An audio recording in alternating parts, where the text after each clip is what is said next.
Hey y'all, can you hear me? Yes. Hey, y'all. What's How up, y'all Jay? doing? Hey, how you doing? How you doing? Good to have you back. Oh Yes. yeah, I'm glad to be back. Are you less nervous than last time? Oh yeah, I'm definitely less.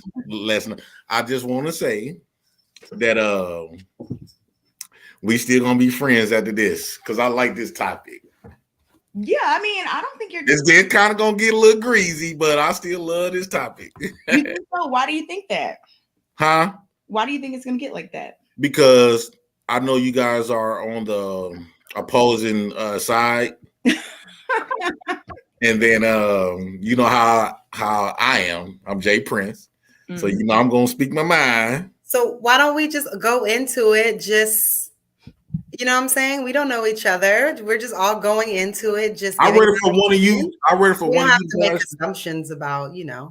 Right. I read it for one of you guys to start the conversation off so I can know how to where to lead it, so I can We bounce got off there. you. We got We were just kind of trying to, figure out some of these preconceived. notions that you had before we even got started. Good grief. I know. I'm like, which topic is gonna be wild? Okay. Right. So, all right. I've made a post in the Facebook group and on my personal page, probably about I don't know, maybe a couple months ago, if that. I don't know, approximately. Mhm. And it asked if living in a patriarchal society benefits Black men. So, of course, before, like, a lot of people didn't even kind of address the question because they said that we don't even live in a patriarchal society. So let's start there. First, Wow. Jay and Kayla, do you think that we live in a patriarchal society? Like, let's just start there before we even get into. I will say no. Why? The definition of patriarchal is where a man, well, I can't just necessarily say no, but usually a man is the one that's in charge, where the women is not allowed to be in the patriarchal society, far as where the man take leadership of the homes and stuff like that. But when we say society, that's what's keep throwing me off, because that means, Don't think of a home. Don't think of like in one person's house. Think of the okay, societal well, structure. it just in a society, no. Black men and patriarchal is do not coincide with each other when we Wait, talk wait, about wait, wait. So do you think that we live, if we're talking about society, just to be clear before we move on, we live in a patriarchy, would you say? I feel like we do live in a patriarchy society, yes, but it's not patriarchal with Black men. Okay. All right. We're gonna get to that deeper. Kayla, what do you Mm. think about that? We're gonna get all into it. Yeah, We're I gonna just want to I say know a lot of Black guys. They're gonna be like, man, what Jay Prince talking about? You know what I'm no, saying? I think you're gonna make some good points. We'll Right. see when we get into it deeper. I just want to I clarify just everybody's gotta tell the position truth, what I'm first. feeling. Okay, so what I'm hearing you say is that Uh-huh. we live in a society that is run by men, but not by Black men. Absolutely. And I can agree with that. That is correct. So Kayla, you also agree that we live in a patriarchy. We do. We live in a Patriarchy, yes, we do. patriarchy. We live in a Okay. male-run society, and you're correct in that, and Jay is correct in that although it is male-run, it is not Black male-run. Right. Not in this country anyway, some Absolutely. other places, but Yep, I agree with that completely. So I like I said, I made these Facebook posts, and there was like a lot of talk about this being a patriarchy, and I'm like, what? Like, most of the lawmakers are men. Like, the people who wrote the Constitution. Like, if we go take it way back, like these laws and things that are like embedded in our society were created and put into motion by men. So we're in a patriarchy. But like you said, Jay, um that patriarchy doesn't necessarily benefit Black men the same that it benefits white men. We're more That's absolutely we're more so in a white male.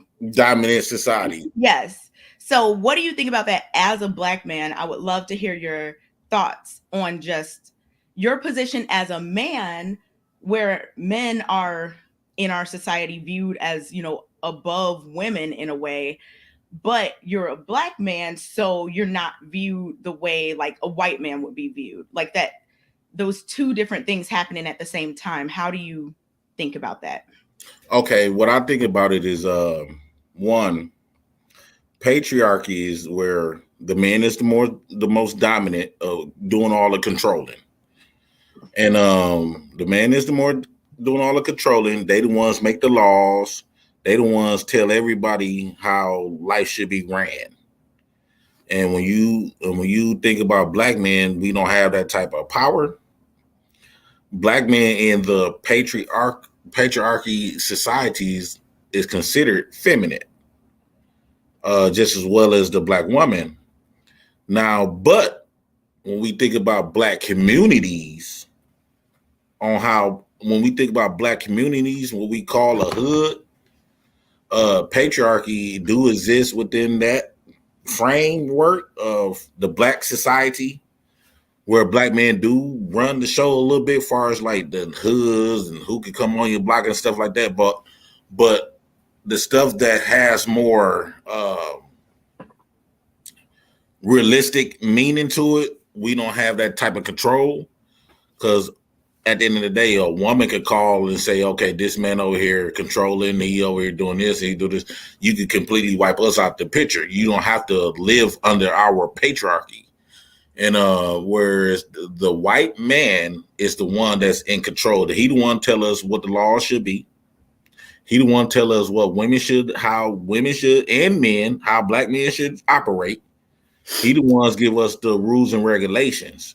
So when we say patriarchy, black men do not don't have that type of control. Which the way I feel kind of saddened by it, because I feel like black men, at one point in time we did have that, and but right now we living in somebody else's house, and I don't think when you go to move into somebody else's house, you'd never be the boss of somebody else's house.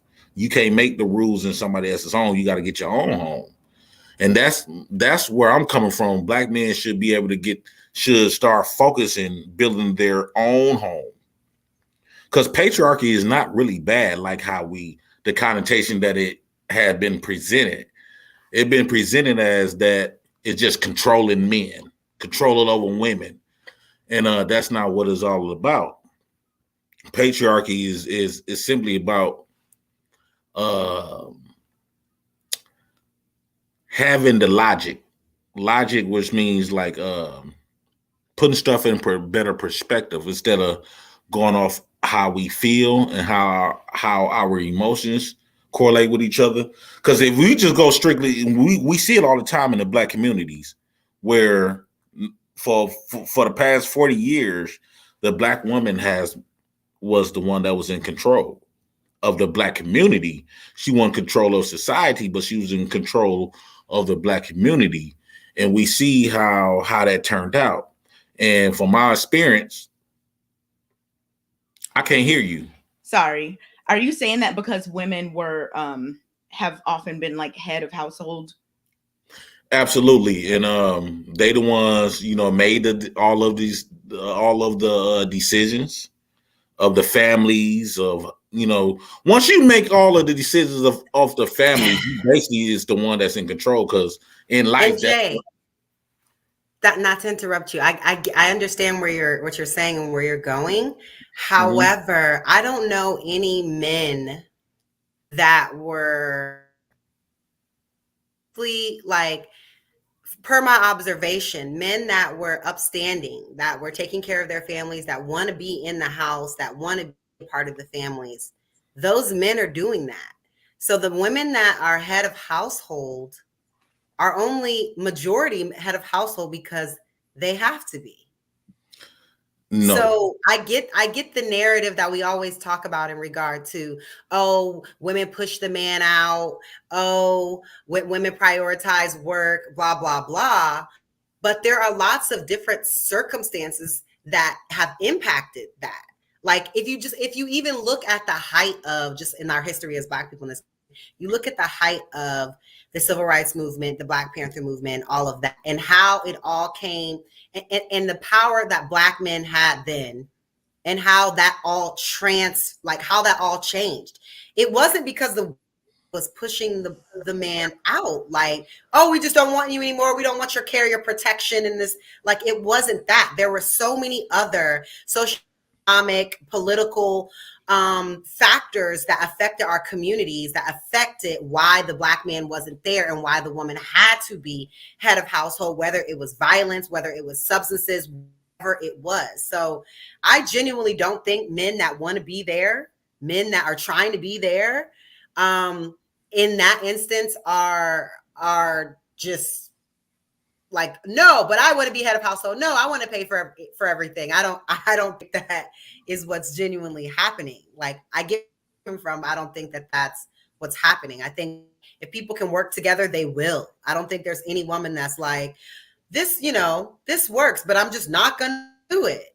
Like, it usually doesn't work, or there's an issue. You know what I'm saying? So let's not just say that like Black women are just like want to be head of household and want to do all of this. Like, at the end of the day, it's still a patriarchal society that we're living in, regardless if the man is in the house or not. White men run this country. Let me intercept you with that. I feel like Black women intercept these sports terms. They're so cute. Hold on, because what you're saying is somewhat true, but it's not the full contents of it. I feel like when we talk about patriarchy and stuff like that, Black women usually run under the same patriarchy as the white man. And it's not about if Black men running the show. A lot of Black women feel like they got the power to allow Black men, but he better have this in place. He better have his finances. She better like him. She better than all of this. That's not patriarchy. You cannot give me permission to be a patriarch, to practice patriarch. That's out of a woman's permission. I don't need your permission, or I don't need to have qualifications. Wait, let me clear it up. I don't need to be qualified by a woman to be patriarchal. Wait a minute. You're talking about, let's say you're talking about in a family. You're talking about in a family, right? Like, I'm talking about, because we was talking about in society. Patriarchal within itself by definition, man control, man dominance, male leadership. We don't need permission from a woman to have that. That's who we are by nature. Said you did? In the black community, when Black women say we did, you know why? The reason why Black women say we did, because Black women will say, well, if you don't got no job, nigga, you can't tell us what to do. If you ain't bringing in no money, you can't do this. If you ain't this, if a Black man ain't doing this, if he ain't doing that, then he cannot lead the home. That's where we get matriarch, where the woman feel like she can take control if the man is not providing so much. Because let's just say, Kayla, let's just say me and you together, right? You making more money than you making more money than me. You're not gonna let me run that show. It's gonna be up to you at the end of the day. You might give me permission. If we are in a marriage, we're working collaboratively together, then we make a decision that both people are comfortable with. Maybe somebody has to compromise a little bit. Maybe I have to compromise a little bit so that we can reach that, that decision together, but we'll have to work together to do everything. It's totally different if someone makes a major significant amount more money. If you're making 50 grand and I'm making 400,000, that's totally different than like if I'm making 80 and you making 60. But Kayla, I don't believe you. The reason why I say I don't believe you, because for one, if you meet a man that's making 50 grand, because 9 times out of 10, most successful women that got degrees and stuff, they're gonna be making a tremendous amount than what the man is making. Because in our community, Black men don't see interest in college. Some black men. I would say some, because I do see the younger generation. The younger generation, they believe in college and stuff like that. What I didn't see, but beforehand is typically where the woman is making most of the money. that money plays a big factor on how women operate within the homes. Now, okay, because I hear what you're kind of saying. I have a question. Like, so you're talking about within a family. Now we've moved from like societal structures to a family. Mhm. Right? Okay, so in a family where there's a man and a woman, and let's say children, and they're married, right?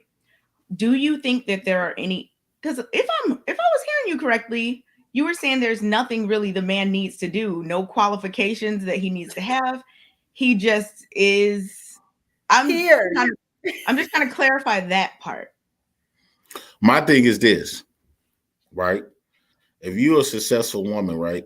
That just like, okay, let me put it like this. When you think about femininity, just because a woman not operate in a femininity realm or the femininity example, that don't mean we got the right as a man to treat her no other than a feminine woman. We still got to treat you as a feminine woman, even though you don't act like it. Like, for an example, like if the type of woman that act very masculine, that's your identity. I as a man still gotta maintain and treat you as a feminine woman. Like, I cannot put my hands on the stud. I cannot argue back and forth with the stud because that's still a woman, even though she displaying masculine traits. I still have to. The judge in the society is not gonna look at me if me and her get to argument. We get into a boxing match, even though she displaying masculine energy. I'm still gonna look at it like, no, nigga, you know that's still a woman at the end Right, of the day. right. But you don't have to be in a relationship with her. So What do you mean? What do you mean? She's a stud and you like straight women, because stud are usually homosexual. Right. Then what would it matter? What I'm trying to illustrate. I use the stud to illustrate a point. Are you saying like basic respect should be given? Yeah, that's what. But he's talking about basic respect, like not putting your hands on people that you don't know, that have not given them your permission. It don't matter if it's a stud, if it's a feminine woman, if it's a man. I went to the extreme. I went to the extreme to illustrate a point. But like what? I went to the extreme, Kayla, to illustrate a point. What I mean is like when we talk about femininity, right? I still gotta treat women like women, period. No matter if they not acting like a woman or not. But the flip side of this, when y'all find men that don't act like men, a lot of times women usually treat that man not masculine. You will lose respect. What I mean is, okay, how is like a lot of women will not show respect to a man that don't act like what she considered to be a man. Or if he not paying all the bills, if he's sleeping on the couch, if he doing all this other stuff that don't represent a masculine man, from experience and from a lot of men experience, you're not going to treat him or nor respect him as he's still the leader of the household. At that point, what I have seen, Kayla, men need a lot of women. Men need to be working. You see, that's I don't understand how you think you're going to get the same respect if you're a bum on the couch and I'm working. See, that's how do you think that you're going to get the same respect? Like what? Okay, but you need to get up and you need to go out there and you need to figure something out. Oh, really? Yes, that's what you need to do. No. But yes, Kayla, you're a man. I got some kickback. That's what you were created to do. What are you talking about? That's what you said. That's what we need to do. Yes. And you also said that's what we are created to do. How can you protect me if you couch and I'm outside? Okay, now Kayla, I'm glad that you said that. Yeah, Jay. Remember you talking to Jay Prince. Remember you talking to Jay Prince. So now we finna act on that. We about to act on that. My job is to steal the same job from 1900s or the 18th. My job since men been on the planet is to go to work, provide, and all this other stuff. Okay, I give you that. You absolutely correct. But what happens when a woman is not being feminine? What does that have to do with us talking about But men Jay, in leadership? No, because what I'm trying to say is no, Jay, because you guys because women do not have the same type of roles what a woman's supposed to do nowadays. Most people don't know what a woman's job is today. In 2022, we don't know what's a woman's role now. But wait, Jay, the thing that I want to ask you a question about or push back on a little bit is, at first you were saying, and I was just like, okay. At first you were saying, basically that a woman is not going to make you change who you are, regardless of how she may present herself, right?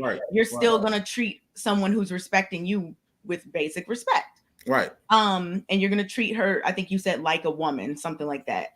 And I get that, because I agree with that. Like, I don't think that if you view someone as more masculine versus feminine or more feminine, like, I don't think that you should treat them badly or do anything to disrespect them just because they may not be as quote unquote feminine as you think, whatever.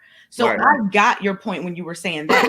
But now you're talking about like this on a bigger level, like within a household. And you're talking about like, what about what women do? So can you just explain that a little bit further? Because Kayla was bringing up saying what a man should do. We supposed to, in order for us to get that type of respect. See, it's a difference. Men masculinity got a price on it. What I mean is got a price. It's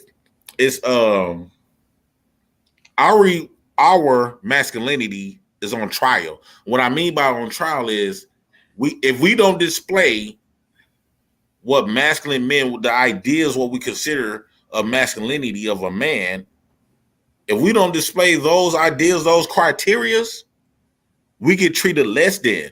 Whereas when it comes to a woman, even though she don't display femininity, how we view femininity. Y'all hold on, Kayla. Women and talk about those women.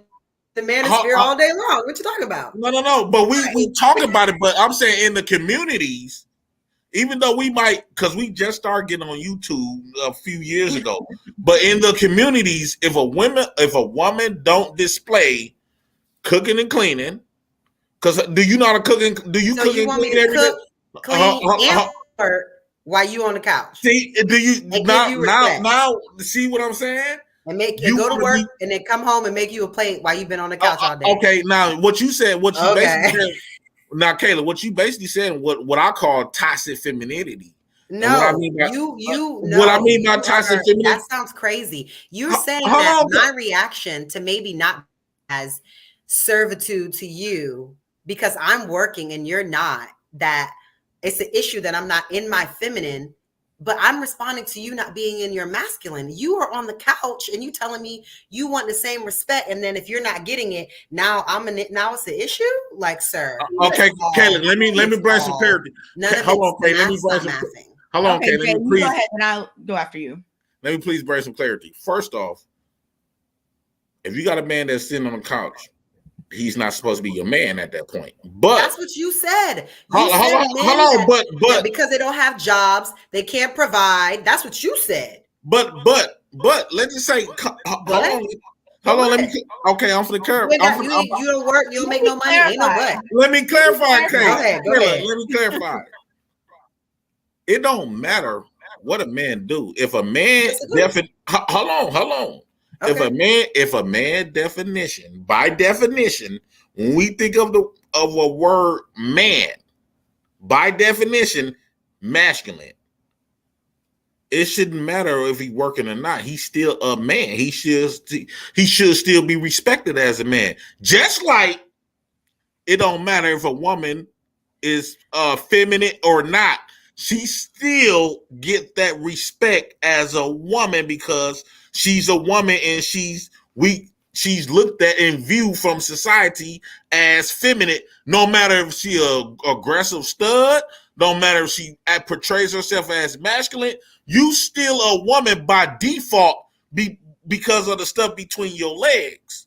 So by default, your role is two roles. Either you masculine or you're not.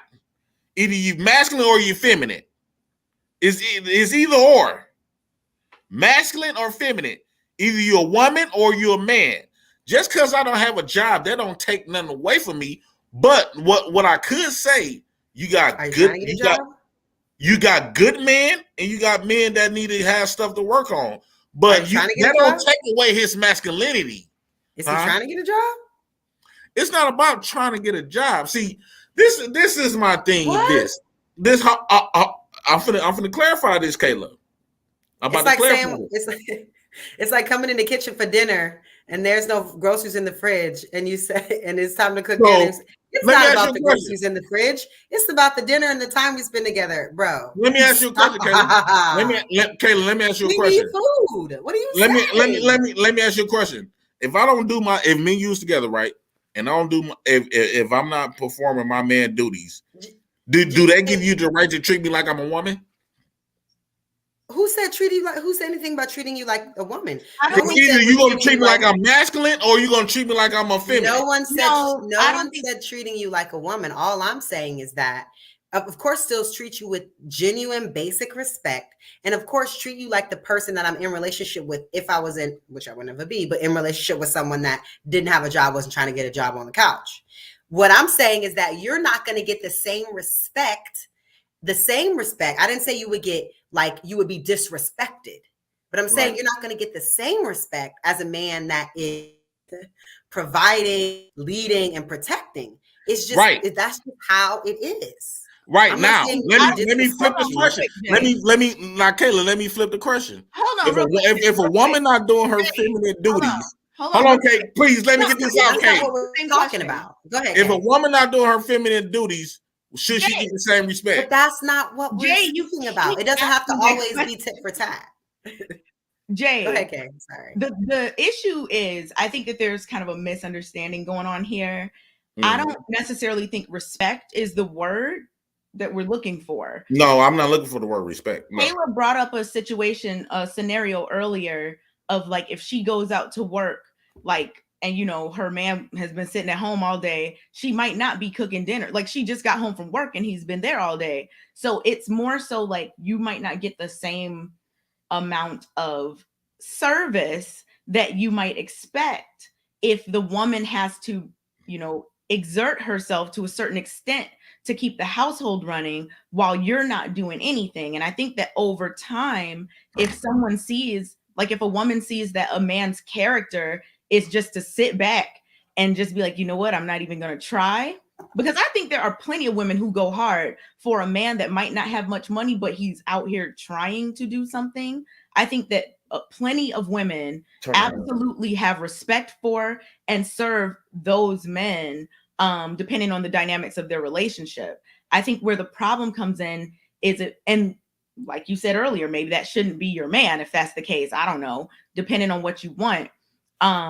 So, I mean, I don't think that respect is the word. It's more so just allocation of time and the fact that the woman is doing everything and the man is not doing much. I don't know. What do you view as respect as a man? Like, what is the thing that you think is respect as a man versus respect as a woman? Like, what types of things should a woman be doing for her man? Like, let's say he's not working or whatever. Like, what would you want to see in that case? She has a full-time job. She's busy, doing whatever with her career and all this, taking care of you in the house. What do you think more that she should be doing just because you're a man? Okay, the same job that she was doing when men was taking care of the homes when they had all the careers.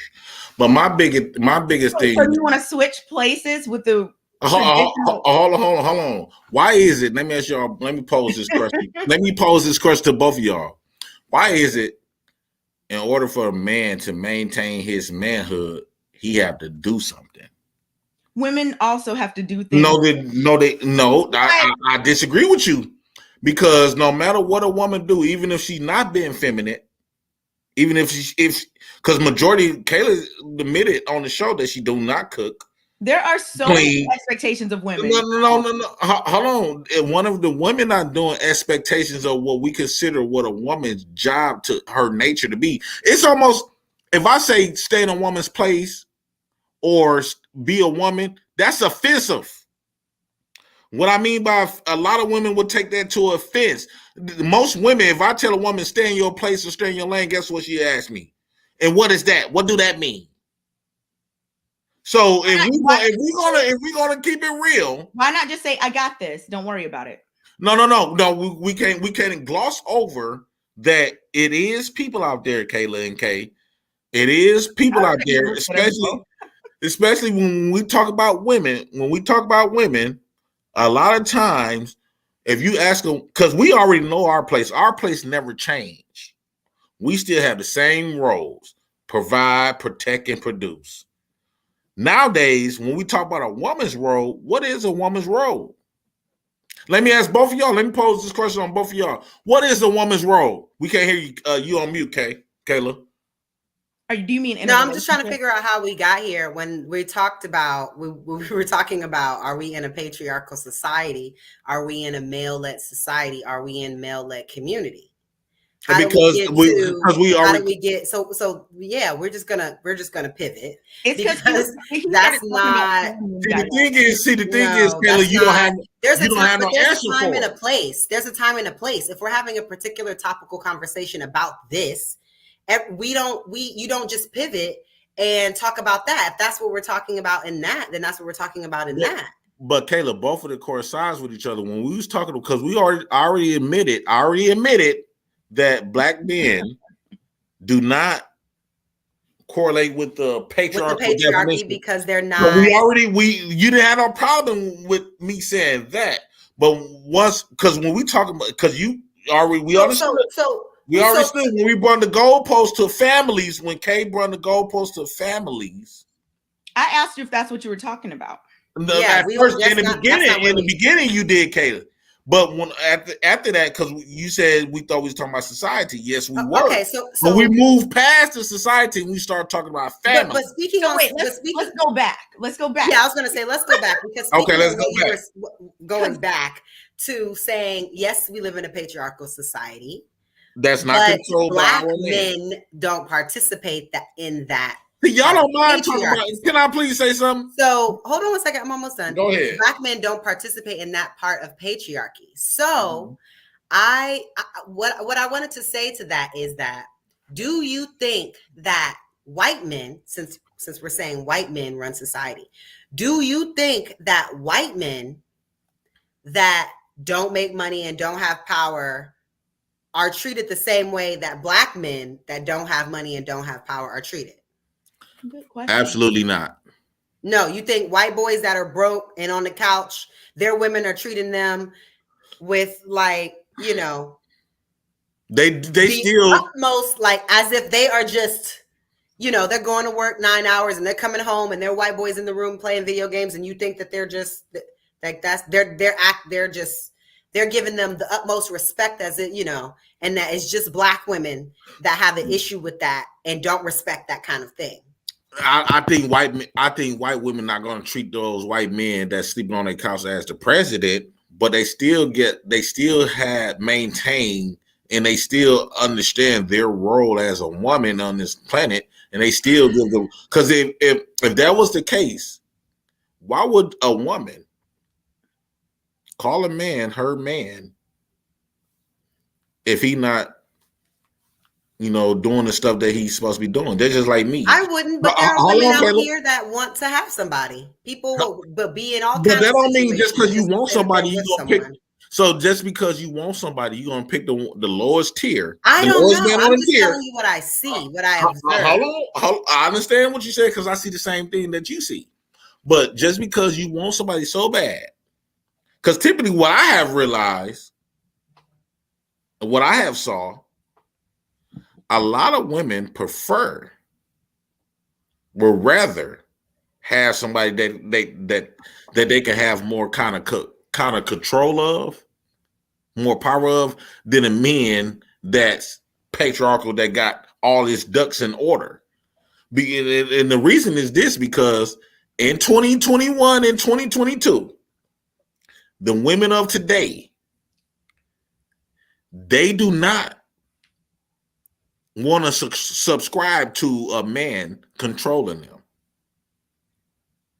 What I'm trying to understand is why are you fighting for women to respect men that are bums instead of promoting men that are bums to not be bums?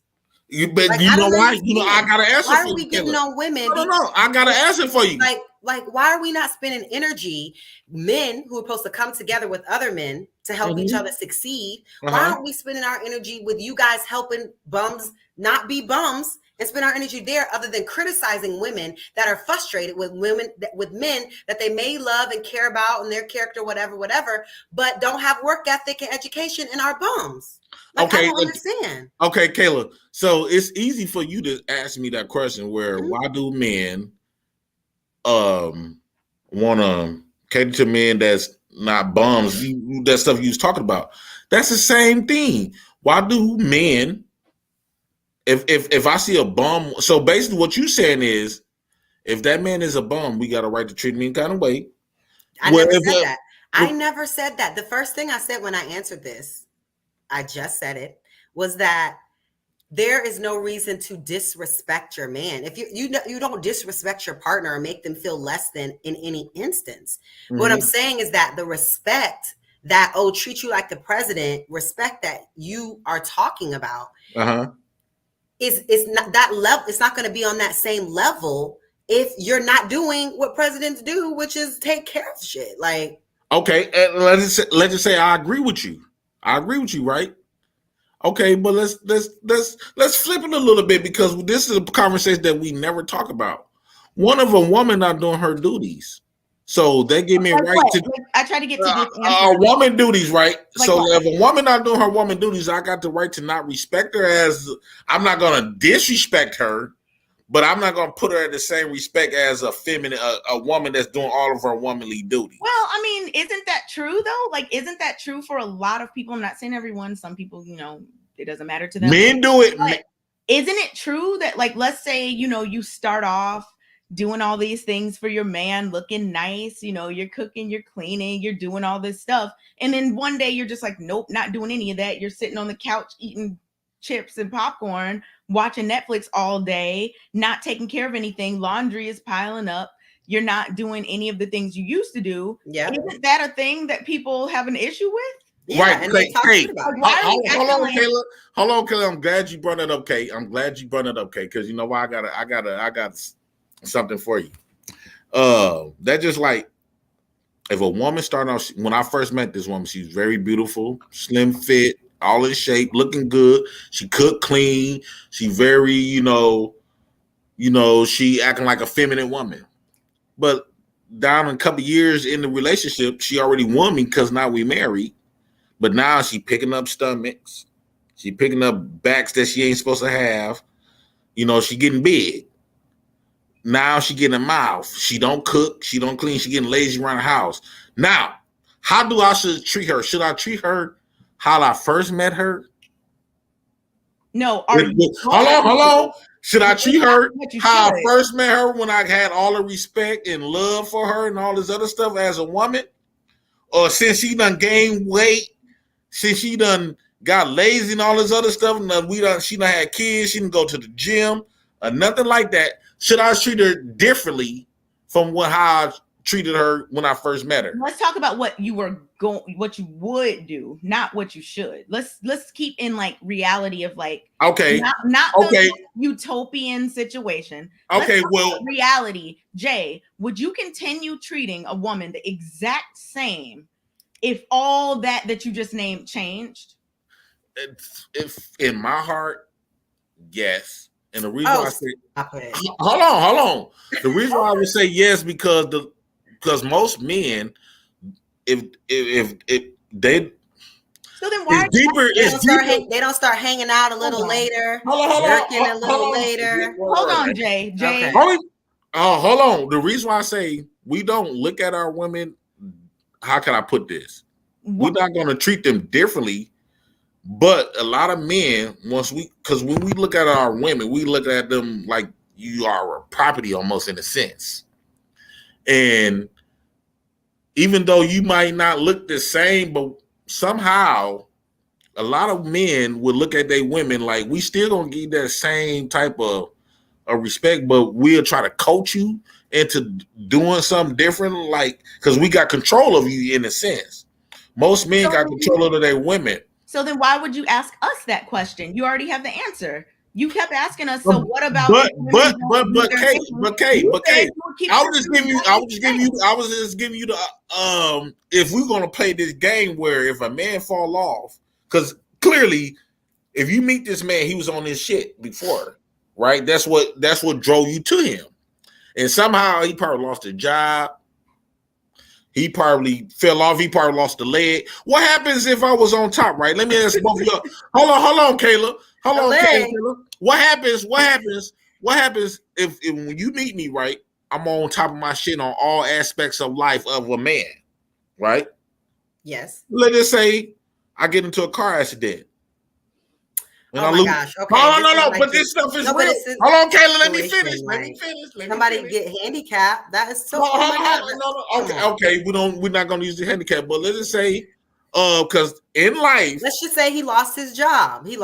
People lose jobs. He lost his job. He can't find the same. He cannot. Or he's changing careers. He started a business. Changing careers or whatever, and he can't find the same type of income like he was before. Okay. But he's still working and stuff. Okay. Yes, he's still doing what he can do. But he's still putting in work. Yeah, that's fine. I mean, what if he had to work at McDonald's, Kayla? He went from executive at a corporate foundation place to working at McDonald's. Would you still be that man? Be honest. I don't think that would ever happen. No, be honest. Hold on, Kate. No, I just genuinely. If you're telling me we live in 2022, if you're telling me he used to for years work in corporate consulting and then he no longer works there, he can work freelance, independent as a consultant. He can do temp work. He can do a lot of things. If you have skills in your brain and you have talent and knowledge and education, you can apply that other places. Why would he go take all that intelligence to McDonald's? Okay, let me do 3-month temporary here at HP. He could do the consulting job here. He could open his own business and just do general consulting. Like he has the information to be able to just pivot. Why would he go work at McDonald's? Okay, but let me give you an example, right? I'm gonna make it personal for myself. Like I work in the healthcare field. If I lose my job, I know of course I can find another job within that healthcare field, but it might take longer than whereas if the bills need to be paid right now, I'm gonna have to take anything that's coming. I'm the type of man, I'm a hustler. So if I don't got nothing coming on the table right now, I'm gonna go work at McDonald's to at least pay this couple months rent or mortgage or whatever until I find what I'm really qualified for. What if he go to all of these places and they say, well, sir, you overqualified. We got to pay you more than what we paying people. I mean, that happens. For me, I'm not going to be mad at anybody who's doing what they need to do. Let's say somebody had, a certain job before and something happened with the economy. They lost it. And now they've been looking. They haven't been able to find anything. And they're like, you know what? Look, I'm going to do this in the meantime in order to, help out with these bills and take some of that stress off of you. I'm not mad at that at all. Like if that's your man, that's your husband, that's your fiance. But Kayla would dump that man. Either Kayla would dump him. No, you said McDonald's specifically. I think there's other places. But if McDonald's is the only thing hiring for at that moment, Kayla. Come on. Hey, you're making it a particular because you talking about him open up a business. Because you talking about him open up a business. You talking about him. He could do consulting work. He could do but right now they not looking for everything that's full right now. Everything in the whole city. Right, he just lost his 20-year job. Kayla, that's what I'm saying. Like, why can't you just accept my answer? Why do you have to no, because keep adding more, another filter and another filter and another filter and another filter? You know why? Kelly, I'm not going to accept that answer. You to say no. No, Kate. Let me hold on, Kate. You know why I'm not going to accept that answer? Because in real life, you're not going to. This type of stuff happens. I know a lot of. I'm aware. I'm gonna give you a little bit of story about me, right? I'm gonna give you a little story about me because life happens. I'm gonna give you a little story about me, right? Years ago, I'm gonna say about 8 years ago, I was living in a shelter, right? Guess who was my bunkie? It was a white guy. And guess what? Guess what he was? A pediatric doctor. Okay. Just somehow he ended up taking medication and started abusing it. Led him into that situation. You don't know what type of life, you don't know what life will bring you that lead you. It's not just always going to go steady.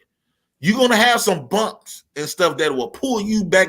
I don't care how much top you is on a, I don't give a damn how top you is right now. You at the top right now and everything seems glossy, everything seems good. But we keep ignoring. What if you get too bored, you get a gambling problem? What if you start getting drug habits? Yeah, people. What if you start getting all of this? Where are we going? What's happening? I'm going to tell you what I'm going, Kayla. Hold on, let me cook right quick, Kayla. Let me cook right quick. All of this stuff plays when you start picking up those habits. Now you calling in from work. So this is what driving you to lose your good paying job that you've been having for 20 years. Stupidity. But that happens though, Kayla. Can you agree? Right. That happens more often than what we're talking about. Jay, it does? Most Americans are doing that? What? Jay, I'm not gonna say most Americans doing that. You said it happens more than it doesn't. I'm just saying it happens a lot. It's very well known blowing now. Up their lives. It's very well known that a lot of people. Like, what percentage of people blowing up their lives like that? For real? What percentage of people? What percentage of this economy run if most people up their lives like for real, like doing okay? Well, Kayla, let me pose that question back to you. What percentage of people that women will go find us a good, decent man, and then this man end up sleeping on her couch and living off her? I don't know, but I don't know. See, that's the same. You cannot say that. But I don't think it's the majority because I don't think most. No, it's not. I didn't never say. I don't think most women are letting men sleep on their couch. They rather be single than take care of a man. That's bullshit. Oh, you just doing the whole soundboard tonight, huh? Oh, I'm sorry. This is the third one I heard. I'm sorry because I know a lot of women that will love a man. They don't care if a man. It seems to me. When I became, is that why they're not motivated to do more? Because I don't know. Again, I don't know. I know a lot of women. I know a lot of successful women. I know a lot of successful women with purpose. But do you think that is why the men are not feeling like they need to do more to get respect because they're getting respect and not having to do much? I agree with you because women are so desperate to want to have a man that they will take a man that they have to take care of to have one. Versus not having, and so some men rather feel like they don't need to do more, like they don't need to provide. I agree with you with that, and I disagree with you that because I know women that's very successful, and they purposely will look for men that's on lower than them. Okay, let's use this as a segue. Okay. Back to the topic because Jay.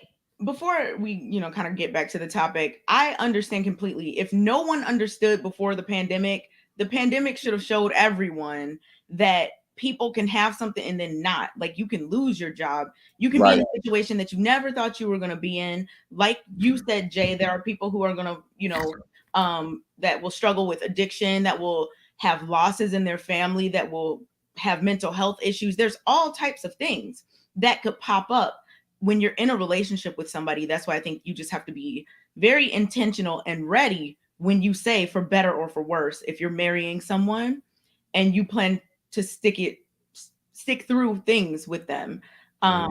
So yeah, I mean, I get where you're coming from. I think we're just kind of, getting very far away from the topic, although I appreciate, that conversation. Sorry, run out of air.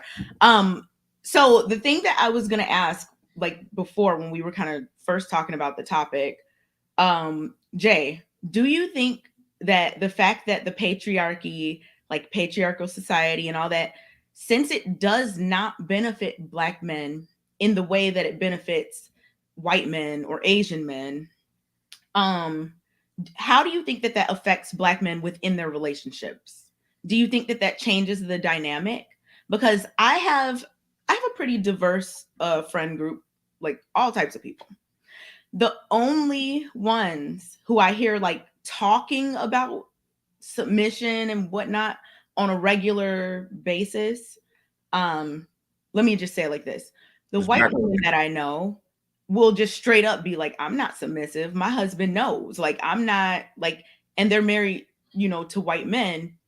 And so it always just makes me wonder, um, do you think that since white men benefit from patriarchy, they aren't as, I guess, I don't know, not eager, that's not the right word.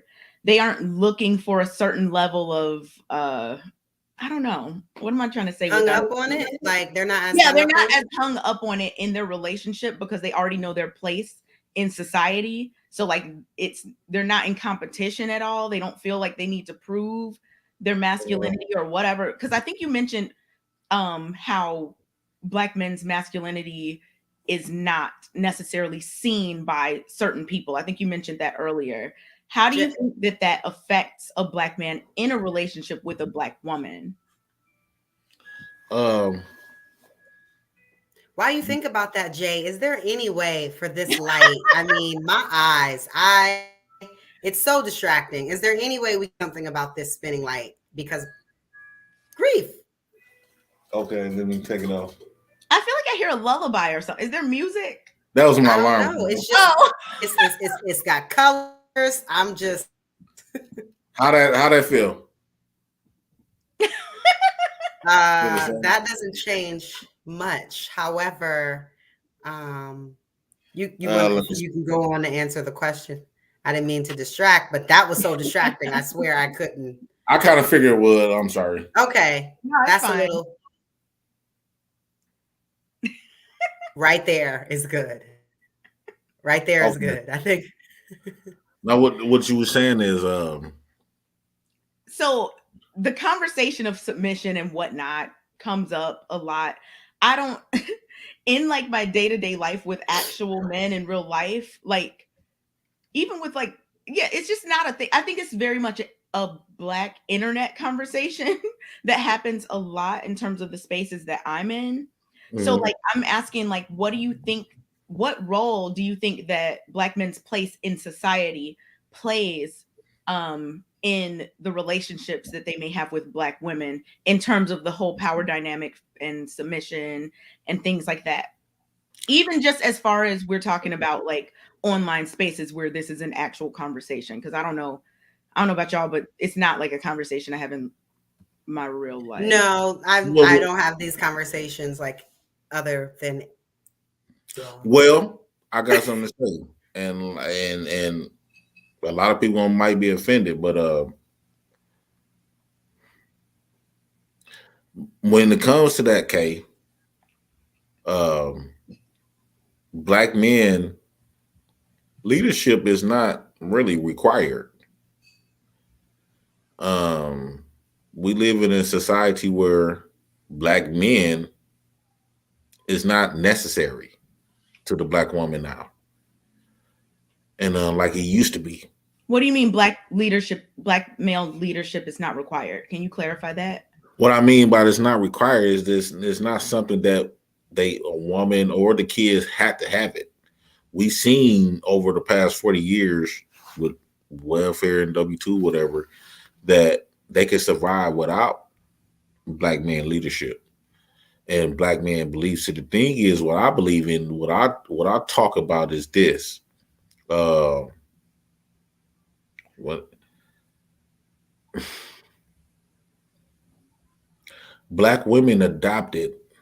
This is why I say the reason why a lot of Black women do not respect Black men and how the way we get treated. Like you were saying that a lot of those men was getting treated with a lot of low respect. Is because the patriarchal society was what we call white men. Black women know that they got an ace in the hole. So when we talk about Black relationships, Black women know that they got an out. They got a spade in their back pocket. What's the So, out? And out to what? Out of what? so if they decide one day to say, well, I don't want to continue to be under this black man leadership, they know they could call either 911, they could call the W2 building, they could call all of those other places that would prepare them, that would, even if they got degrees, they don't have to be under a black man with patriarch. Whereas white women and other white women, this is the white man patriarchy system. So ain't no running for white women, but a black woman can run. Whereas if we was in Africa or something, where black men was taking leadership. See, the thing is, the difference is, I got to say this. Please let me finish this, Kayla. Black women has the behaviors and personality that they have in America because I'm just gonna admit it. Black men ain't running shit. We don't have power over here.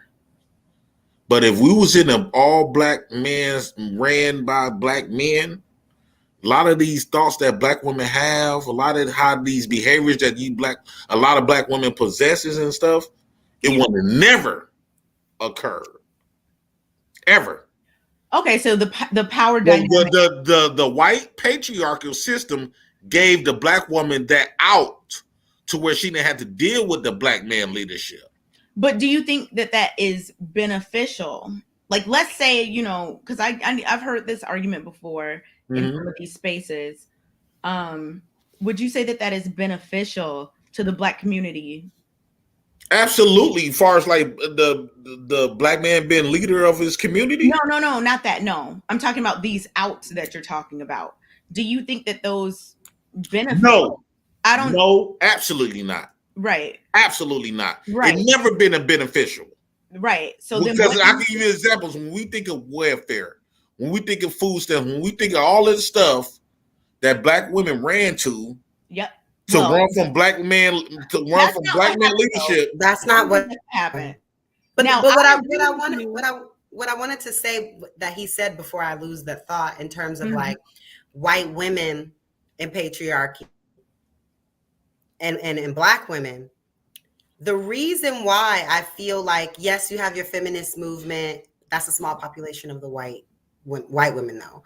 Right. The reason that I feel like white women don't push back as much on patriarchy is because unlike black women, white women benefit from patriarchy. It's their men. White men marry them. Right. It's their men. And share their wealth with, take care of them. So they benefit from men running things. In the same instance, when you look at the black community, are black women benefiting from black leadership? No, but the thing is, Kayla, are they? No, the thing is, Kayla. No, the thing is, Kayla, because black men, even though we might have a good paying job and stuff like that, or we might have money, those black men are still under a patriarchy. They still under a white man's patriarch. Whereas the white men don't mind their race of men running shit. I mean, so they don't have a problem with their white men running the fucking United States, the world. They'll tell a man, go ahead, baby, congratulate their men. Those white women will congratulate their men from running the world. This is the thing. I think what you were saying earlier is true, that certain things do not benefit us as black people. Having women say, you know what, we're not gonna try to have a home that's not without parents raising the children and all this, like doing these different things. But I don't think that anyone like consciously, let me not say anyone, but I don't think most people, in my opinion, aren't out here making conscious decisions like, you know what, I'm going to find a man and then I'm going to do this and then I'm going to go get welfare. Like, I don't really think that that's like, it's either a cycle. I think it's a cycle where like your parents, your grandparents, everyone was, into this, and then you end up being into it because it's just something that you've been seeing, or it's something that people end up doing. And I think that goes for all different races of women that are also benefiting from these government programs. And when I say benefiting, I'm using that term loosely, like in terms of themselves and the child and stuff, not the community at large. Because I really think that if we come together as Black men and Black women, we can kind of counteract some of these purposeful things that have been done to um, to try and destroy our communities. And there are several that have been happening throughout history, and they're still happening now. Like that's still not over.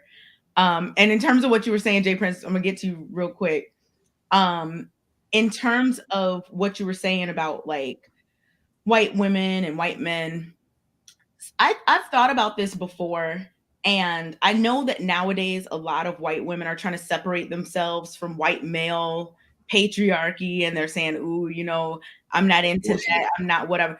But white women have been side by side with white men benefiting from all of these things for the longest, and then suddenly when they're starting to get a little bit of, power and whatnot, like, they're like, okay, we don't want to be associated with them because of the negative optics of being a white man. You know what I'm saying? A white man in the mirror, la la la la la. Yeah. I see it a lot, especially with like younger white women. They're like, forget the patriarchy, blah, blah, blah, and all of this. But it's like you benefited from all of that this whole time. Been benefiting. And then when you get where you want to get, it's like, okay, we're done with it. Yep. Whereas we as Black people cannot, it's impossible for us to do that. So that's why whenever I hear that from white women, I'm just kind of like, you know what, Kay? I got to say this. I posed this question because I wanted to start a documentary, right? And my documentary is going to be about, I named it If the Roles Was Reversed. And I talked to a lot of white folks. I went around, I did a survey for myself. And what I said was, I approached a lot of white women and a lot of white men. One of the roles was reversed, whereas the Black man was in charge. When you go to court, you see nothing but Black men. When you go to work, the Black man is the CEOs, the executives. When you apply for an apartment, the Black man runs the show. Everything was all Black men. You know, the answer was, I was like, what if this was life for you? Even when you pray to God, when we think about your religion, the face of that religion is a Black man. Your woman, I asked a white man, your woman is worshiping and praying to a Black man. I said, how would you feel about that? Who did you ask this to? Huh? Who did you ask this to? I asked a lot of white men and a lot of white women about this. And guess what? They all answered the same. Majority of white men answered the same way. What they said? It'd be a war. There's a movie from the 90s. I was like a little kid, called White Man's Burden. There's a movie just like that where everything was switched. I mean, It's a really old movie. I don't know if anyone's heard of it, but like, I want to see it. Yeah, everything was switched, and like the white people were having to find like Black dolls at the store for their kids. It was like everything was switched. Yeah, so that sounded real familiar. When I pose this question to those white people, they never could imagine something like that. They couldn't imagine Black men having more, because this is another thing that I want to talk about, like far as like when we talk about Black history and stuff like that, we got to be careful who we impose our beliefs on, because these people that giving us our religion, giving us our history, come from the people that's not gonna put us over or above them. I ain't never been to school where I never was taught that from white school, white curriculum, that Black men was once upon a time was above white people. They always put us at the least. Every time you turn on the TV, when you think of Black men, with the face of death, with the face of prison, sports and crime, we the face of crime, we the face of the lowest. But one thing they never put on how Black men in women and children used to be beforehand, and maybe they not. You got to think about it.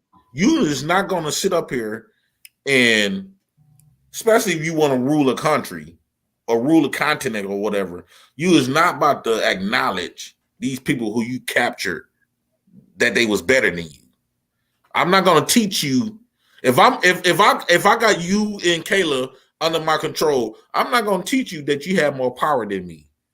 I'm not going to teach you that y'all used to be better than me. I'm going to always teach you that you's at this lower position. Indoctrination.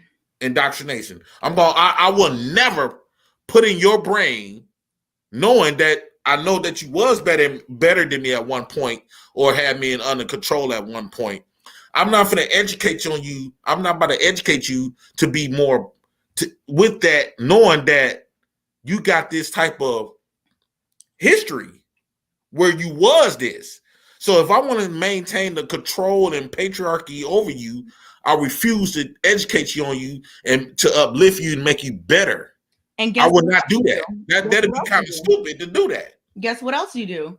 You do plenty of orchestrated plans to keep Black men and women fighting with each other instead of focusing on the important things that we should be focusing on. Because look at it this way. Yes. People often talk about the past, right? They'll say, man, back in the 1950s, 60s, and 70s, or like 30s, 40s, 50s, 60s, whatever time periods they want to use. But I'm sure you've all heard this.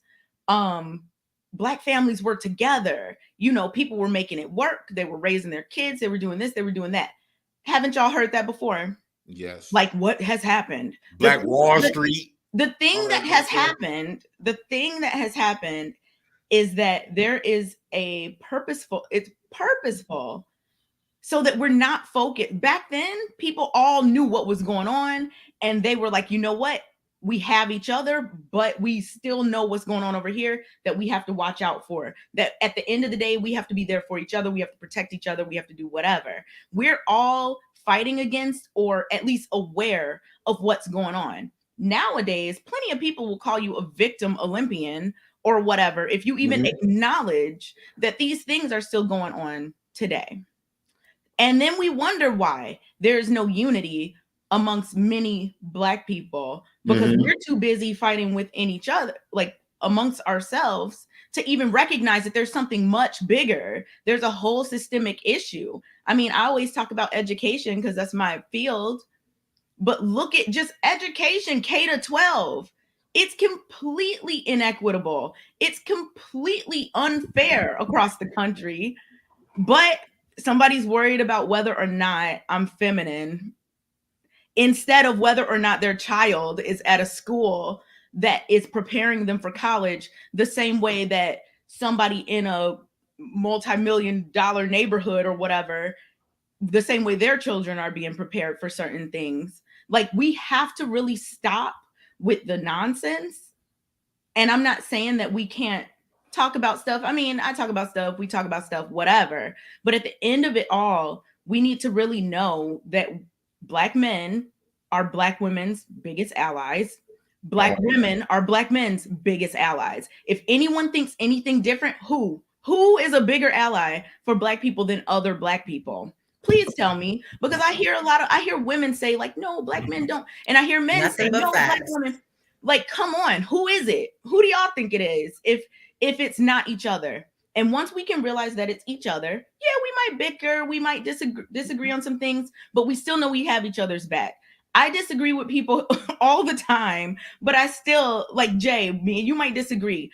I still have your back as a Black man. You know what I'm saying? And I know that you would have ours. Like, I think that people get caught up in thinking that just because you don't agree with something means that, oh no, that's no longer a person who is my ally. We no longer can work together because we don't agree on every single thing. Like, grow up. Like, we got to get past that. Yeah. You know what I got to say with that, Kay? What? You know what I got to say on that? It's like, this kind of going to be kind of deep. I don't think a lot of us are ready for that conversation. Oh, we ready. Okay. I think first we got to lose. We got to give them back. We got to give that patriarchal society back what they gave us. That what we call the attributes of what we should strive for in life. Far as like, we got to give them back the idea of making money. We got to give them back the idea of their education. I'm not saying education in general. I'm saying their education. Because we seem to think their education is the top dog. Like once you get their education, that's all you need to do. Amen. You don't need nobody else's education but theirs. See, but this is the thing with that though, because I've heard that a lot too. There has to be an alternative before we just start saying abandon the educational system. Right. I'm with it. Like, we want to build something together. But I'm talking about K through 12 though, right? Because as a person that went to a HBCU, all the things that I didn't learn that I should have learned about my people, about culture, just in general, I learned there. So you're talking like K through 12, right? Right. Okay. And what I want to say, like all the stuff that they gave us, even I hate to say this. I know a lot of people gonna get upset with me. Their religion, their food, all of that stuff that they gave us was nothing but poison. Facts. Nothing but poison. Food was so bad. And a lot of people not gonna agree with me because I feel like a lot of people wasn't awakened yet. So I try to run from that type of conversation because a lot of people, they still caught up in everyday life. Go to job, get an education, go to work or sell dope, whatever, to benefit. Because you got to think about it. All the work we put in, right? Even the rich, even the legally or illegally people that making blacks that's making money. Who empire that we actually making stronger? We building their empires so they can maintain their foot on our necks. Whenever it comes to us saying, okay, let's do something together. Let's take our money back to Africa. You know how much land you could buy, all these different things. And people I said that on the live. Oh, I'm not doing that. And I'm like, are y'all serious? Like, Kayla, I said that on here before. I said it on the live before, and I did get a lot of pushback. I said, well, the where we going now, it's always have been black people that were successful in America. What did they got us? You still got black people that talk like us. You still got black people that's captured. You still got black people feeling inadequate. Like I don't feel like this is our calling to be here, subjugated and under their oppression. But Jay, I agree with you, and lots of my family members have all, except for me, somehow have all been to Africa for extended periods of time, and I love the motherland, and I will go, and I will have a kind of foundation. You should post some pictures. However, Jay, my ancestors built this country for free. Right. And some of my ancestors was already here before they even came. Right. So this our land.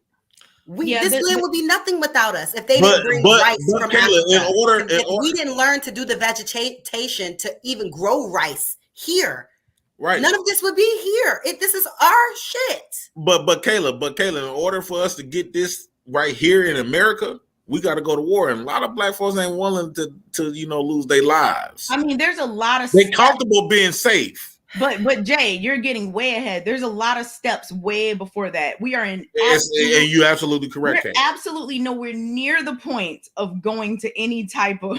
There's a lot of other things that need to happen before we even start talking about anything like that. For you two to be black women, I don't understand why people, the mind what y'all had been posing. I don't understand why. Like maybe because I don't know. Because when I come up with these ideas, a lot of black people, they get on me like, no, But for y'all two to be two black women that thinking the same way that I'm thinking, It's strange because I would imagine that y'all would probably laugh at me or call me, names and stuff like that. But I always thought like that. Why would we want to stay in a nation where we're going to be third class and help build it to make us continue to be third class? I do not believe in black judges. I do not believe in black policemen. I don't believe in black people signing up to join stuff that only the main focus is to put black folks in general as a whole under subjugation. Like I cannot be a black judge because you heard in Texas, right? You remember when all of those black female judges got elected to be a judge? Y'all heard like 17 black female judges? You guess what came in my mind? I said a lot of those black men, they better leave Texas right now. See, this is the thing. Before we go down that, before we start doing that, Kayla brought up a good point about, things have to happen concurrently, right? Everyone's not going to be doing the same thing. Some people are going to go to Africa, go to West Africa or wherever in Africa, and get things going there, maybe have connections with people here. Like some people are going to stay here and do certain things here. Some people are going to be heavily involved in agriculture. Some people heavily involved in education, some with building things. Like we all have to figure out what our role is. Yes. And do that. Because my thing is, I don't have any kids, but I don't just think about like my kids, my future kids. I think about my grandkids and my great grandkids and my great great grandkids. What needs to be done so that the torch is passed and there's something easier? Everyone needs to be working towards this common goal. That's what I feel like as, a Black person in America. We all have to start working towards something in common. Yeah. I think that we're too much all over the place. Everyone has these different, oh my goodness, this is the most important. Oh, no, you better not be twerking. You better not have straight hair. Who cares? Let's focus on things that really are important, right? So that we can build something better for the next generation. Because honestly, people, let's say between the ages of, I don't know, 25 and 40, I don't know, whatever. A lot of people in that age range still have to take care of their parents. A lot of Black people are in situations where they still have to take care of family, their parents, help out at home, which is fine. Which is fine. If you're in a position to do that, great. But we want to make it so that the next generation doesn't have to take care of us.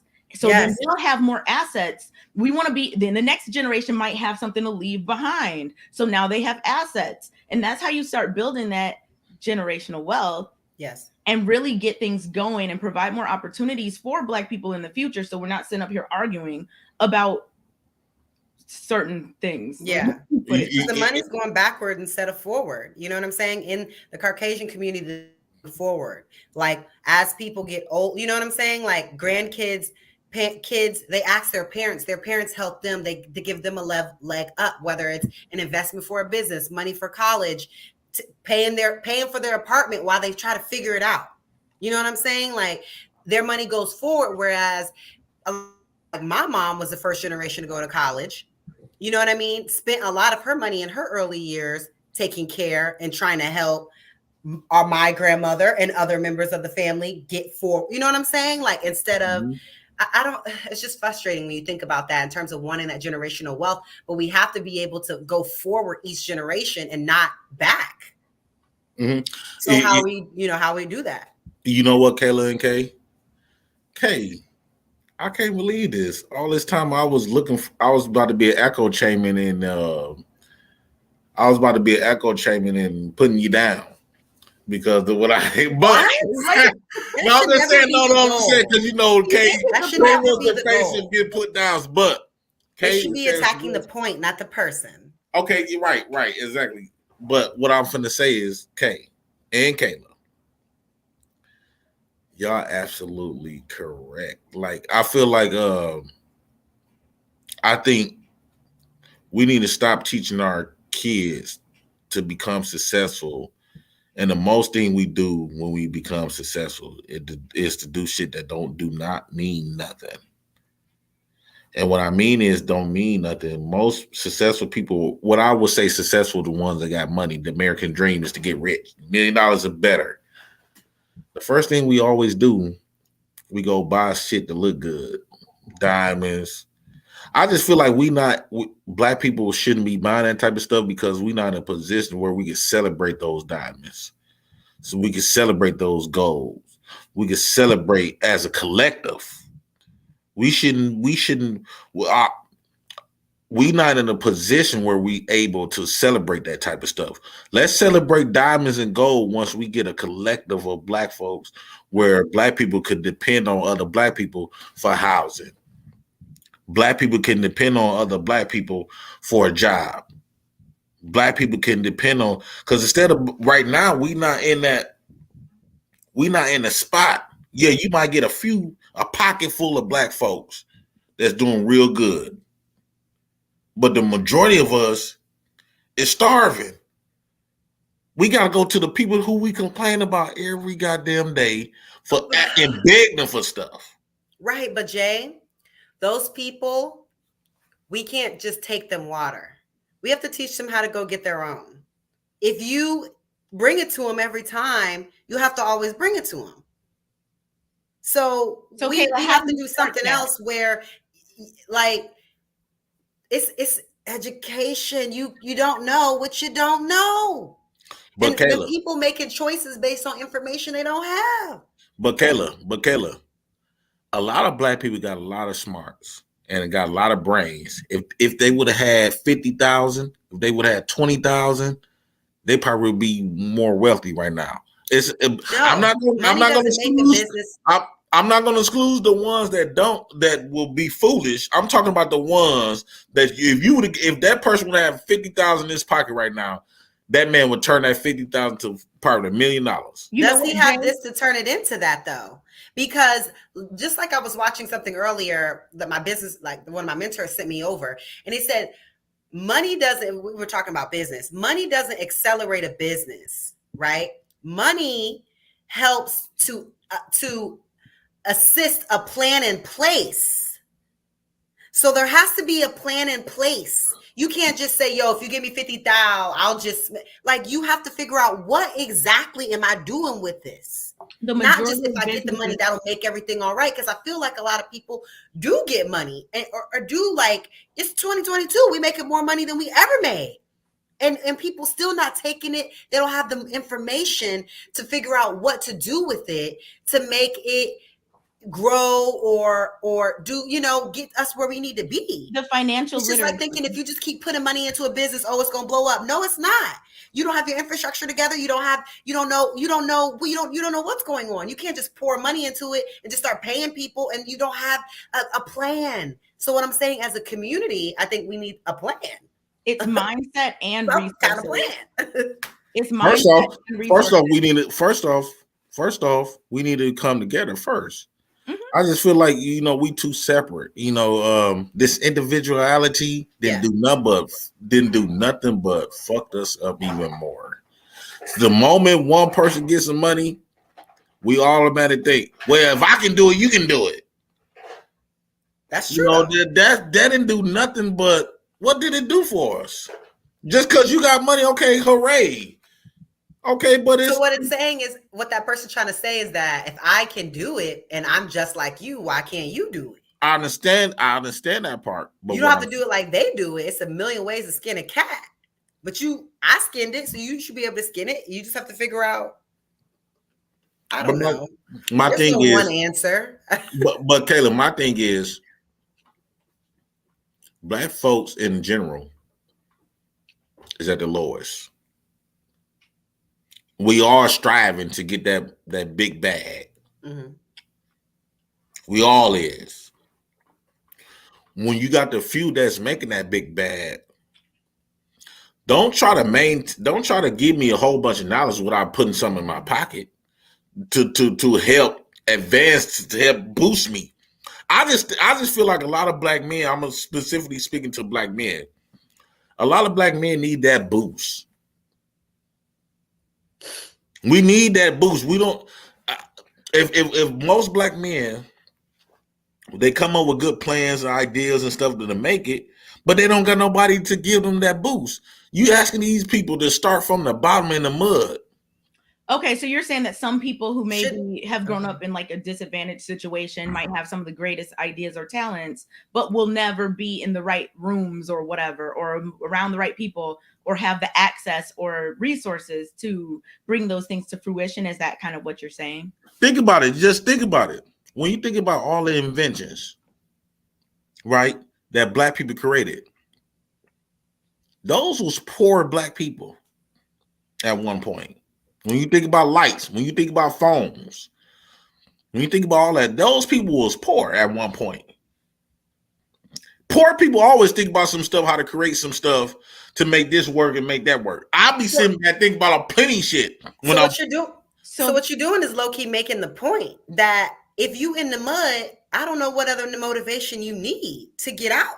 See, but even when I was in college, I used to somewhat admire the work ethic that people that came from the hood had that I didn't necessarily have, because they had nowhere to go back to. So I don't get it. If you in the mud, you should have the most tenacity out of all of us to get it. Like, what else do you need? But we can only go up. I mean, I think their energy was stripped. They spent a lot of energy. It take a lot of energy to be poor. You know why? You know why it take a lot of energy? Because you steady striving every goddamn day. It's survival mode. Survival mode every damn day. It takes a lot of energy. I can get that. I know a lot of black folks that graduate from college, and once they graduated, they don't do nothing with the degree. It'll strip it's a lot. Survival is I get that. It's a lot of work surviving, because you constantly on the go. Your mind always on the go. You never at free. You never at base. You never free. You never at peace.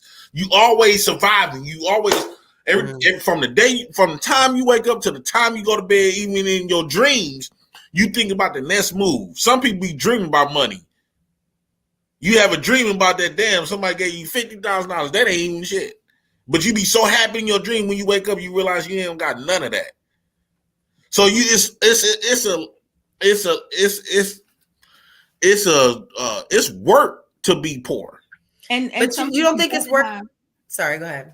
Some people don't have the luxury of thinking about 10 years from now, or right, their grandkids, or whatever the case, or the mindset. I'm not saying that you purely have to have the luxury to be able to do that, but it's mindset and resources. Like, some people don't have the mindset. So they're just kind of like, you know what? I'm going to go here every day. I'm going to make this money. I'm going to keep my lights on and keep a roof over my head. And then I'm going to do it the next day. And that's all you're going to do. And they don't have that vision. They don't really have the space to have that vision. There are plenty of brilliant people who are stuck in this situation because mindset and resources. And it's unfortunate that we are not in a position as a Black community to kind of set up an infrastructure where we can recognize more of those people, because so many people are in this survival mode situation. Mm-hmm. And then couple that with the fact that there are intentional things that are happening to keep us in a certain situation. It's like a lot to get through. So that's why the people that have that mindset, the people who are doing, certain things, I don't ever think that they should look down on anyone who's not, because you just can't relate. It's not the same thing. There are plenty of people who I can't relate with. There's certain things, and I didn't grow up the greatest childhood or whatever, but I had my mom and my dad. We lived in a house. Like, I went to good school. That already puts me in a different situation than a lot of people were ever able to have. And I would never look down on somebody who wasn't afforded certain opportunities.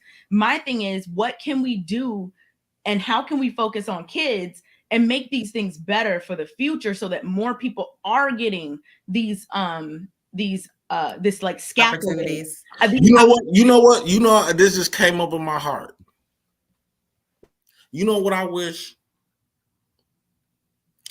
I wish we would have had the men that we had in Martin Luther King days with the opportunities that we got now. I get what you're saying. You know what? I agree with that. Because there is so much more opportunity. You can make money from your phone. Yeah. Like, see, but a And lot I of just people wish that we had the mindset. I wish the mindset of Martin Luther King, them, and Malcolm X, and Frederick Douglass, and all them old people, and Rosa Parks, and Harriet Tubman was all here with the same opportunities that we got now. But what I think we will be way further as a collective, not as a few. That's but the overall, culturally, we're in a microwave society, and right. people, you can definitely do it these days, but it may take a little bit of, and people want that. People want it fast, and people are really hyper focused on financial success, which I'm not saying there's anything wrong with that. Of course, you know, get your money. I'm not mad at that at all. I mean, I'm speaking Kay, my money, but I'm saying, like, all the people that you named, none of them were doing that for money.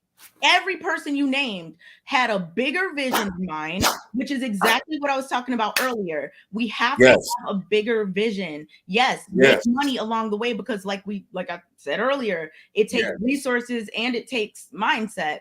So those things need to be happening concurrently, but we also cannot make it so that we're not focusing on the other things that aren't even involved with money. Just being better to each other, people just being more cooperative with each other in and outside of romantic relationships, is whatever. right? Just understanding that we are each other's greatest allies. Like, that's just what it is.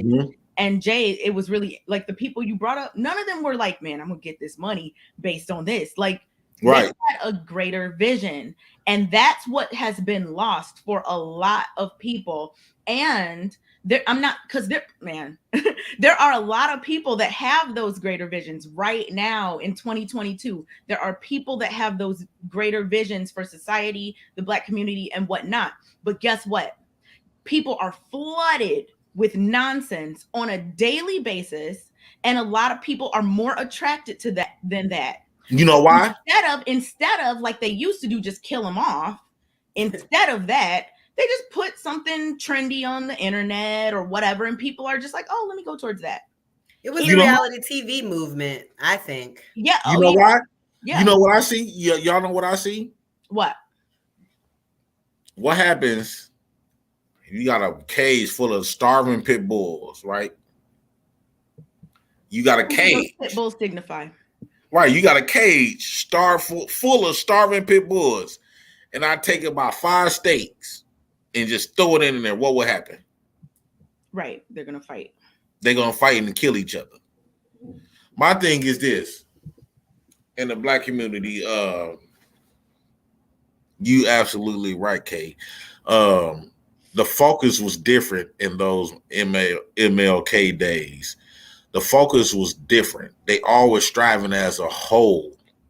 Now we adopted this individuality. The problem with the Black folks today is Black women and Black men been emasculated to the bottom. There are plenty of studies on this. Go to Google Scholar and look them up if you want.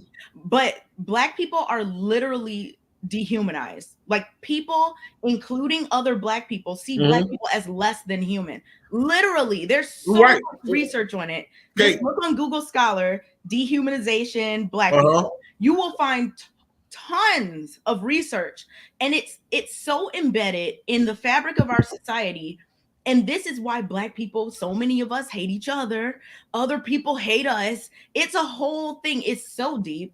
I think that we really have to unpack those things so that we can really understand what's going on, so that we can fix it. Because a lot of what's going on is not even anything people are just aware of. These are things playing in the background of your mind. Like, okay, like the reason that somebody said, why did you search that or something? The thing that made me search that up was I was reading someone's article that they wrote about like white people not moving off the sidewalk. I don't know if y'all have heard of that. Like you're walking down a sidewalk and like they expect you to move to the side. Yeah. Versus them. Yeah. I just got into like this wormhole. I'll experience that. Damn. I got into this wormhole of stuff and I came across all these articles like, man, from Black people to any other race, people see us as, and we see each other as less than. So if we're going to continue seeing each other and ourselves and whatnot as less than, like how much progress do we plan on making? Like it first starts with like, you know, recognition that we are capable and we can work together and we can do these things and we don't have to be fighting and we don't need to do that. I'm tired of seeing it. I'm tired of seeing it. And y'all know what? I'm honestly tired of seeing it. Hold on, Jay, because I actually was talking to somebody about that today when I saw Portia's thing hit the shade room or whatever. I don't know if y'all have seen it, but I was just so embarrassed. And I'm just like, I'm tired. Portia from Real Housewives of Atlanta. There was a whole clip that came out with them just fighting in a resort overseas, like a whole like tons of people just fighting, acting crazy. And I'm just like, yo, like, I'm so tired of seeing this. Why are we seeing this? Why are we fighting? Y'all all in the same family together. Like, I don't understand why. I get it. Are they literally in the same family? They literally are in the same family. They literally were all family. You know why is that, Kayla? Well, can I tell you? I'm just so frustrated with it. Can I explain why I think that is? Like I was about to say. Yeah. When you talk about Black folks, right? We already emasculated. So to the bottom.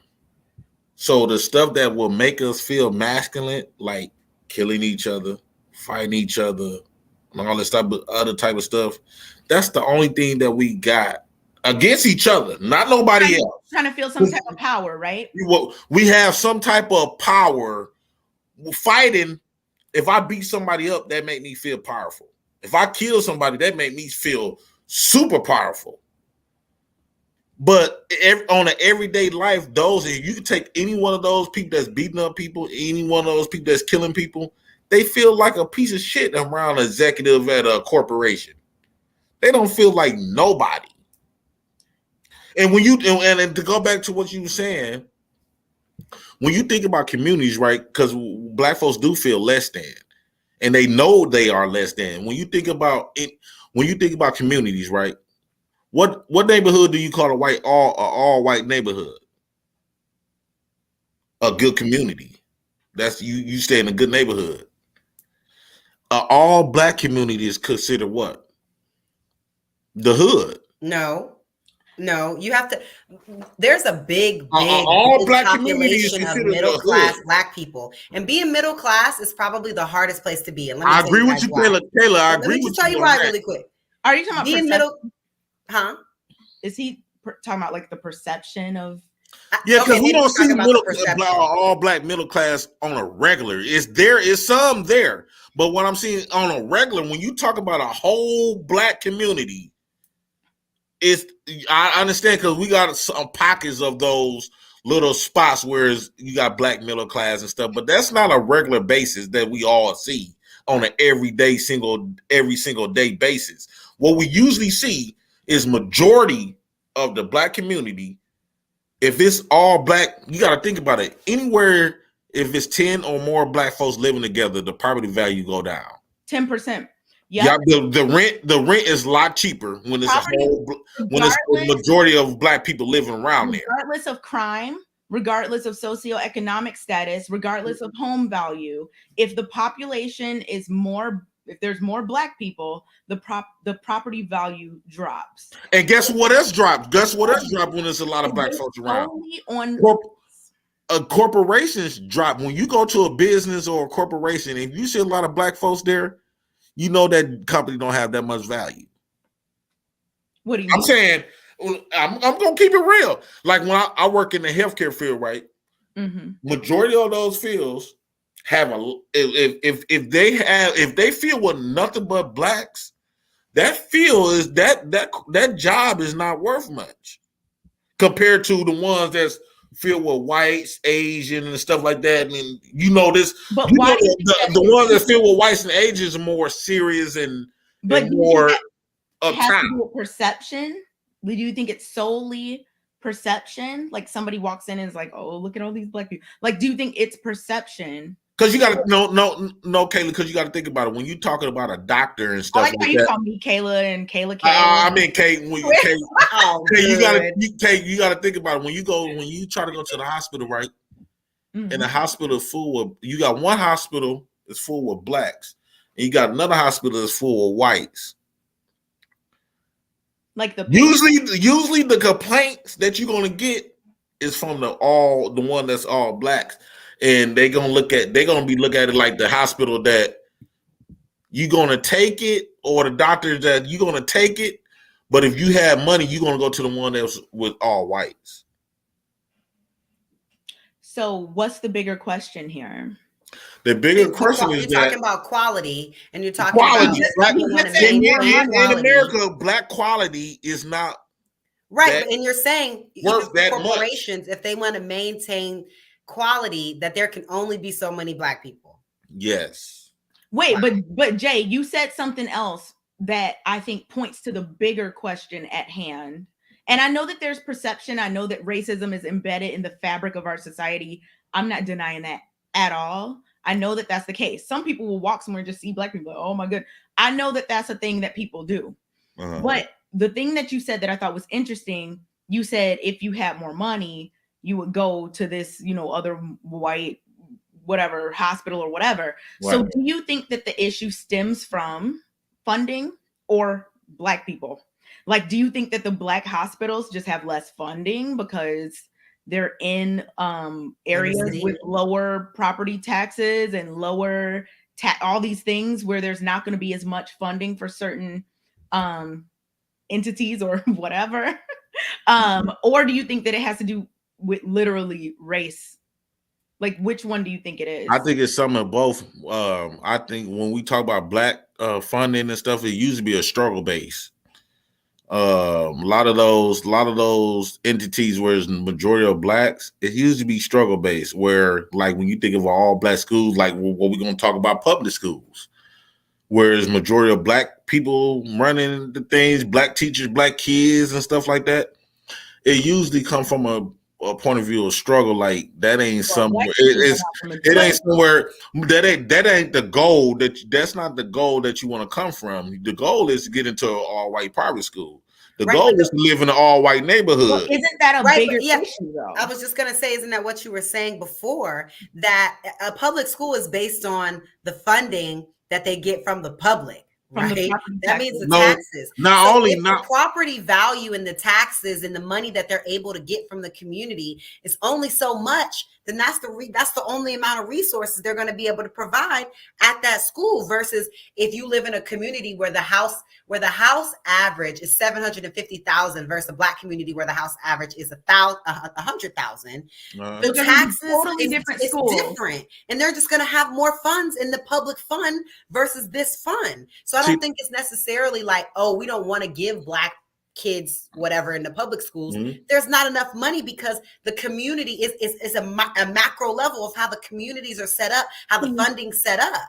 I hear what you. But that was built that way on purpose. Right. So here we are in 2022, and schools are still being funded in this antiquated way where it's very unfair. And just because you grow up somewhere, you could be the brightest kid ever. If you're living in a certain neighborhood, you're not going to have the same educational opportunities as another student somewhere else where property taxes are higher. That is totally unfair. Those are things that we need to be talking about. Those are things we need to really be concentrating on, because children is where, this is how you make things better for the future. But I just get so passionate. Well, charter schools, there's lots of different things. All I know is like ultimately charter schools really. Well, I'm just saying, I think ultimately it's going to come back to the foundation of the relationship and black people, adult people getting on the same page so that we can make a bigger change, so that we can impact things like that. you know what I'm saying, and have more say and more charter schools be developed or whatever it is. We just are able to have the resources to say, okay, this is a problem. Let's do something about it. And because no problems are really getting solved that much without some capital or resource of some kind. Hold on, Kayla. I want to say this. Okay, this is just my mindset. I don't know if it to be a fact or whatever, but you can have a white kid and a black kid go to the same college. Let's say they go to Harvard or whatever, get the same degree. Even that white kid will stand out more than the black kid. It's just the fact that in America, black people have lower value. Even if, let's just say, in the black schools or the black community, their neighborhoods is going to be lower value because one of the mindsets is different. But that let's not the value, but Jay, going down this rabbit hole. But how did it start? I get where you're coming from. I really do. I do. However, we have to be solution based. We have to figure out how to fix it versus why is it like this? Because this is America and this is how it is. It is what it is. Right. We have to talk about what can we do to align with one another? What can we fix in our ability to connect and stay connected to build these foundations so we can have all these things that we are talking about? That starts with the foundation. I got to answer. No, it's not even a question. It's more like rhetorical. Right. Because it's no one answer. Right. There's a lot of layers. There's a lot of things that's going to take. There's no like, bing, this one answer that's going to fit. It's no one answer. So it's going to take a lot of things. But the segue that I want to going into our next topic as well is the foundation of what we need to be doing within our relationships to build all these things that we're talking about building so we can. I got a question. Family structure and education. Family structure and education. I got a question to pose to both of y'all. Mm-hmm. When you say what could we do for a solution, my thing is, okay, how can I put this? How can I ask y'all this? Just ask it. Do you think continue to want to prosper in a white empire? What was the first part? Do you think that hold on, okay, let me finish what I'm I just want to know if we can table it. Hold on, okay, let me show. Only because I feel like it's going to take us down another no, and we want to go to the next topic. So I don't want to start. Okay, let me get this question out. Let me get this question out. Then we could just go to the next one. Do you think by us, when Kayla was saying what she was saying, do you think by us continue on want to invest in to help build somebody else's empire is the answer? My thing is the answer is to let them have their empire and to create our own empire where we will blossom at. Jay, I think that I get it, but the thing is, Jay, we have to be very realistic about where we are right now. We have to think about the fact that there are certain things that, like, let's say all just the school system closed down. What other alternative is there for Black people? Like, there are not that many alternatives outside of, I mean, I know people could say homeschool and all this, but even that, like, what kind, everyone, let me not go down that, path, but we have to think about what's realistic. Okay. The ultimate goal is, yes, build your own. Let's build our own. But in the meantime, while we're not there yet, while we can't even agree that a woman with a wig or a weave deserves respect, like, we're still arguing about that type of stuff. We are not ready to do that quite yet. But what we are ready to do is focus on our families. We are ready to be more careful with reproduction. We are ready. These are things that people can do right now. We can do these things right now. Finding long-term stable relationships and raising children within those, putting a lot of focus on K-12 education, making sure that you're really on top of that as a parent, doing the best that you can to leave something behind for your kids. Yeah, I was just going to say financial life insurance literacy. policy, whether you have some kind of investment, some kind of assets, property, whatever. Did I say life insurance property? Life insurance policy, any kind of asset, whatever that you're going to leave so that people have a head start, because too many of us are far behind trying to catch up constantly. So like at some point that cycle needs to be broken. And one of the first places that it can be is within a 2-parent household. 2 incomes are better than 1. Like you're going to have more money to be able to make a better future for your child, because at the current place that we're in, you need resources in order to have certain opportunities, which that's a whole different conversation of whether or not that's unfortunate, but like it's the reality. So we can start there with our relationships and focusing on education. Those 2 things, very important. Those are the things that we can do now.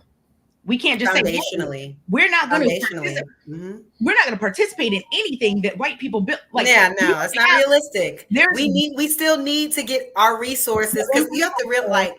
I do want to move on, but the reason that half of them even have what they have is because it's our ancestors' earnings. Gave that that they got for free. So reparations. In a perfect world, we could just go build our kingdom, but we need stuff to build. You need material. So what we need to do is change our minds, because we are the number 1 consumers, and the capital that we are gaining, spending it back in our own communities. No, we had the whole debate about there's no Black business, but spending it back in our own communities, saving it, spending it on things that matter. Not that Jordans don't matter, not that Versace glasses don't matter, but like in reality, where we are financially, we need to just make better decisions within. And then, obviously, like Kay said, the foundation is having that relationship, having that 2-parent household, having that structure. Mm-hmm. So that kind of takes us into the next topic and talking about all the issues that we deal with within those relationships and within those households that also distract us from doing some of these things that we talk about, which kind of takes us into the next topic. And this topic is like, I've always disagreed with it, particularly. Like I've always felt like it's kind of silly, but there are people that disagree with me. So we're going to go ahead and get into it. So let's go. Jay, tell me, why do you think women blame other women when their man strays or cheats? Jay, I can't wait to hear your answer. Why do women blame other women when their man cheats? I think it's kind of simple. It's an ego thing. I think cheating in general for men and women, it's an ego thing more than the actual act. That goes back to say how we've been emasculated. So when we get in relationships, a lot of times when your spouse cheat on you, it tends to make you feel like you lower than this person. It brings your confidence down. It brings your self-esteem down. And make you feel like you've been defeated. It make you feel like you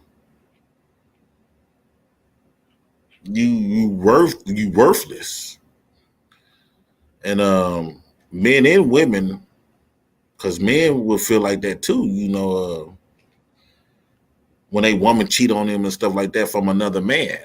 It make you feel less powerful that this person that you thought was powerful. That a lot of times people get more mad. It depends on the person who they cheat with.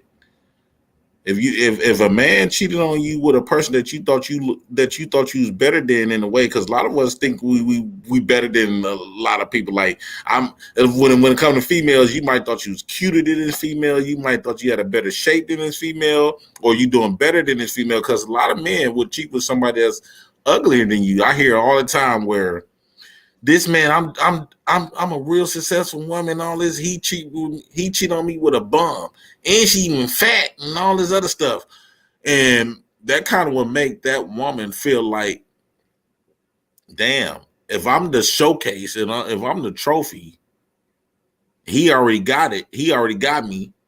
Why would he go to mess with? Not only cheat on me, but he cheat on me with somebody that's beneath me, and because usually that will end up happening.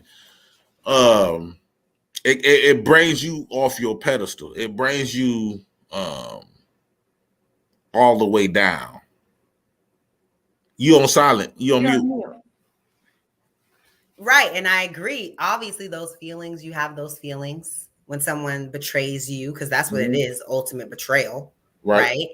But why do women blame other women? Because with men, I don't necessarily see it like that, but I feel like with women, it's a lot more of that.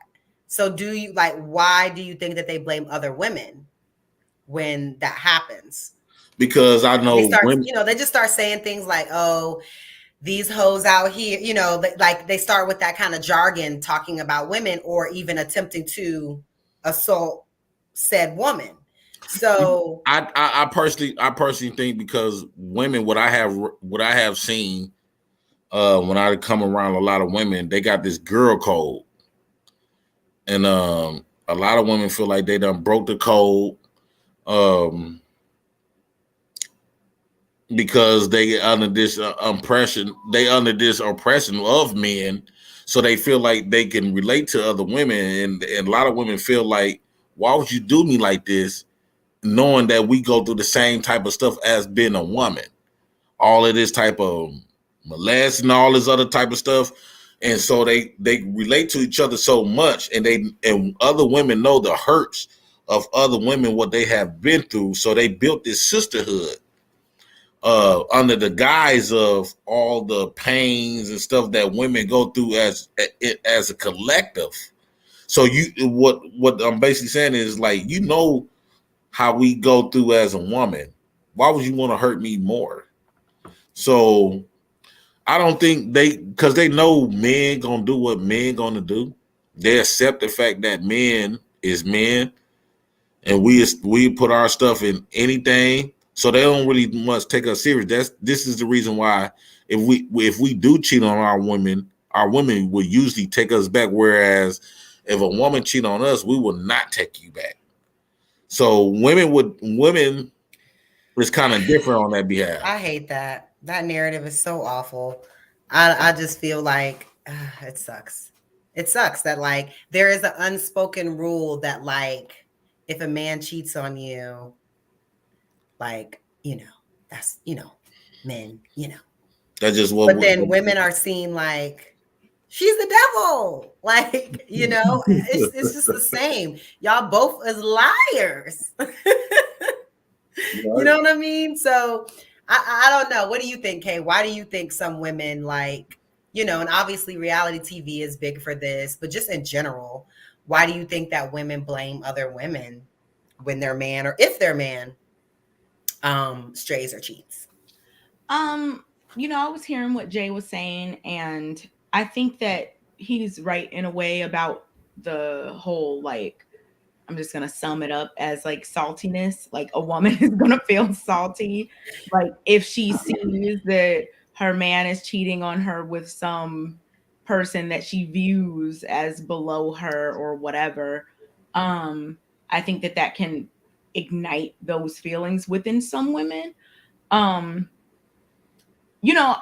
always, I understand someone getting mad, that someone would, like, the person who your person is cheating with, like, I get feeling some type of way about them, but I always, whether it's a man or a woman, I always think that you should be more, you should have more to say to your mate, because your mate was the one that but that stepped out on you. So like that they were the one who broke the trust or the commitment or whatever it is that you two had. Whereas while the other person, they bogus or whatever, but like they didn't necessarily like owe you anything. Right. Y'all didn't have any type of agreement, but like you and your mate did. So I think that the reason why some women get mad at other women or blame other women, I don't know. And I think I saw Kamaria say in the comments there's too many H words. And I think some people do think like that. Like all these people are out here maybe throwing themselves at these men that they know have women and all that type of thing. And I know that that's something that a lot of women don't take, they don't look at that positively. So, yeah, I think that that's why there's several. Can I add one more thing to that? Yeah, go ahead. What I want to add to that is like, what I have learned about women is since I've been dealing with women is they got this competing thing with each other. And by them competing, especially when you got women that brag on their men, how they man love them and all this other stuff. So other women, that's going to make women they feel. Are you talking about the people who try to get the man that's married or in a relationship or whatever? In a way, like, for an example, like, let's just say, okay, you got a good man on your shoulders and everything, and it's this underlying competition that you have with other women. When you talk to probably Kayla, she might don't have no man or whatever, and you go up there, you be sitting up there, you talking about your man and stuff. You might not in your mind that you thinking you bragging, but Kayla will feel like she want to be treated the way you getting treated by a man. This is a hypothetical, just so we can keep it. Yeah, this hypothetical. Just checking, because I'm like, this hypothetical here. But because let me give y'all one little secret. I still don't think the game is to be told, not to be sold. But I'm gonna give y'all one little secret. That's weird. Go ahead. I'm gonna give y'all one little secret. One of the games that I use to get multiple women. Right. Good grief. I can let's just say for an example, right? Let's just say if I want Kayla, right? I would, in order for me to get Kayla, I probably like, damn, I gotta think of a strategy to get Kayla. What I'm gonna do is, since Kayla and Kay is friends, they both don't got a man. I'm gonna be trying to target Kay and try to approach you and stuff like that, make you feel good and all this other stuff to make Kayla jealous. To ignite. So once you get two women compete with each other, you get all the booty. Well, if you get the women to compete with each other, you don't get booty just off default from all angles. My. That is a heck of a strategy. I'm just saying, it happens. It's you got some that won't do it, but you got a lot of them that will. If you get women to compete with each other, like I could, let's just say if I want you, Kayla, but I treat Kay like she gold. And you watching how I'm treating her. Mind you, you don't have nobody treating you. Mind you, you don't have nobody treat you like this. Hey, do you do this nowadays? How old are you? Good grief. No, I don't do. I'm 36. Teenagers do this? I was about to say, okay. So I don't do no bull crap like that now. That's okay. Bull. No. Sounds extremely manipulative and what are we doing? Because for me, if it was like real world and it's real, and you showing somebody else a bunch of attention, that's it. I'm writing you off right there. I'm like, done. Because I also don't like dudes who are all in a bunch of different girls' faces, and then you think you're gonna be with me at the end. And you know what, Kayla? And you know what, Kayla? You've been all around the club. You've been all around here tonight. And you know what? This would do. Go find one of them. And this what dudes mess up at, right? Women could accept that. This, ironically enough, that a woman would accept her man cheating with 10 women opposed to that one woman. That one woman would mean more than those 10 women. What one? Those I'm saying if a woman had a man, right? Let's talk about it. If a woman that had a man, right, and he cheated on her with 10 different, she found out this man cheated with 10 different women. She not gonna too much. She gonna be mad, of course. She gonna write him off like he just a ordinary man. I thought this what men do, whatever, and all that. He didn't take nothing really serious. He just out here fucking. Whereas if that man that cheated with if she found out he just cheated with just that one particular woman, you mean that's where her competition to come in at. Her competition gonna come in with 10 women to come in with that one specific woman because she trying to protect. She trying to maintain the heart that he had for her, and she feeling like he giving that same heart that she had for her to this another woman. That one woman is way more potent than 10 women. You know what? Now that I think back to reality TV, it's giving Tara, Peter, Amina vibes, and you know what? That exists, but for me personally, I can't identify that with that because I'm not doing it. I'm not taking you back. I'm not 10 women. You what? I just stretch it a little bit, but when you got a man that cheating with multiple women and he been doing this for a while, a lot of women somewhat accept it more. Whereas if this man cheated with just one woman, he got one woman on the side. I was taught by my cousins and them, my older cousins. Are you saying an emotional connection versus just? You're right. Once that man get an emotional connection with that one woman. Okay. You're right. That's what I'm trying to say. It took me. I didn't know exactly. Yeah, because she was like one woman to 10 women. I'm like, he cheated. Yeah. Period. He cheated. Like, right. But he got that emotional connection with that one particular woman. Okay, How would y'all feel if your man got an emotional connection with that one other woman? I don't care if it was an emotional connection or just a physical connection. Like we would have to be in some long, deep stuff for it to like work. You know, we would have had to be 25 years and 5 kids and like, you know, but I'm literally just turned 30. 25 years. Think I'm gonna be cool? Like you about to start smashing a whole basketball team, and I'm about to. So if you was married, Kayla, if you was married, right, to death do his part, and he cheated on you, you would not accept him. How am I supposed to? You gonna let another woman win your husband from you, huh? How am I supposed to trust you again? But I'm just asking you the question though.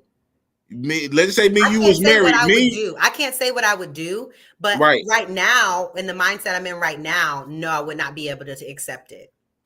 But when realistically, you know, when women, a lot of times, what I have learned from women that this is where you get the idea, this is where you get the conversation of what I've been listening to. This is where you get the conversation of love is what they used to say when stuff like this happens. Ain't nobody perfect. They get to start blaming everybody else. Girl, you should leave that man. Why you let that man do that to you, but they still end up staying? So they start making excuses and blaming everybody else.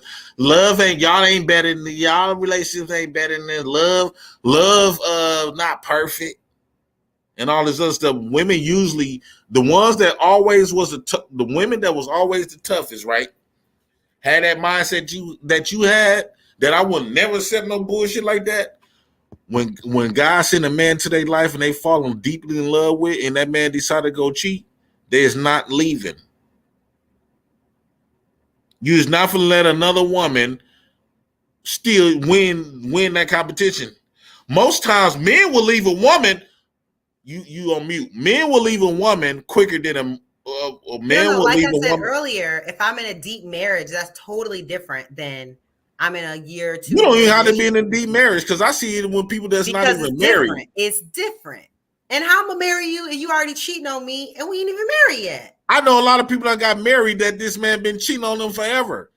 Nah, I can't do it. It's men out there that don't like. Come on, like I just don't feel like that's what man you know that don't I just cheat? don't feel like, how is the relationship going to be successful if I don't support you cheating on me and you're just going to be cheating on me? Like, it sounds toxic.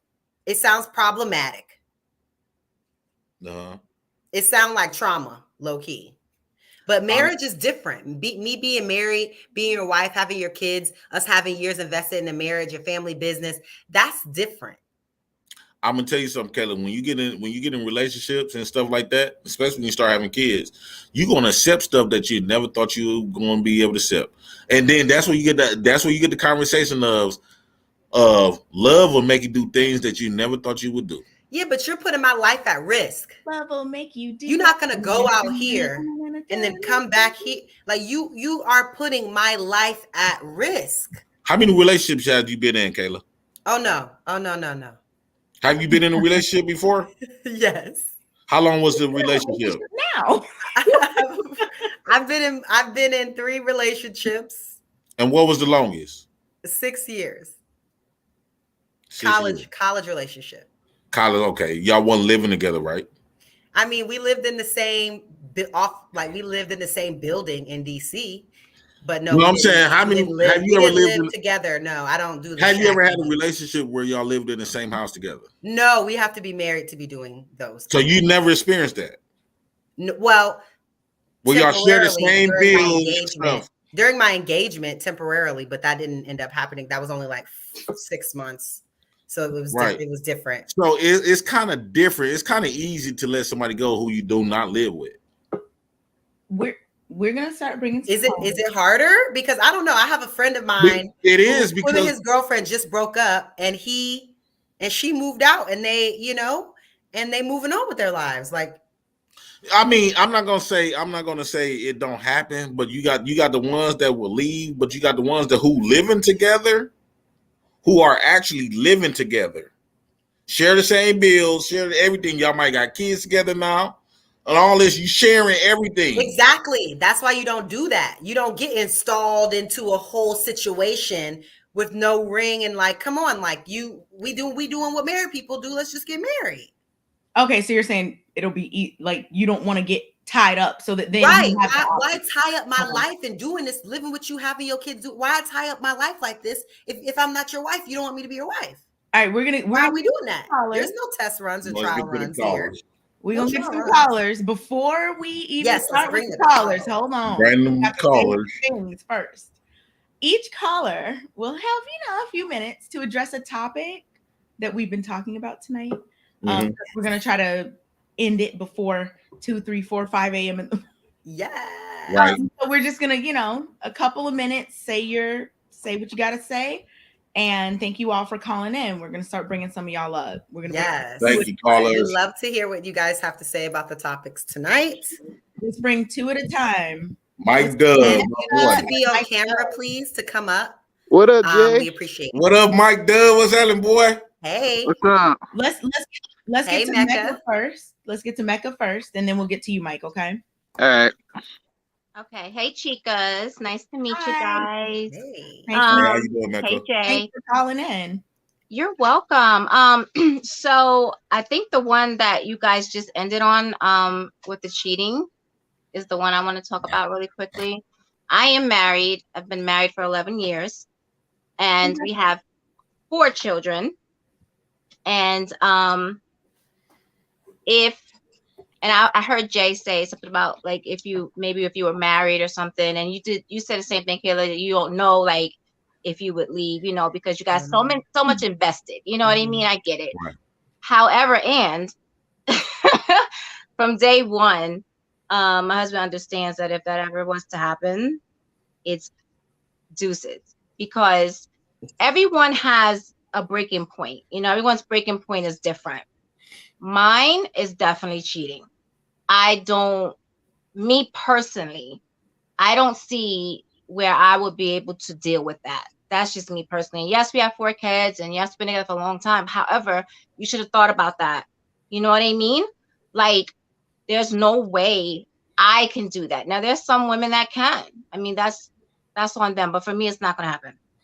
And I think if you come into the relationship already with that expectation, and you guys let each other know what you're not dealing with,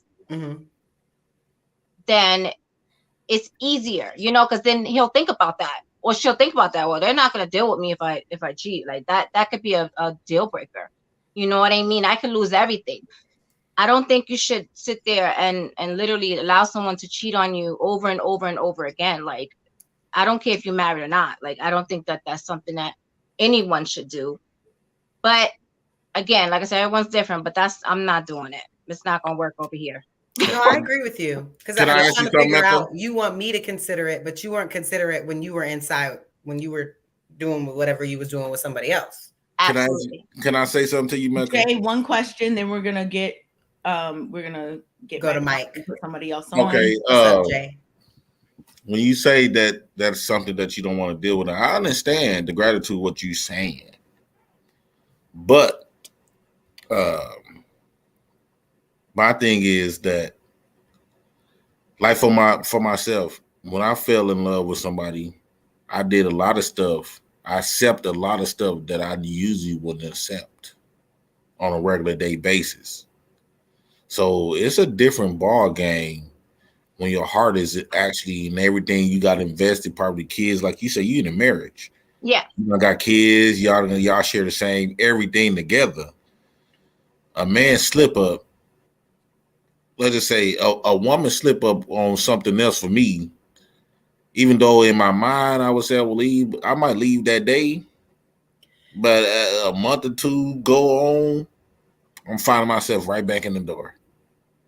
I think that's what usually be happening. Jay, do you think that because men think that women think that way, they think that if they get caught or if they cheat, that, you know, that we could just work it out? Because they feel like women feel like, oh, I have so much invested in the kids, and I want my, you know, she ain't gonna not want me here with my kids. So, you know, if I do it and I do get caught, like you know, maybe I'll be in the doghouse, but we'll just work it out. No, because necessarily, like, men be scared when they get caught. That's why they try their best. That's why they get mad at you when you be snoozing and trying to find us, catch us up on stuff. We get mad at you, like, what the fuck you keep looking at my motherfucking, asking me for my motherfucking phone and all this other stuff, because we be scared as hell. You're right. No, we don't be thinking like that. Yeah, you're right. But this is the thing. Like I said, that's something that you should have thought about that. Like I said, for me, I'm not talking for every woman. I'm not doing it. I don't care. I'm not wavering on that.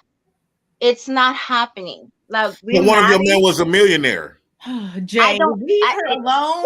No. It's trust me, it's so fine, Jay. Jay. Listen, it's not happening. I don't care how much money he has, how much status he has.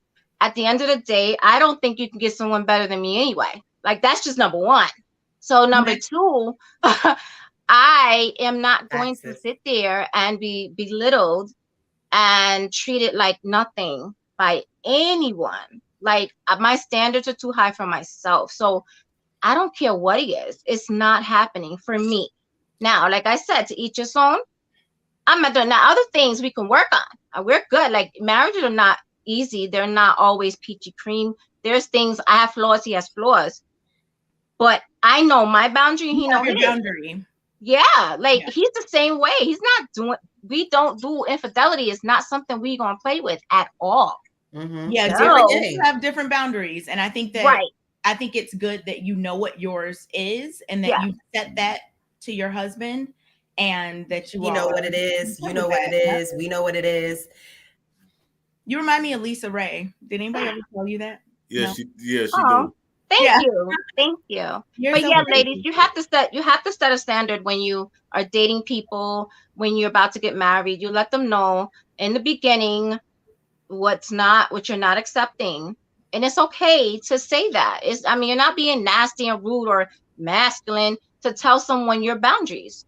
Right. No. And if they can't deal with it, then that's simple. Like, okay, well, But all women told us that they're not accepting cheating, and they still do. You're right. Do they? Let me get final Yeah. thoughts from you, Mecca, so we can, because we're trying to be really organized. With No, these you're topics. fine. Okay. I had fun with you guys and anytime, but Yes, tune in Thank next you, week. Be sure girl. to call Appreciate in. you, You were sis. great.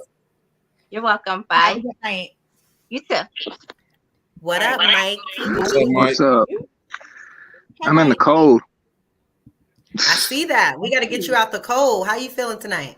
Good. I'm kind of on a ammo You all watch, good. so. You're fine. You're good. You're good. But I just want to say on the topic of cheating is that majority of the time people don't realize, but men and women we usually cheat for the same reasons. It's out of something is missing or is neglect in relationship. Now, of course, there are those men and women who cheat just for the simple the sky is blue. And believe it or not, some women get to cheat because of the emotional high and like that fear factor of, oh man, I might get caught. It's a rush for them. You Saying, think? yeah, I've seen it. You think people are doing it Recreationally? if Yeah, you will? recreationally, like for shits and giggles. It's just some people just have bad character, period. Okay, that's true. Okay. That's true, because there are women that can be doing everything right. She doing everything right. He's attracted to her. She's doing everything, and he still. I think it's an issue of self-control. And then It can be. gets in a situation, and then he can't control himself, and then it just he lets it happen. It happens. You know what I mean? And it's just like the lack of self-control. But there's also one of the biggest reasons why men cheat, and this is never talked about, is that there's a lack of affection and sexual intimacy in the relationship. And no matter how many times you address it, it never happens. And so sometimes a man's back is against the wall and he has one motive. And that's what Jay was talking about. It's like, oh, you cheated on me with a fat chick. That's usually because there was emotional connection, because his main chick was pretty much treating him like shit. And the so-called big chick made him feel like a king. So why would you stay with the person that was treating you like S-word? Because we still love you. And then the benefits that when you're married, you're just not gonna sit here and trying to. Okay. I see what I'm you're talking about from a marriage So point of view. do you think that the reason do you think that the reason that I just snatched my own earring off? Do you think the reason do you think the reason that is because there's a lack of effective communication, or do you think it's because that other person just doesn't care and they just like get out, whatever? I've had this conversation on Cruise with Trill a couple times. Uh-huh. And that y'all know Trill. Yeah. But how it starts in the dating phase, 10 years down the line, it will not remain the same. Mm-hmm. It's human nature. It happens. Right. Like every marriage will go through that. No matter, you can have the biggest thing. Because I hate to say this, but when a lot of women want to be married, but not everyone could be a wife. Mike, you're married, right? I am. I've been married for 6 years. I remember you saying that. I just wanted to make sure before I started asking questions. If you could give one piece of advice to someone or people in terms of how to prevent these types of things down the road, because you just said like in the beginning it's different than it is, later into the relationship. What would that piece of advice be for men and women? Communication. Communication is key. And a lot of people don't want to bring it up because they're afraid of how the other person will take it, or they feel like it's not going to get anywhere. Okay, I agree with that. I think communication is definitely key. Yeah. And hate to admit it, and this goes for men and women, when it comes to ego, they never want to admit when they hear wrong, what they're doing wrong. Yeah, like when you tell them the issues that need to be fixed. Yes. Okay. Like, for instance, it's like, oh, well, yes, we're having sex, but it's not that good. Can you do X, Y, Z? All right, fine. I just won't have sex with you at all. And if you feel that way, like, God, wasn't the point I was trying to make. You missed the it's like, that's what you got from that conversation. Yeah, I get it. Receptive to your partner. That makes no sense. So I get that. Yeah. Okay. Yeah, that was good advice, Mike. Thank you. Do you have any final points you want to make before we? And then also, I think the whole reason why women blame other women is because it makes them feel better. I think that's kind of what Jay was a little bit. Yeah, he was. He was saying for their ego, it makes them feel better. It makes them feel better because deep down, you know, if you neglected your man, if it led to this, but you'll probably never admit it to yourself. I think women that blame other women, those kind of women are always going to stay with them men. Yeah, because they don't see any fault. Yeah, they're just like, or they tell she them, made you do this, and you're a man, so you can't control yourself. So I don't know, but I do think that every time I see like these situations where the women go after each other, one of them gets back with him. No, they both scenarios they end up staying with the man. Even the ones that blame the man, they still stay with him. It's crazy. You want to know why they do that? They see value in that man. You want to know why they do that? Because it's comfortable for them. Yeah. They already know what's going to happen. They've been in this situation And for years. They be competing with each other, so they saying like, I'm not gonna let this woman take my man away from me. Yeah, and did that. And the whole thing. Keep a man has to want to be kept. Well, here's the thing. How many times do women say they want a good man, but how many can actually handle one? A good man is relative, though. I think a good man too. I think a good man is whatever that woman considered to be a good man for her. Yes, but okay, let's say like by society, the perfect good guy, the one who caters to you, doesn't cheat on you, does all this. Most women don't even want him. Opposite of the toxic stuff, right? If you ain't used to that, you gonna run. Yeah, but most women don't even want him. Or mess it up. Yeah, or self-sabotage. Right. Yeah, but that, you know, and I forgot. I think it was Trill actually who spoke about this on the Thursday night show and just said that like, because there is so much trauma and things of that nature in our community, especially as young people, that there are certain situations where we have to do course correction and we have to reprogram, and we have to work with each other to do that sometimes. You know, therapy is a good thing because you won't realize how life has affected you when you're going in survival mode. And then you now claim it as your new personality and your identity. But sometimes when you have your guard up, you be blocking your blessings, don't even know it. Yeah, because there are good men out here, and like you can't think that because whoever did whatever before that the next guy is gonna be like that, like, you know. Yeah, because I'm never gonna cheat on my wife because I thought it was stupid. I'm not gonna sit here and go for 30 minutes of something that might not be that good and ruin 6 years.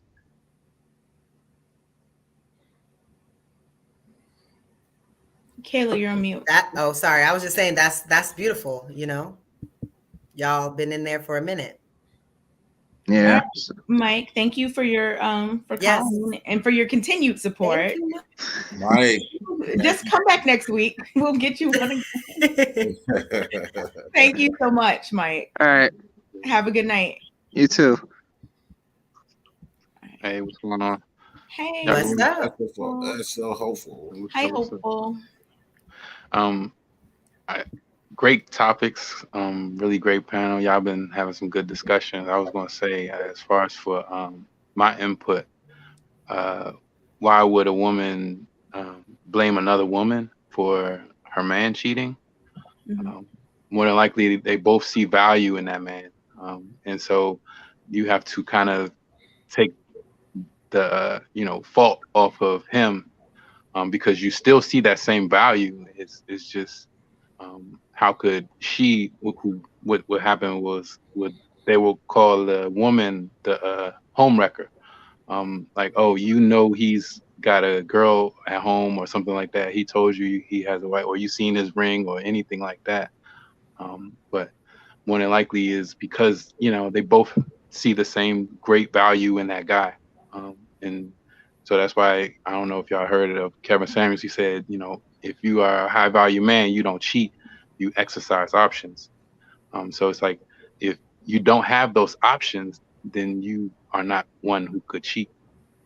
If you're not desirable, if people don't see you as someone to be desired, then how could you cheat? You know what I mean? I mean, yeah, you could, but with someone who is lower, more than likely, or it would be you messing it up, fumbling the bag, or whatever you call it. It was another topic y'all were talking about, patriarchy and how it would serve our society. I think y'all were pretty much spot on. It's kind of white male ran as far as for our society, and it's not going to be any difference until we have education, like you said, not just financial literacy, but literacy first. Man, if you don't turn that phone off, what? Oh, so you're just gonna pretend you don't even hear it.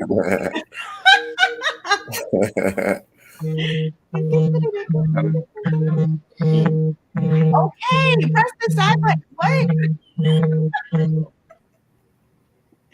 Sorry. Okay, go ahead. What? Okay. He's had to take a phone. Oh. You on the phone? You on the phone? Y'all can hear me? Oh, I was like, look, if you got to take the call, we understand. But damn, what was I saying? I don't know. You was talking about the patriarchy. Yeah, patriarchy. That's right. Yeah. So yeah, I mean, I feel as though as in our community, we need to realize that, you know, all people, no matter if you're man or woman, has to come through that birth canal, and that the woman has to be protected during those months of her, you know, carrying that child. And if we all realize that that is how all people come into existence, then we would all be matriarchal, and society, I think, would be changed for the better. Have you been listening to "Keep Your Head Up" by Tupac? Sounds like you have. But no, I'm just like, no, I mean, I get what are you saying, like that people should have more respect for women because women are the ones who birth. Right. Correct. Okay. I mean, seeing them as the weaker vessel, I mean, in terms of muscle strength, yeah, but and other aspects, if we see each other as more yin and yang, like how Kayla was saying, more, you know, collaboration and cooperation versus, oh, I make the money, so I make the rules, or you bring in this, so you know, work together. Exactly, work together. We may not have the muscles, but we stronger than y'all, because like every month, this shit ain't no joke. It's not. I think women are stronger. I think women are stronger than us in different ways, but women don't know what the ways that they stronger than us then. Right. Yeah, I think other than the whole pushing a child out of your No, what I mean is, like, y'all not aware that femininity is stronger than masculinity in many other ways. Y'all, I believe a lot of women not aware of that, what the strength that y'all have with the femininity. Because if y'all did, if y'all was aware the strengths that femininity brings, y'all will never try to dib and dab in the masculine world, because you from the ideas you think masculine is more stronger than femininity. I get that's not true. And I agree with that to an extent. Like, I've talked about that before. The thing is, I think that some people view femininity in a very narrow view. Right. Like, if you even push back, oh, you're not feminine anymore. And it's like, no. I know that femininity is very powerful. I know that femininity can bring the strongest man to his knees. Right. My thing is that we can't just box femininity. Look at you, got me saying it like you. We can't just box femininity in to a very narrow viewpoint. Like, oh, if you're not soft-spoken and cooking and cleaning, you're not, like, we have to understand that femininity is vast, just like masculinity. That's That's the only issue that I have. I think femininity can traverse way more than masculinity. It's almost like the king and the queen on a chessboard. The king only got so many spaces to move, whereas the queen, she could move around all a over little the more. board. And that's the same thing in real life. A woman could get away with more stuff than a man can. I don't care who that man is. If you but look a woman could get away with it. If you look at lions and their roles, like lioness versus lion, do some research into that, because the female lions do a lot of things and they stay in the family, and the men are the ones that the males are the ones that the lioness does the hunting.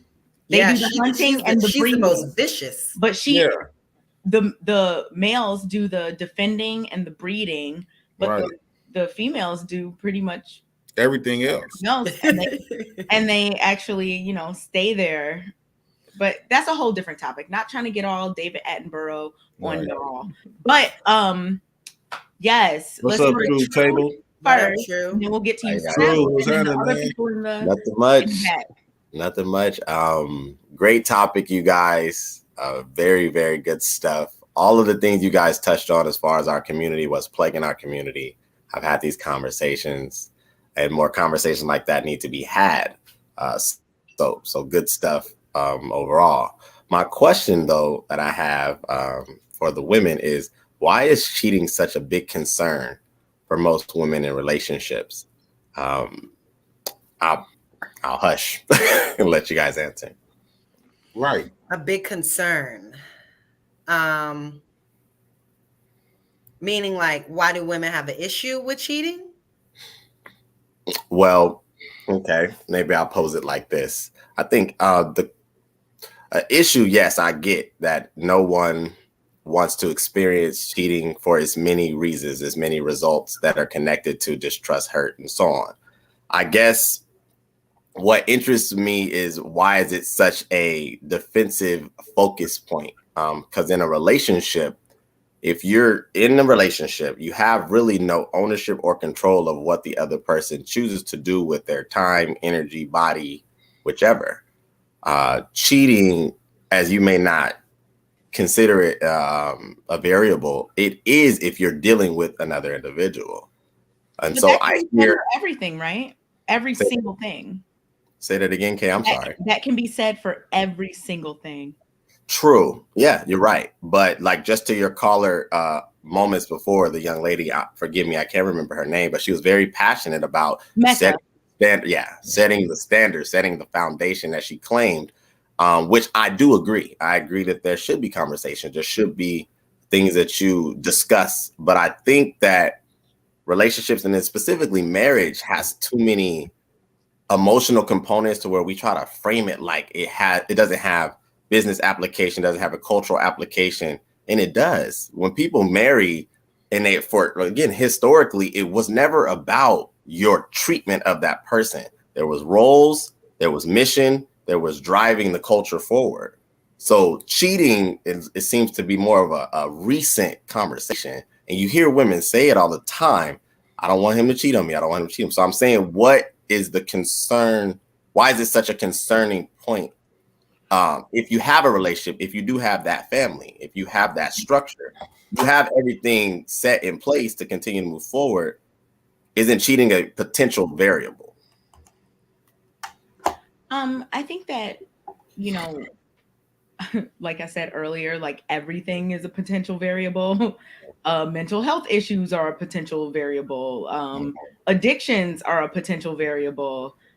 Someone just, anything could be a potential variable. I think that people look at cheating the way that they do because of like some of the things that Jay was kind of saying earlier, and that we kind of talked about in terms of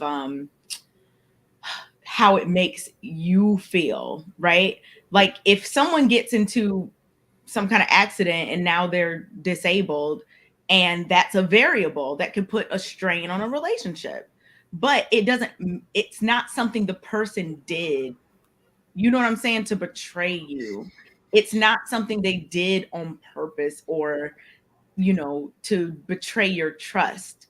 If someone gets addicted or someone, I don't know, has a mental health situation, these aren't things that people are doing, like they're not choosing. You know what I'm saying? I think that cheating is looked at more so as a choice. So Okay. therefore, since it's a choice that you're making, you're actively doing something to betray, or what's the word I'm to go It's against it. betrayal. I It's get honestly betrayal. Like I okay. think that's why people look at it There's as so a many big steps deal. that it takes to like cheat with someone. hmm There's I think so that's many why people steps look that at you it have to differently. consciously make. Like even living in here in Florida, almost every community is gated. The process that you have to go through to get through somebody's gate, to get to their house, to get to their bed, it's like you have to make a choice. You are actively making this choice. Okay, that's fair. Now, I don't want this Kayla's to like, be. I don't want this to be mis. Like you have to call me. You have to get the gate code. I have to tell you where the visitor parking is because you can only park where the visitor parking is. Like then you have to, you know what I'm saying? Like you have to be actively wanting to do this and do it. You're I doing think it. that's why it's viewed differently than I think when you in the mode of cheating, I mean, that's gonna come with it though. You don't think about it though. Every time you make one of those little Not when you in decisions. the mode of doing something. If you in the but mind still, frame Jay, of this, what you about to do, you in this zone. You in the zone of doing it. but So still, Jay, all those things are different than things that are out of your control, like mental health situations, addictions, things like that that you don't mean to do, Now that that you just end up in a situation that you didn't Right. want. You know, now I agree with that. I've had this conversation many times, so I'm gonna do my best to articulate my point.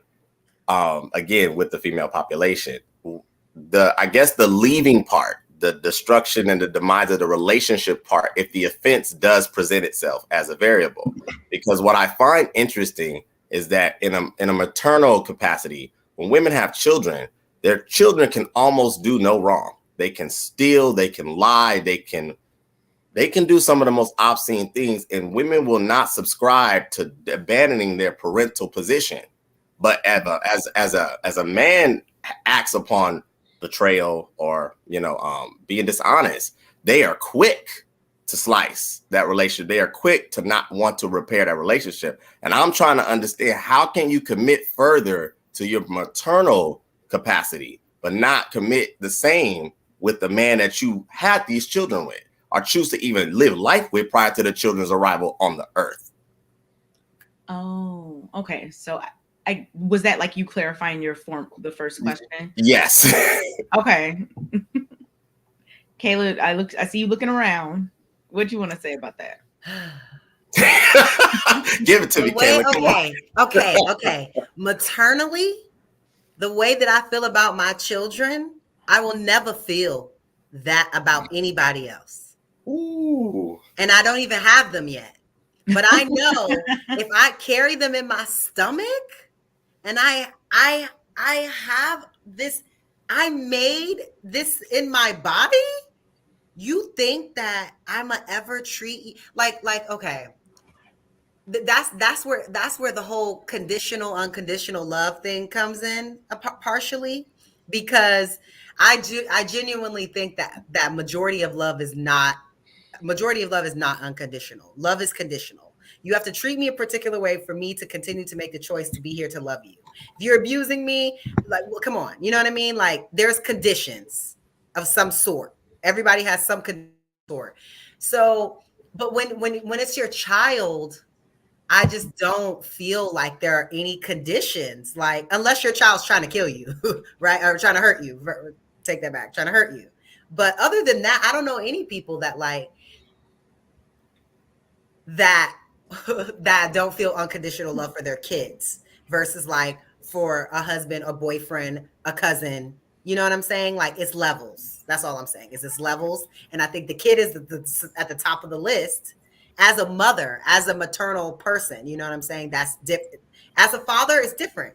You know what I'm saying? It's a different experience versus like carrying this human in your body. I mean, I get your question, True. And at first I had some thoughts and I was like, But I think what you're saying, based on what I think you're saying, I think the difference is that a lot of people might view their children as like unconditional love, I guess you could say. A part of them. They might view them, because I know what you're talking about. I mean, there's all types of situations that kids, that happen with kids, and a mother will stick beside them no matter what. But I'm not going to say that women don't do that with their men too. There's men that have done all types of heinous things, and their woman is still there. So I think it really just depends. There are also women who have disowned their kids. I mean, there are women who have put their kids in a trash can. Like, there's all types of situations. So I don't really think that that's like the case. Like, I don't think it's where, oh, you'll do this for your kid, but not for your man. Like, I think that a lot of things go into that. I think it's a very, multifaceted topic. I think it could have a lot to do with what else has been happening. Like, have you been hurting this woman on the regular and she's sick of you? Like, I mean, whereas a kid, you're not going to expect the same thing from your child as you do from your man. Like, that's just two different dynamics. Yes. So it's just really specific. I mean, there's a lot to unpack there, but I wouldn't say as a general rule that that's what happens, because I mean, plenty of women don't say, oh, I'm just going to cut this person off forever. I mean, think about a lot of relationships that last forever. Let's say somebody's married 50 years. The probability of somebody doing something within 50 years, I think, is probably pretty high. And they might not just cut them off. I think that, I don't know. I think your question is a little bit flawed. It's a little flawed. Well, I frame it that way, Kayla, Kay, because it seems that the energy is of one that is not of hesitation when, again, a man decides, or whatever the circumstance may be, to bring that set of disrespect to his woman. Whereas any conscious person understands that bearing children, raising children, and producing them through life, pushing them through life, is going to show a sort of, I'm sorry, that's my dryer, is going to yield a certain response to them. They're going to misbehave. They're going to disrespect you. They're not always going to hold you in the place of honor that you as their parent provide. And so I guess that's sometimes my own, outlook on it. It's disturbing, kind of scary. Like, with a man, it's like, oh, without question. Like, if you do this, it's done. There's nothing to talk about. I don't think that's the case for a lot of women. Look, what? I mean, let's just look at reality. Like, a lot of women have been cheated on and are still with those people. We can't act like women are just out here cutting off everyone that cheats on them. So, like, to compare that with the love or the commitment or whatever that someone has with their child is just not even, I don't even think that can be, it's not, no. Like, I don't even see how that's even being compared. I just think your child is different. Oh, it doesn't have to be more or less, but it's just different. It would be different if every woman on earth was just like, nope, none of us have ever been cheated on because we cut them off. But the thing is that a lot of women do stay with people. So, like, especially if you're in a marriage or like some committed relationship or whatever the dynamic may be, like, I don't think it's fair to compare those things because it's just not true.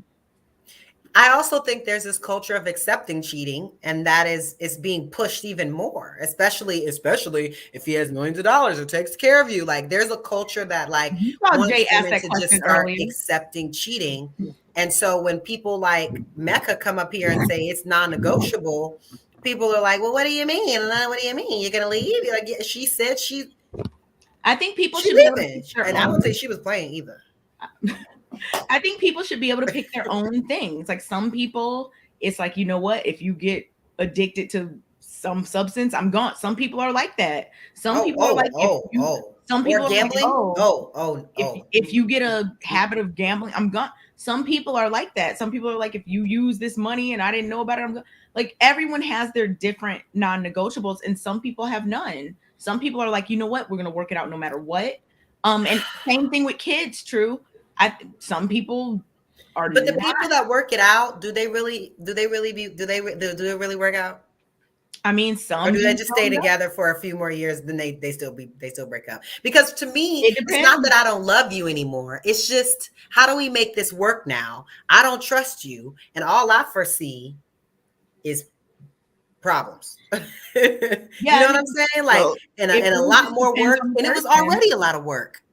this cheating topic is always a hot one. That's why I asked. You got two, young ladies on the panel. I've had this conversation, and it just seems to be such a big deal. And I'm not trying to diminish the impact that it can have.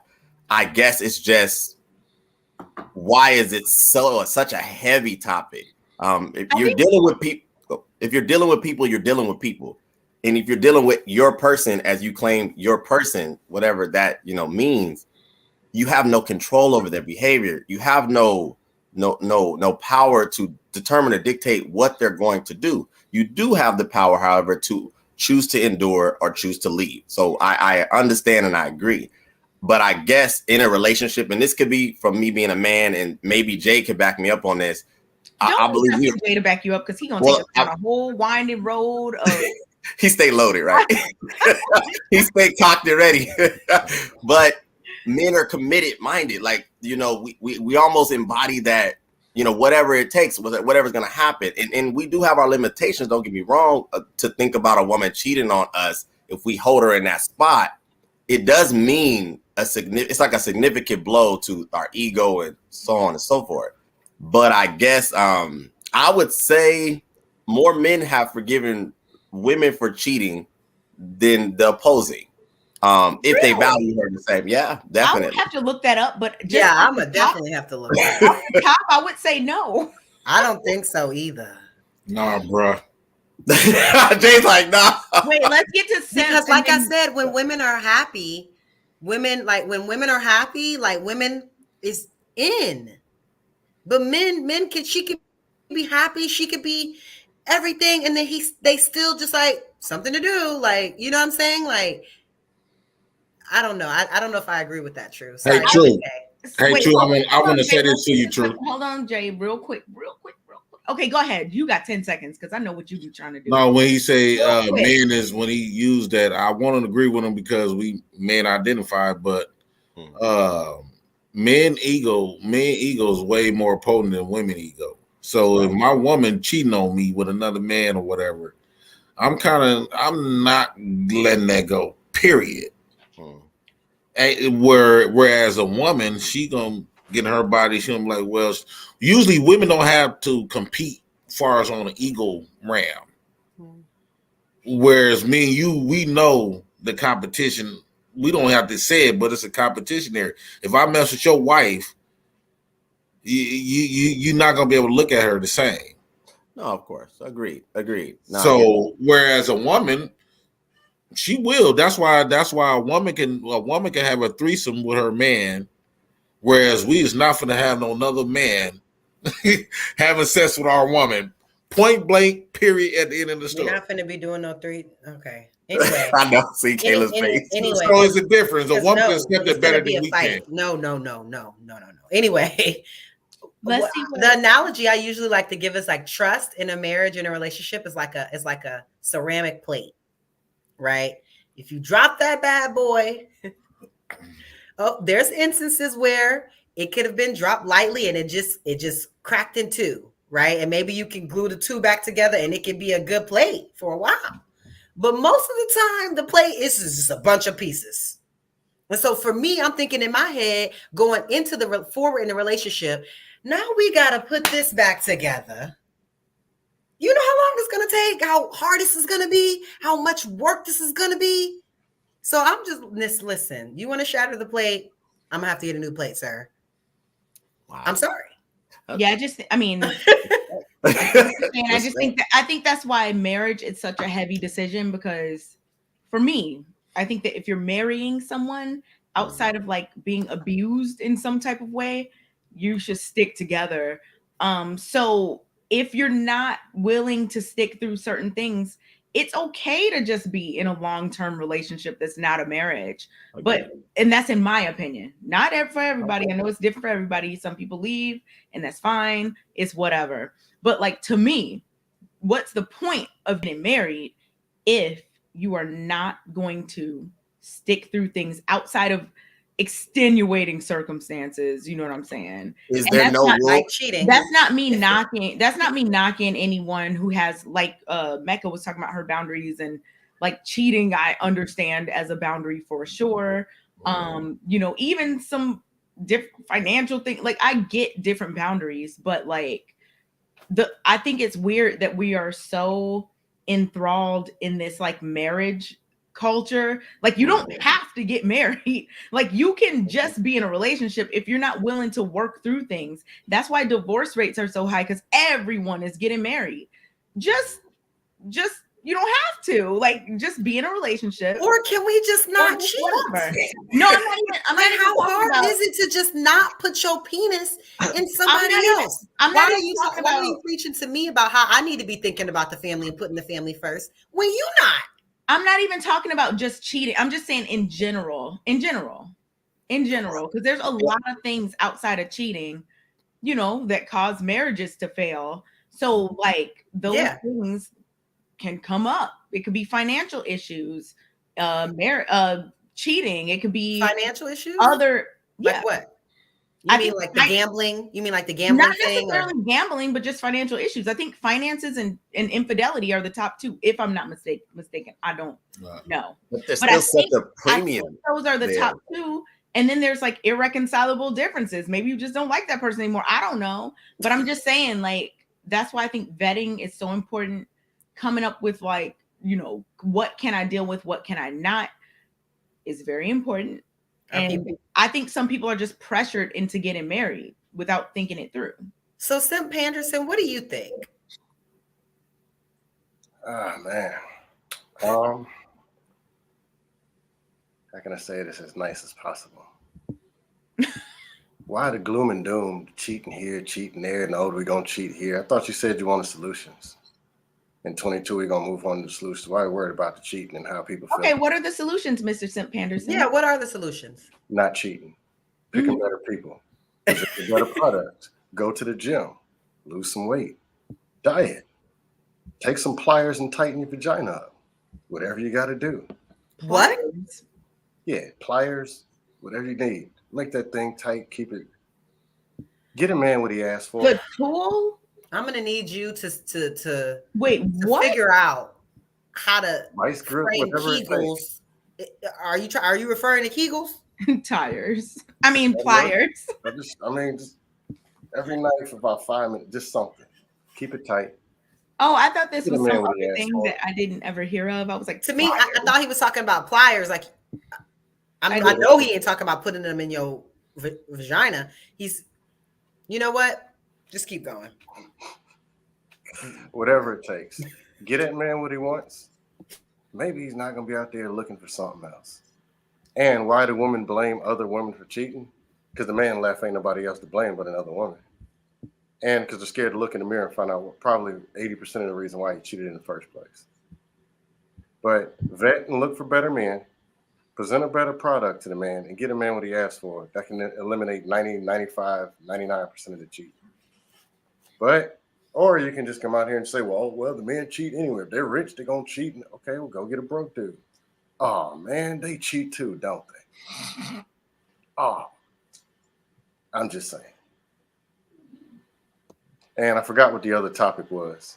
There was some other topic that was supposed to be. Those were the only two tonight, actually. We talked about the patriarchy and then the cheating. Hold on. What was it, the patriarchy thing? Oh, patriarchy, cheating, and building generational wealth. Oh, as far as patriarchy, there ain't one. That's why things look the way they do in the community. Other black men benefit from patriarchy. So you're saying in the community, you're not saying like no community. In the country. Okay, in the community. Okay. No, if you're talking about black, there ain't no community. That been gone. It's gone about 1973. It's done. The Titanic hit the iceberg. It sank. Now it's a free for all. Community used to be. Let me not get into my. I'm just saying conspiracies, but anyway. If you go over and look in the black neighborhood, we don't even own the businesses. Koreans, Mexicans, Japanese, everybody, they making the money. our community, our people are the only ones that judge money based on what's spent and not what's saved. So we judge money by how much somebody is spending. Don't even make sense. Right. So those are facts right there. But that's true. 78% of the children that are born today are born with no father. So that means the women are choosing to do this with no husbands. So what patriarchy? Most of the men don't have no kids. They don't have wives. And a lot of people who want wives, it's rough out here trying to find one. And if 1 out of 3 college graduate or top income earning men, black men, are dating out, that should be a hint. A hint of what? There's not going to be as many black people? That's possibly coming also. But we don't care about that, do we? Care? I mean, what you want to do? Just go out and make more kids with just random women that have some black kids? No, marry black women. I think black women need to understand that black men is only asking for correction. We don't hate black women when we get on these panels and stuff.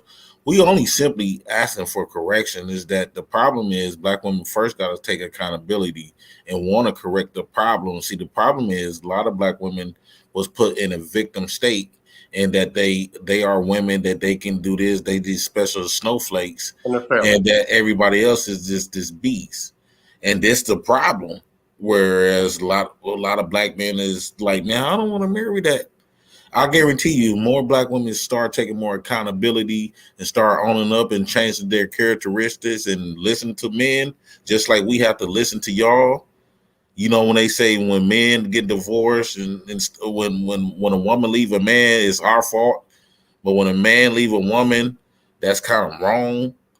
They don't really care too much about what the man go through and all this other stuff. We too focused on what the women going through. So women need to start listening to us. It's a two-way street. Kayla, I got a question. When women are doing all this leaving and I'll leave them where are they going? Going to where are they going? Oh, I know what it is. Muhammad is offering a better deal. Oh, no, it's not Muhammad. It's Ahmed. He's coming over there offering a better deal. He's willing to take on them 2 children, right? I cannot speak for that particular situation, but I do know when my parents got divorced, they both got remarried. Well, my mom was engaged, she's still engaged, but they both got other people. Oh, so when we look out here, everybody got people, right? Years. So all the women out here got kids, they got people. Like I said, I don't know. I can't speak on this because I haven't been married and left the guy and can tell you where I'm at now. All I can say is my parents that were married for a decade, they divorced and they both are married to other people. So my parents are still married. They just go to other people. It's a billion people in the world. Yeah, but if you go to the mall, like I just went to a Spanish restaurant, got me some nice food. There was women that had the men in there. I'm in Florida. I went to a Spanish. Every time I go to get Spanish food, somehow the women got the men with the kids. They're keeping them in. But when I go to the mall over here, there's single men over here, then there's women and kids over there. But you gave me a funny face when I'm talking about that ain't no community no more. Single men over there. I don't think that there's no community. I just think the community has a lot of problems. I don't think there's no community. I just think there's a lot of issues that we need to correct, that we need to fix. But there definitely is a community. There definitely is a culture. There definitely is a certain way that Black people move around in this country. Okay, what is the culture? What is it? I can go ahead. True. Black man right now. Black woman. What is it? Well, I believe our culture was at one time we used to be people who had a faith that we followed. You already said it. You said was. Yeah, well, I'm trying to answer your question. That was our culture. I think we have since kind of left that culture, and that's adding to some of the issues we have. It's a collective of things. We don't have a real vision on what our community should look like in this country. People talk about removing ourselves and going to another country. I don't see that happening. I do think, because you guys spoke on it earlier, Kayla, that sometimes as Black men, and we may feel like we have to buy our position of masculinity and our representation or to remain in that state. You guys have spoke about struggle earlier, saying that, well, the respect is going to shift if you're not doing what you're supposed to do as a man. Mm-hmm. And to Simp's point, culturally, you know, because I said this before, we live in this country, we can observe differences. There are men that are not nearly as smart as us. There are men that are not nearly as, equipped as us. There are men that are not as creative as us, but they seem to be able to get their women collectively to align with them, regardless on what they may be experiencing at that moment or in that season in their life. That doesn't seem to be the commonality in most cases with our community. Okay. Yeah, I think that's that seems to be one of the biggest issues. Men sometimes won't say, "Oh, we need you guys to, you know, to ride with us, to stand next to us." But that's what I hear. So I mean, we both need each other. We meant to be together. I mean, when I think about my experience, I feel like that's moving towards the right direction, right? I have so many friends and so many family members that have gone to college, met their spouse at college, went on to make great careers, have 2-income households where they've built something, and then the mothers are able to take that time with the kids, then go back to the workforce and build some type of foundation where there's resources. Like, I feel like that's a start. You know what I'm saying? Like, and I feel like we only talking about the people that are doing everything wrong, but there is generations, just like my friend is getting married. We went to Howard together. She didn't meet her dude at Howard, but he also went to HBC. Her parents met at Howard. They got married. They passed down a business to her. She's about to get married. She's gonna, you know what I'm saying? Like, we can generationally do it too, but we got to do it. Can I ask a question? What's up, Jay? Kayla, do you think by our Black women getting all of this success and freedom and stuff, do you think, for one, it blew y'all head up, and for two, it made y'all kind of more cockier, like it just made y'all more cockier and blew y'all head up to the point where, in my mind, I feel like, I hate to say this, I hate to compare women with children, but you know how you get a kid $1 million? No, I feel like how all these rich kids and teenagers becoming make money on the internet and everything, and stuff like that, and they just don't know what you can't tell them nothing after that. I believe that's what happened to our women. Where's the father to tell them all this stuff and guide them? That's what men are for. And you know what? I can agree with that partially, because because I don't think that's happening overall, right? But I do think that there's certain women that have certain achievements, intelligence, money, whatever it is. And women are naturally hypergamous in a certain sense. So it's like, whatever I'm doing, I want someone that can be above me. You know what I'm saying? Like, I want someone that can teach me more about finance than I already know. I want someone that can show me more about this than I already know, versus I'm in a relationship where I'm teaching him about finance and I'm teaching him about, I'm teaching him and I'm teaching him. And like, that's not attractive to me personally. But Kayla, I want him to be teaching me stuff. But if you don't know more than me, but Kayla, we on the top of the conversation when we got on that topic, we already admitted that we in a society where Black men and Black women is at the bottom disproportion of all of that. So we see when we get to start talking about money, we seem to ignore that, especially when it comes to Black men. We want to ignore that we not in a system where Black people as a whole that's in charge of nothing. So we basically accepting what we can get almost. But in 2022, you don't think enough avenues a year don't change. A year for Black people to figure it out. You could start Amazon. You could start a U-Haul drop shipping. Like I think it's about the tenacity, the wanting to to have something. Like, I don't know what is it, like is it the drive? Because you were talking about people that get out the mud, and then, like I said, if you're in the mud, you should have the most motivation out of everybody. For damn sure the people that are comfortable. I don't understand what you kind of missing the point. What I'm saying is the whole concept. That's why I was trying to tell you earlier about us need to build our own empire, because what we doing is traversing in their empire. We're gonna lose in somebody else's empire. We always gonna be at the bottom when we try to operate under their empire. We operate not in a black empire. To build an empire. That's why need. But when the conversation was the black patriarch. The conversation was the black school with no money. Hold on, Kayla. The top of the conversation was the black man's patriarch. Right? That was the top of the conversation, black man's patriarch. And remember when I said white women don't have as much issue with patriarchy because they benefited, and I feel like their white men is in control like white women did. They would be more willing to participate in it. White women directly benefit. They get money, they get marriage, they get assets. Right. Whereas are black women really getting that? You know what I'm saying? See the difference is you comparing yourself.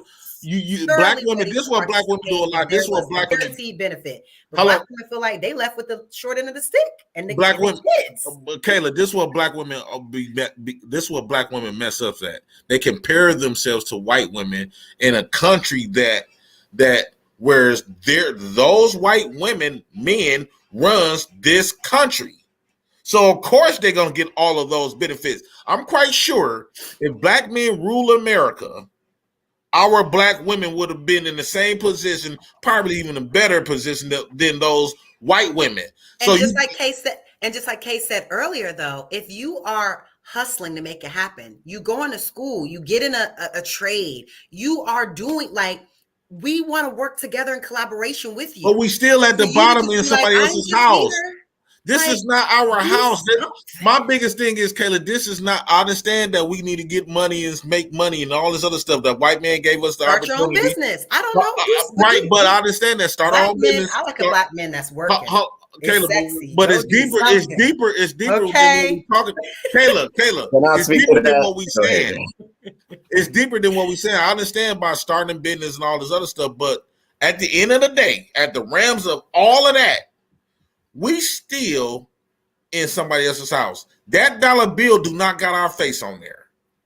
We will never outdo the white race when it comes to economics. But it's not about outdoing them, though. Are we trying to outdo them? I don't think we are. Well, they outdoing us. They outdoing us, though. Who cares? We just trying to get this together. It don't matter what they're doing. We trying to get this together. Don't worry about what white men are doing or the power that white men have that you don't have. Just go out here and figure it out. The internet, you can learn anything on the internet. Like, why are we pushing back on this? Like, Kayla, black people are some of the smartest, most resourceful people I have ever seen in my life. And it's just intellect, talent, creativity going to waste. Like, figure it out. Get out there, figure it out. This country, salespeople in this country make more money than any people. A pitch. Kayla, you missed the point, though. You don't even have to have a degree to do sales. All you gotta do is get out here and hustle, learn your product. Like, come on, like, we can't make excuses. We can figure it out. We are more intelligent, I believe, than any motherfuckers. We can do it. Like, come on, stop with the victim shit. We can do whatever we want to do. For real. Come together, collaborative. We can figure it out. Like, come on. Appreciate your passion, Kayla, and I agree with a lot of what you're saying. Can I ask you a question, though? As a black man, and if we're in the business of being black men who want black women, what does our prize look like when we do the things that you're talking about? When we go out and we conquer in our region, when we go out and we accomplish and establish ourselves in our region, what does that look like for the experience from black man to black woman?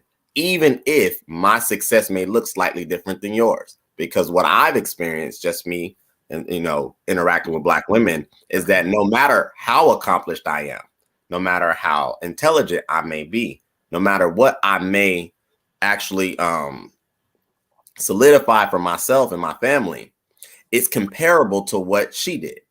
And then if that becomes somewhat of an ongoing competition, which I try to figure out, why do you feel it necessary to compete with me if the overall goal? I'm sorry, what'd you say? It's a scam, ain't it?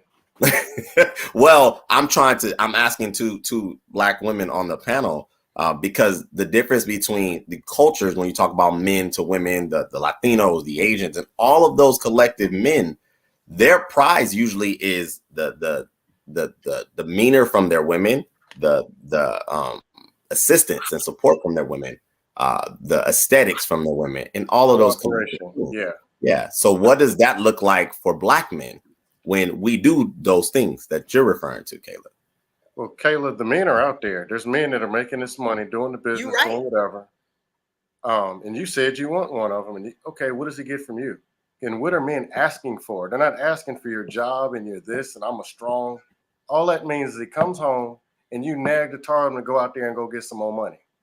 That's not what he asked for. So the main thing that men value in my life, my man and other men, because I have two really great best friends that I've been friends with since we met freshman week. Okay. The value that they see in me is, one, the support. And I think Jay was also talking about this before. He's saying, we don't have people. What did you say, Jay? Like, we don't have people like pushing us or like, whatever you were saying. And I'm a big component on that.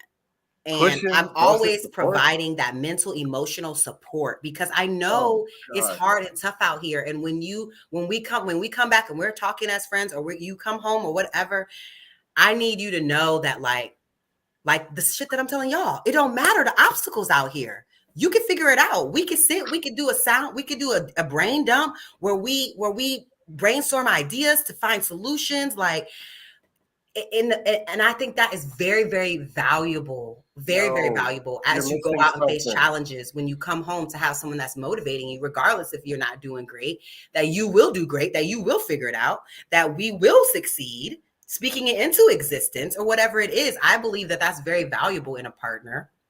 And that's one of the strongest things, because I have a praying mother that, like, every time anything, it don't matter what was going on, she's just like, we're going to figure it out.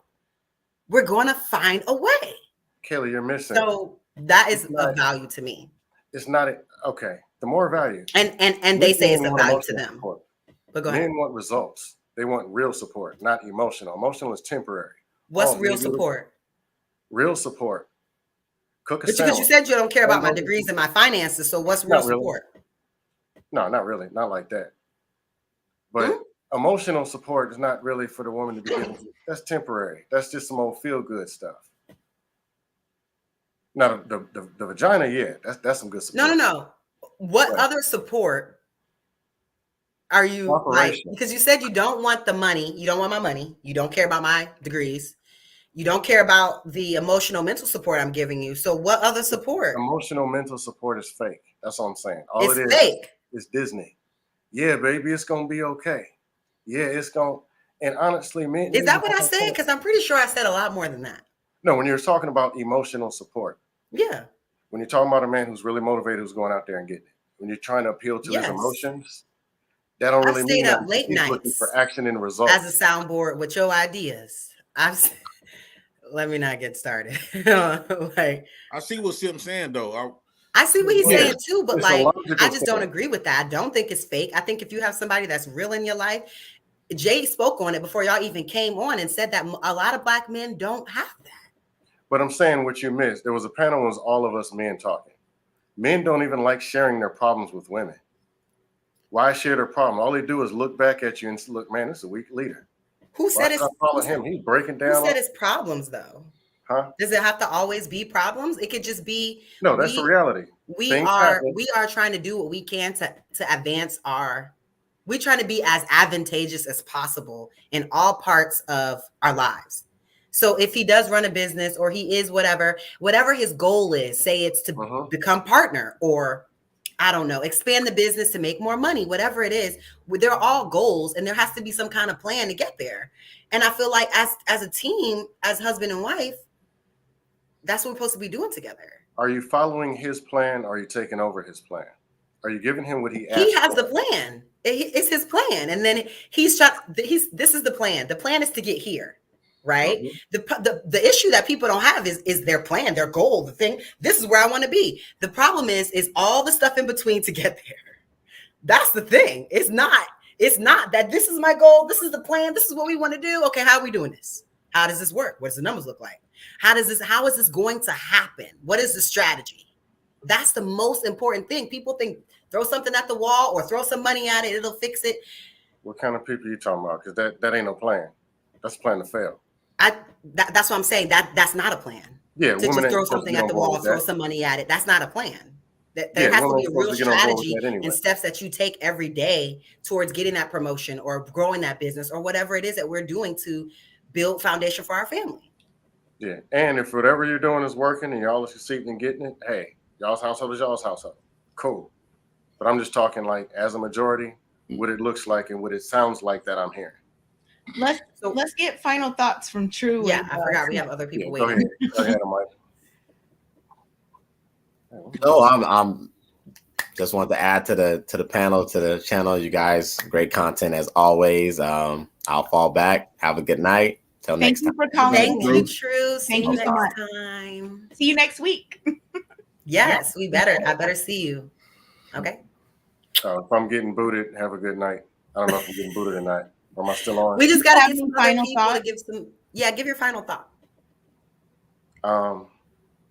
Cooperate with the man and listen to him and let him lead. That's his job. And as far as this men and woman equal thing, nah. Because y'all bear children, man is supposed to go up. Honestly, if True and Jay came and broke in the house, I got to go up and fight and die for the family. Women ain't willing to do that. If you are, I don't know why. That's the man's job. But understand we're not equal and never are going to be. Any man that's saying, okay, yeah, we're equal, the woman's the strong, I'm going to follow the woman, he ain't going to never get no respect. And you can't lead no household like that. Standing behind a woman? No. That's Panderville. Would you respect a man who's following you? Okay, Kayla? The man is following you. Would you respect I'm sorry. What part of the conversation were we? When did we were talking about earlier? You was talking about I think nobody mentioned. I don't remember anyone saying anything of that nature. No, you're talking about the stronger party. We're just as strong because we bear children and we bleed once. It was a joke. Oh, I thought you were serious. It was a joke. No, just because like most men, they don't even know what cramping and period pain is like every month. Like it's severe for a lot of people. I was just making a joke about how we have to endure physical pain every month and just continue on with our lives. So it wasn't like, oh, we're stronger than it was. Oh, okay. Cool. Like, obviously y'all are the larger, stronger, human. It's not a competition. I think he was referring to when we was talking about femininity energy and masculine energy, how the feminine energy is more stronger than the masculine energy. Well, no, he just said physically because I said childbirth. He didn't say anything about I believe Sim Patterson, the feminine energy is way more stronger, and the reason why I say way more powerful, I should say, way more powerful than the masculine energy. And the reason why I say is the feminine energy is way more powerful than the masculine energy. I use a reference of, and when you play in a game of chess, the king only can move certain spots on the board, whereas a queen can move all over. That's the same thing with a woman. Like a woman can do stuff. A woman can come and talk to me and talk to any one of us men and disrespect us and won't nothing happen. But if I come and disrespect you, you're going to be ready to tear my head off. A woman, if I disrespect this woman on the panel, all of you men, a feminine energy, which is a woman, can get all us masculine men to go against each other and kill up each other. We see it all the time. But a masculine man cannot get a whole bunch of feminine women to go against each other and kill up each other. That just won't happen. So feminine energy could do a lot of stuff that us masculine men just cannot do. All right, Simp Panderson, thank you. Masculine men would kill masculine men would tear down another Jay, hold masculine on. man We got a few to people. protect the feminine energy. Jay, I'm getting booted anyway. Thank you. Yeah, thank you, Sim. We have to get other people on. We appreciate you. See you next Thank you, time. Simp Panderson. Be sure to call in next week. Hey, Anton Anton, Wilson, what's what's up? up? All right, so we are How y'all going doing? to. How y'all doing, family? How y'all Hey, doing? Anton, thank you for your What's patience. up, Yeah, you Anton? got me dying in the background. What's How going y'all on? doing? I'm all Good. right. How are you? What's up? I'm all right. I wanted to tackle that first question if I could, and then I wanted to ask y'all a question as well.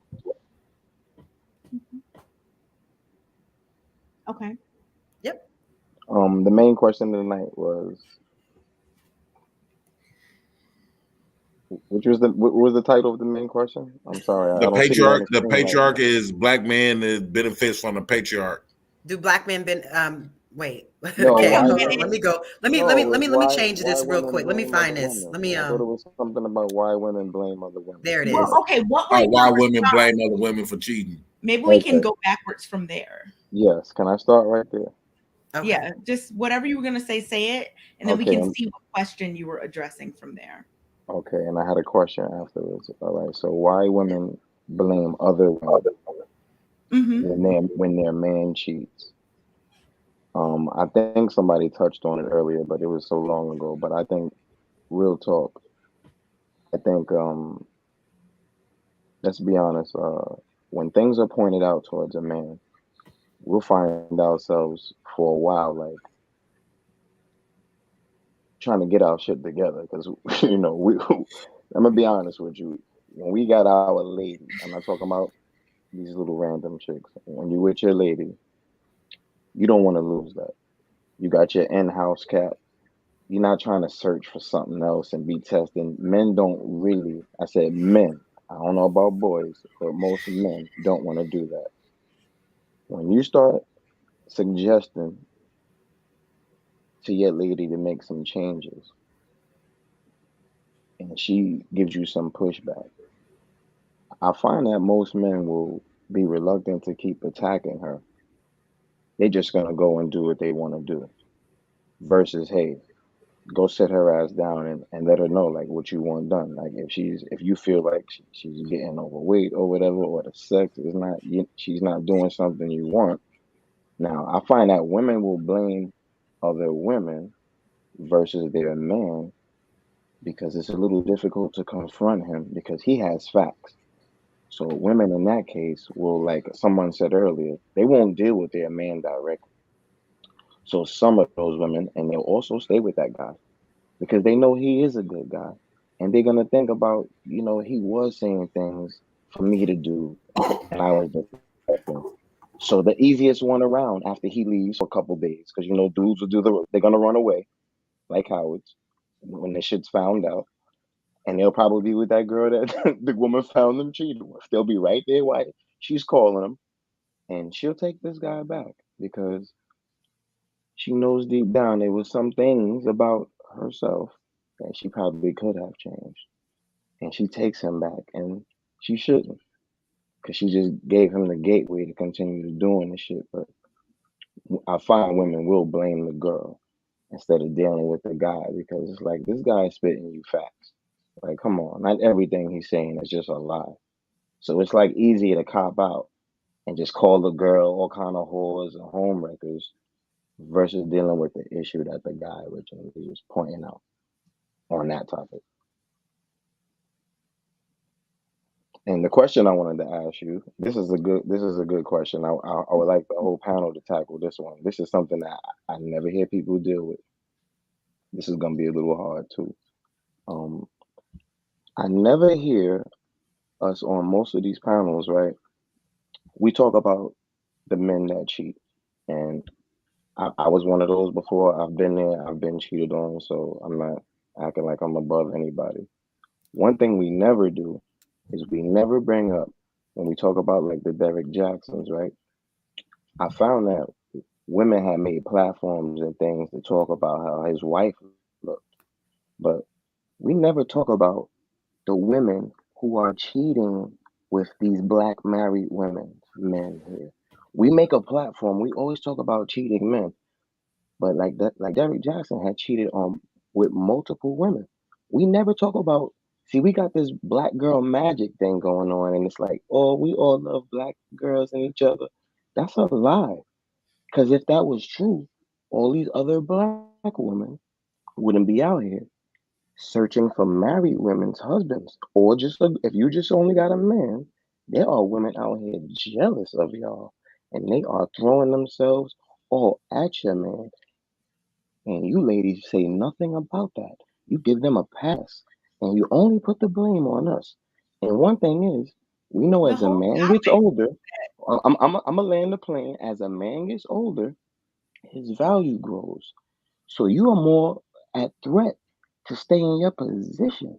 You gotta stay on now because your man is getting older, his value is growing, and more chicks want to take your spot just because that is your man. And y'all don't talk about those women. Y'all only talk about us. And my teammates are no good. And I know who they are. And I was one of them. But y'all always overlook those evil ones on y'all team who do this shit man after man. Y'all don't talk about them.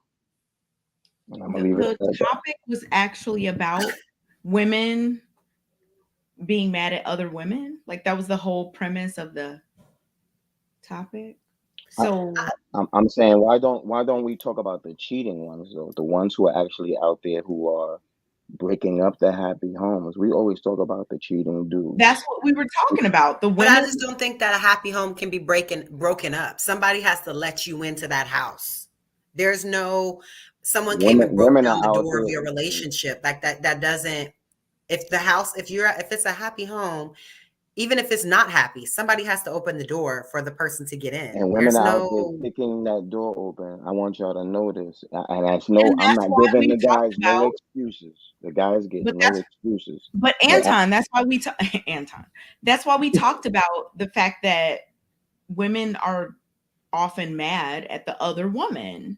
We talked about this. Mhm. tonight, I'm saying this is very, very rare. Beautiful that y'all have done that tonight. They will talk about it. Very rare. But y'all make the focus kind of more on us. When I say like Derrick Jackson had like multiple When you women. say y'all, you're talking about Well, some other excuse me. people that aren't When us. I women in general, we don't put it like Um, this. There's a large group of women who engage in that behavior where like I'm willing to join you good ladies and look for these and women those women, so you're right. Those we women, could point them out like yo y'all are yeah, those women are an issue. my Those women are an teammates are issue very my teammates are because you very should leave married easily people alone. distracted. My teammates are very easily distracted. I'm gonna tell you that. They are. And then when they start getting stuff and getting their value up, this be the first time we starting to get the attention that y'all been having since y'all were 18. When we get 30 and 35, dudes are starting to just now feel and get the treatment that y'all have for years. And these dudes don't be knowing what to do with it. So it's up to you to be on it. And when you have a man, don't be hanging around single girls and single friends who got a new man every few months. And y'all be still liking to have those friends around. And that's a bad influence. And those girls be preying on y'all man. And most women with a man don't realize that. And I'm just telling you, keep these women on Front Street. Keep the light on them. The ones who are always out there with the cheating husbands. It's a lot of them. Talk about them a lot. Keep them on blast. That's all I'm gonna say. And I appreciate y'all time. Good show thank tonight, you, too. Anton. Thank you so Thanks much. for I ain't going supporting. nowhere. I'm here. Appreciate you. Mhm. Okay, well, listen, I'm against those women, so we don't even have to. People that are trying to listen, I don't like it. So, what up, Drew? What up, y'all? Hi, Drew. Hey, how y'all doing? Good. How are you? Doing good. Just trying to figure out why this speaker playing so low. Hmm. But yeah, I would like to address something y'all talked about earlier when E was on and all the other stuff. About you know well, to address your first topic about women fighting other women when they man cheat, it definitely is emotion and pain. Because people gonna act out of emotion and pain. So it's wrong to do that. You should just go after that person that made you feel, that you found out that was being unfaithful to you. And to the man who believe that they have the right to cheat on their woman, because they have some self-proclaimed high valueness to themselves. I think it's very immature. I think that type of behavior and that attitude has destroyed a lot of Black families, and it's just a destructive ideology. Because to me, if we as a people, want to rise up and stuff, why would we then betray the person we proclaim to love? You know what I'm saying? I had this conversation with a homeboy where one of my homies, he constantly cheating on his baby mama, and he don't care. And I'm married, and he encourages me to cheat on my wife. And I'm not with that shit, because I check the homies. But like, they think that they still love their woman because they could sleep around with another woman. And that's just the most screwed up ideology that you could adapt, that you can have as a man. Because like I said, why would you hurt someone that claims to love that you claim to love? You know what I mean? It just don't make no sense. Y'all, a lot of y'all will say men are biologically, we supposed to have X, Y, and Z. We supposed to have all these children. But, a lot of y'all can't even handle one woman of this world. You know what I mean? So why would you want to take on another woman when most of you are sexual deviants and you just want the pleasure? You don't even really care about the community. You just have this capitalistic mindset of, well, I have X, Y, and Z. I don't think about nobody else, and emotions ain't shit. You know what I mean? Like, it's very self-destructive to the community. And it ties into y'all, the Black economics thing that y'all were talking about, the Black wealth. If we want to truly be respected by other nations and by other groups and races of people, we should learn how to first respect one another in the science of marriage, the science of sex. Respect those, and create a government within this government where Black people can thrive and have prosperity, and have our children have prosperity, because we don't want the thinking of the old generation to affect the children of today, because we want them to be better than us. You know what I mean? I'm not going to tell my sons, because you got X, Y, and Z, you're obligated to these things. You know what I mean? You're obligated to a woman, because that's not how you should think. You can be obligated all you want, but most of y'all still single. You see what I'm saying? So I just think a lot of us should get out of that mindset of trying to, have multiple wives. I'll put it like this, like in the Quran, it says you can have 2 wives, but only if you knew one was best for you. So even God was like, nah, I'm gonna be cool with just this one woman. You know what I'm saying? Because most of y'all probably do common law. A lot of y'all do common law. This stuff, you have multiple baby knit cannons in the street. You know what I'm saying? So in a way, y'all are kind of living what you preach, but you ain't no high value man or nothing like that. You know what I'm saying? And then that's creating more Pookie and Ray Rays. And then we getting mad at the woman because she's bringing a child into birth, but it took 2 to tangle. You know what I'm saying? So a lot of us men are really not leaders and don't know what a leader is. We don't have examples of leaders. So we go and see these personas on YouTube or on television, and these people are failures, and then we believe we should gobble up all their ideology when they don't have no proof. You know what I'm saying? So I don't know. That's all I had to say. Okay, thank you, Drew. I appreciate that, Drew. I think you said some good things in there. Definitely appreciate you coming on the show tonight, for sure. Thank you. Yes, you did. You did good, Drew.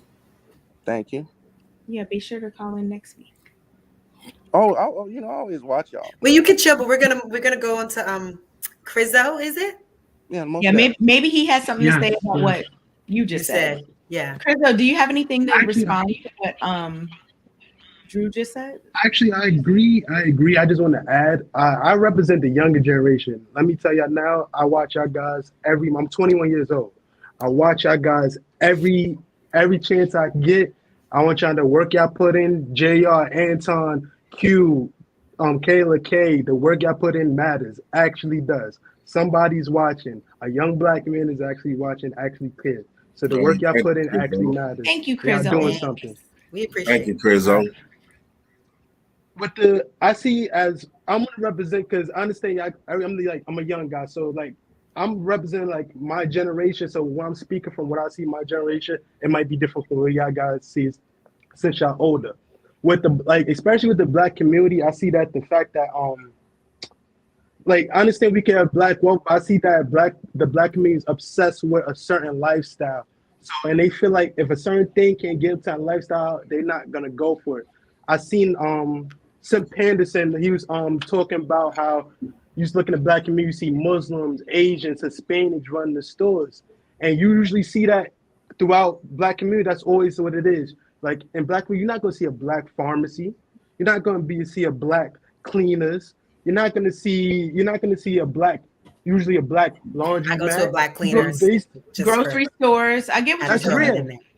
That's rare. Like bodegas and grocery stores. Grocery stores usually run by Middle Eastern people in the black communities most of the time. And mostly in most black neighborhoods, you're gonna see Asian. Everybody love Chinese food. You always gonna see a Chinese food restaurant. And I see that mostly in most black people don't want to, like, if you ask the person why you think about opening a grocery store, invest in a grocery store, most of the time they say no because it don't articulate into it don't translate into a certain lifestyle that we see that the people that we look up to that are so-called wrong that represent a culture. Let me say that the people that represent a culture portray, and that's another thing that I have that coincides with the black wealth. They see that the people that we look up to, especially black women, oh man, y'all got the worst. Young black women look up to the wrong women in general.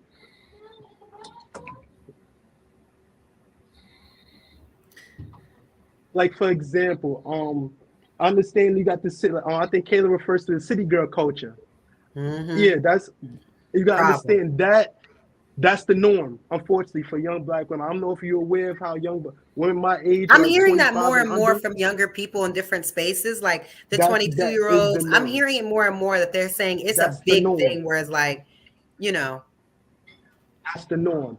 Like there's two women I put like specifically say I run the black female coach for women. I don't know if you're familiar with these women. They're Ari Fletcher and Jada Chavez.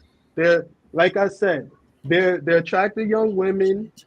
To me, unfortunately, people might bash you, say I represent rappers' baby mothers, and I understand. Yes, they might be good business women, but I feel like, especially celebrities, everybody got something they recognize for. Yes, they beautiful women. They got successful business. They make a lot of money, and they know how to run. They seem like good mothers from what we see.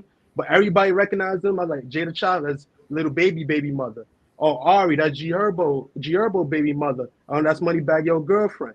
And the same thing with men. O.J. Simpson, one of the greatest NFL running backs ever. But we all know what he's recognized for. The same thing for men. And I realized it's like a toxin that most women just see that these women live these glitz and glamour lifestyle. And I was like, bro, you never been around that. And you understand these women just won a lottery. They happened to get with the dope boy that was the best dope boy in the neighborhood who happened to become a rapper, or the best gang member that happened to become a rapper. And women are more subject to that, finding that in the black neighborhoods. Like I saw a previous show of how Mr. Logic was trying to explain to you guys that the smartest black guy in the class is not attracted to the black woman. It's the most athletic or the one to get most trouble. That's the most attractive man into the young black woman. Let me be more specific. The young black woman. And me, I'm a 20-year-old black man, never went to jail, no kids, no baby mothers. I'm in college, I'm a senior in college, never been suspended, never went to some school, nothing. And I seen that dudes that you really messing with this guy? I like this is what you want? And then these be girls that's in high school with me or college with me that's down to earth. I was like, this the guy you want to be with? And this the guy, and you rip your hair out and all that, this, that, third, this the guy you want to be with, even though he make you go crazy and you do this type of stuff. And it don't make sense to me. And now this transfer into the why do women blame women for men when the man cheats? Wait, I Crizzo, feel like me hold on, Crizzo, before you get into that, who do you look up to as a young black man? young black man, I'm a die-hard LeBron James. That's my idol. That man is the screensaver on my cell phone. Okay. That's the guy I look up to. I understand he's a basketball player, but I don't understand why he's the most hated men in sports. But look what he represents. Is he your main one, or do you have a couple of others? I listen to rap. My favorite rapper J. Cole. You see what he represents. Yeah, mostly those two guys, J. Cole and LeBron, because I see what they represent. It's more relative to me. It makes more sense. It's more positive.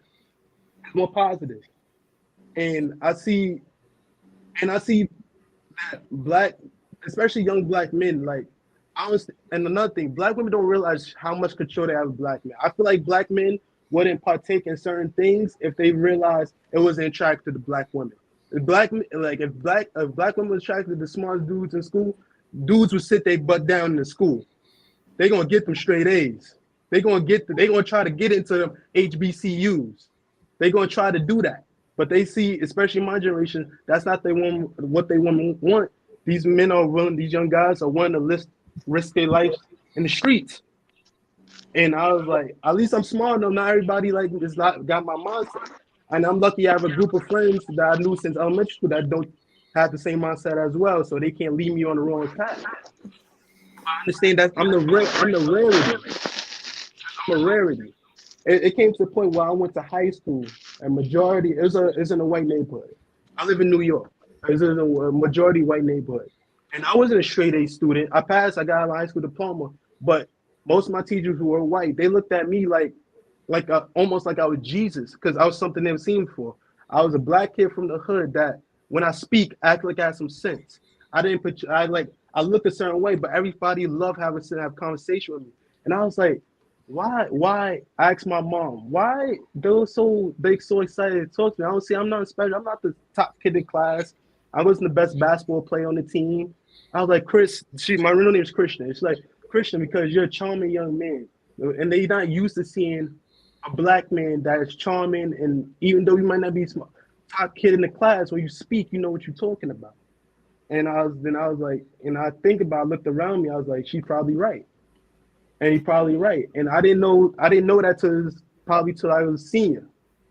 And I keep learning and learning. I was like, the community, I understand that we have a lot of things. Racism is not gonna go away. Yes, there's certain things that's gonna take place that's going to keep us down. But during the 60s, where racism was at its finest, that was also a time the black community itself was at the top for ourselves, how we were doing well for ourselves.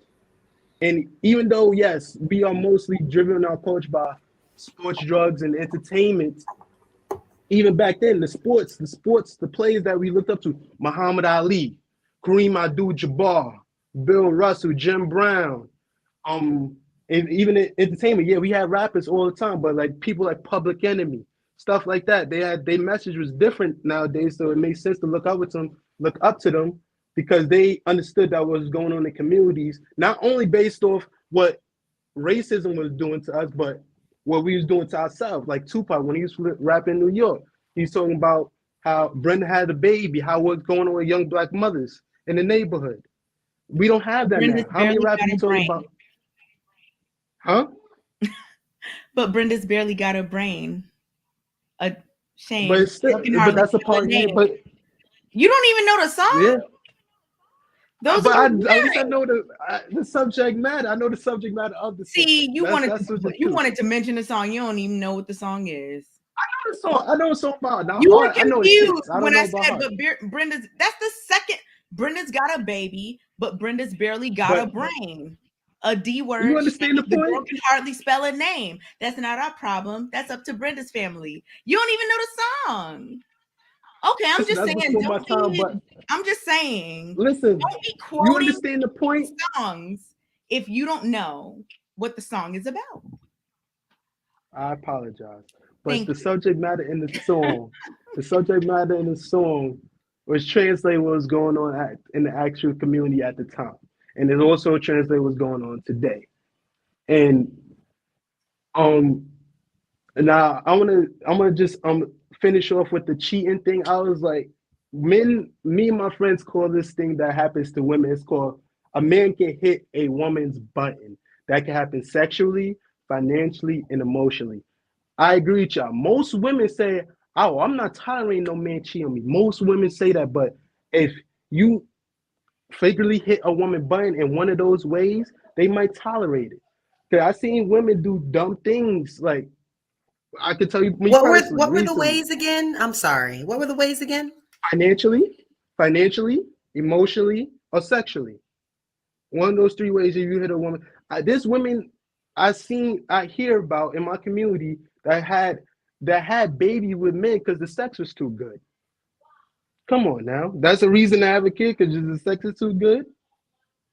And that'll make sense. Don't I let say these people lie financially. to you. They're in a codependent I, situation where they don't like. That's a whole deeper conversation. Don't just no, they can't confuse me. I'm not, I got sense. I got well enough sense. I then was like, even though you there's go ahead. there's codependency there. It's like a Yeah, deeper. I think it's a yeah. I guess that, but the fact that you like you're willing to bring a life into the world based off that should be that's a problem. I Well, feel you like think that's a it's based problem. off of that though, or do you think that's just a result of the irresponsible behavior? Based of what they told me, based of what the people I know who had that have that had that situation. That's what they say. Like that's what's You the know reason what? why. That's what led up to it. You know what? I'm not going to disagree with you because in these spaces where there are younger people like 21, it's I hate it, but it's somewhat true that men and women's sexual like pleasure is very important on both sides. But I just don't think as a woman that's smart because it's just different. Absolutely not.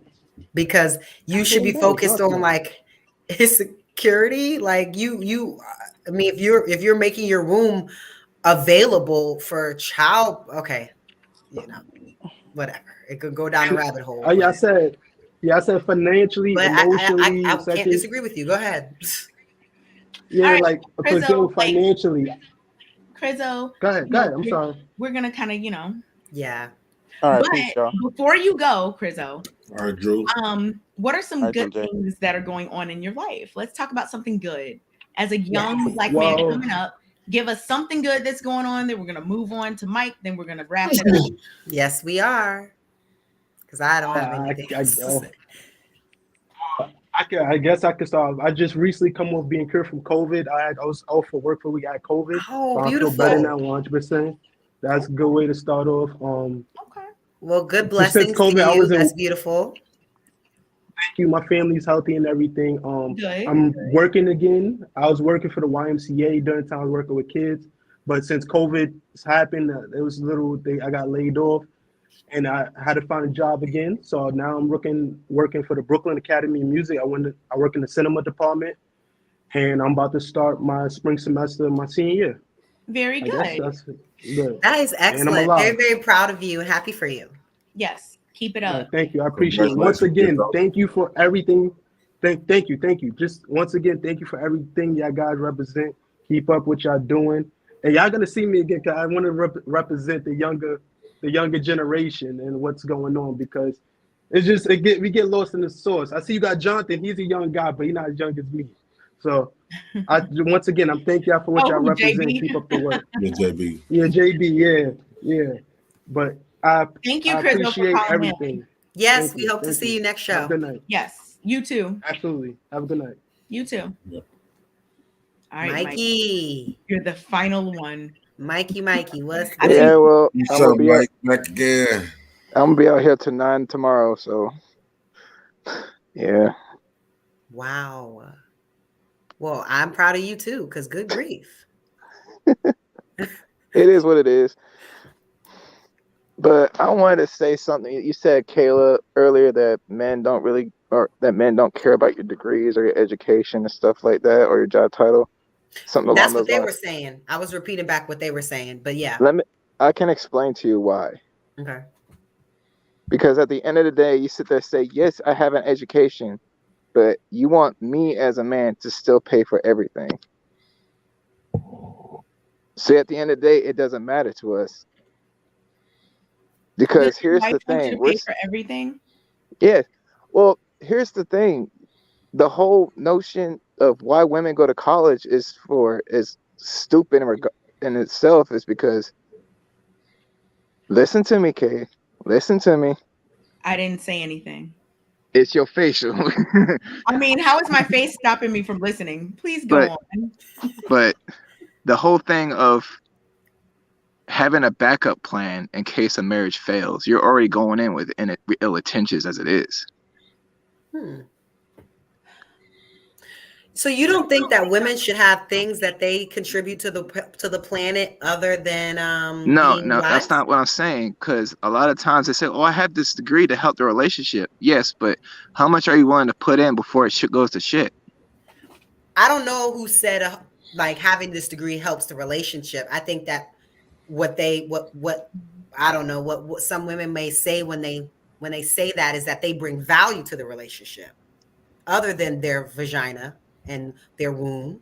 They bring other value. I don't think they were saying that like it makes the relationship like, I don't know. What I'm saying is, like, basically, if you want to get a degree, get a degree. If that's what you want to do it. But don't expect men to value it the way you do. Right. That's fine. I don't think that getting a degree means that. I genuinely think that most men do want a wife that's smart, that has some kind of skills. As far as I'm concerned, if you have skills, you'll always eat. Never be hungry. I think what he's saying, Kayla, what Mike actually saying is like a lot of time. I meant Mike D. A lot of times, women uses their degree. Women uses their degree as leverage of like they get to have.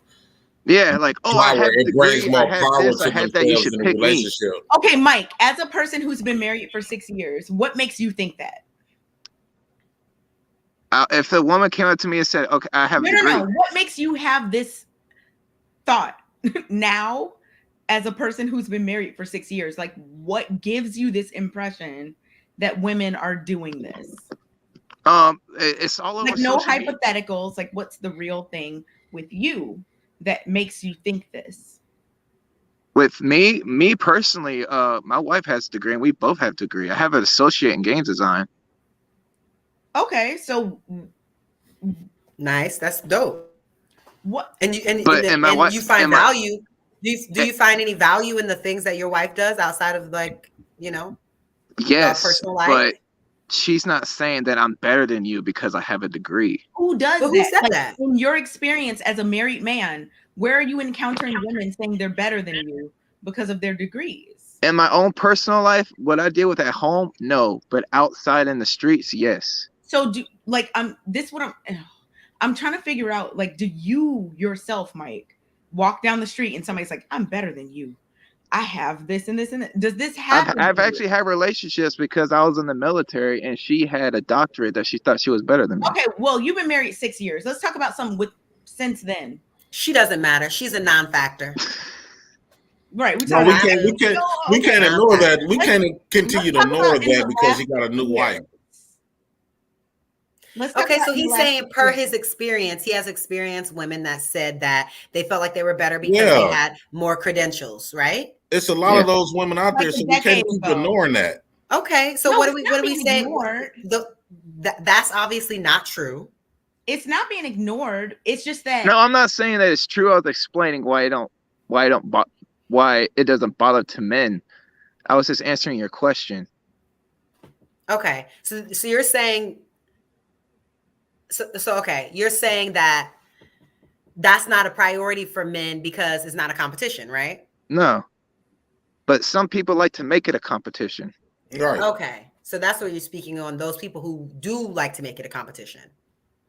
Did Okay. it make you feel sad when someone did that to you? Yeah, because I wanted to tell you, one of my best friends, he helped put his girl through school, Okay. used the GI Bill, which allows her to go to school for free because he was in the military. Mm-hmm. As soon as she got that degree, she felt like she was better than him. Even though he helped her. Yeah. Okay. And they got a divorce because he wasn't making enough money versus her degree. Even though he helped her get the degree. Exactly. Yeah, that's bogus. So you don't think that's just a problem and a character thing? Do you think Yeah, a that's more women character, I think. Yeah, it sounds like she has terrible character, because I don't care if it was your man, Either your that, girl, it could be whoever. If character somebody because help you get somewhere, it you wouldn't could be be there without them. Maybe it could be character because you could have been using for that same reason. Yeah. You don't know. People use each other for all kinds of reasons. So Yeah, we that's can't write that terrible. off. That's possible. And then I hate, not that you two are women, but women out here on social media and TikTok are giving men the impression they're only good for their wallet and their dick. Other than that, what use are you?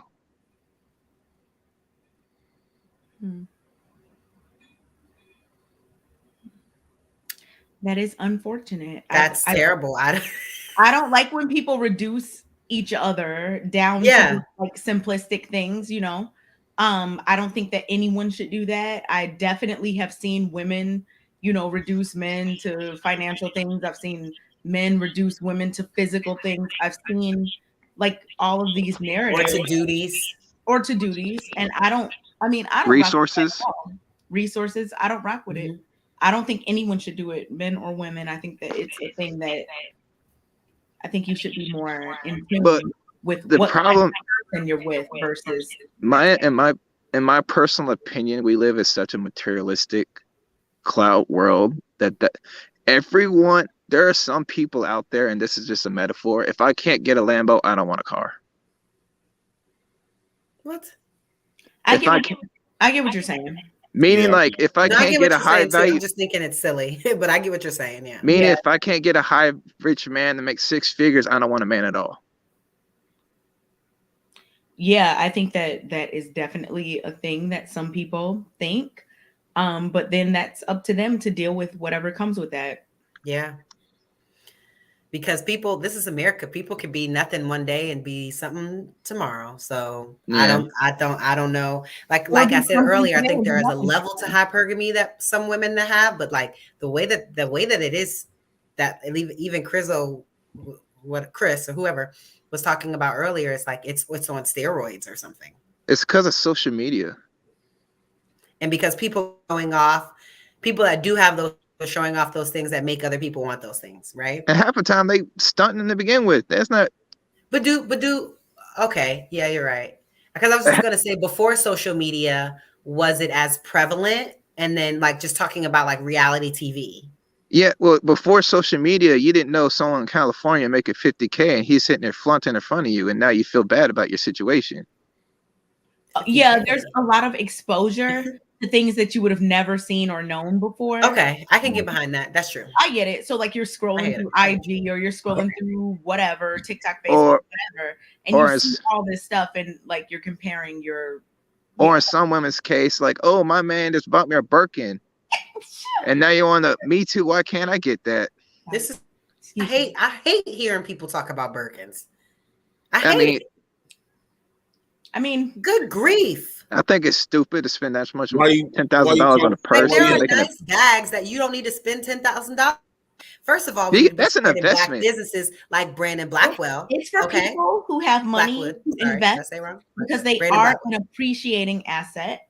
So if you do have money to invest in extra, they are. I mean, if you can buy watches. If you can buy one and they don't put a hurt in the wallet, those bags go up to $200 and some thousand. Because they're handmade, they're not made by a machine. The value increases over time. Yes, it's no different than if your man went out and bought a $20,000 Rolex. Or that is an appreciating asset that's going to be worth a lot of money in a good 10 years. See, but I think, to Mike's point, like a lot of people aren't thinking of it that way. It's more so materialistic. They want to live. Yeah, but most they want to live the lavish lifestyle. But most women know their man cannot buy them a Birkin. I don't think most women want a Birkin. I think most women just want to be taken care of. And there's levels to that. There is your man lets you get whatever you want to get out the Target.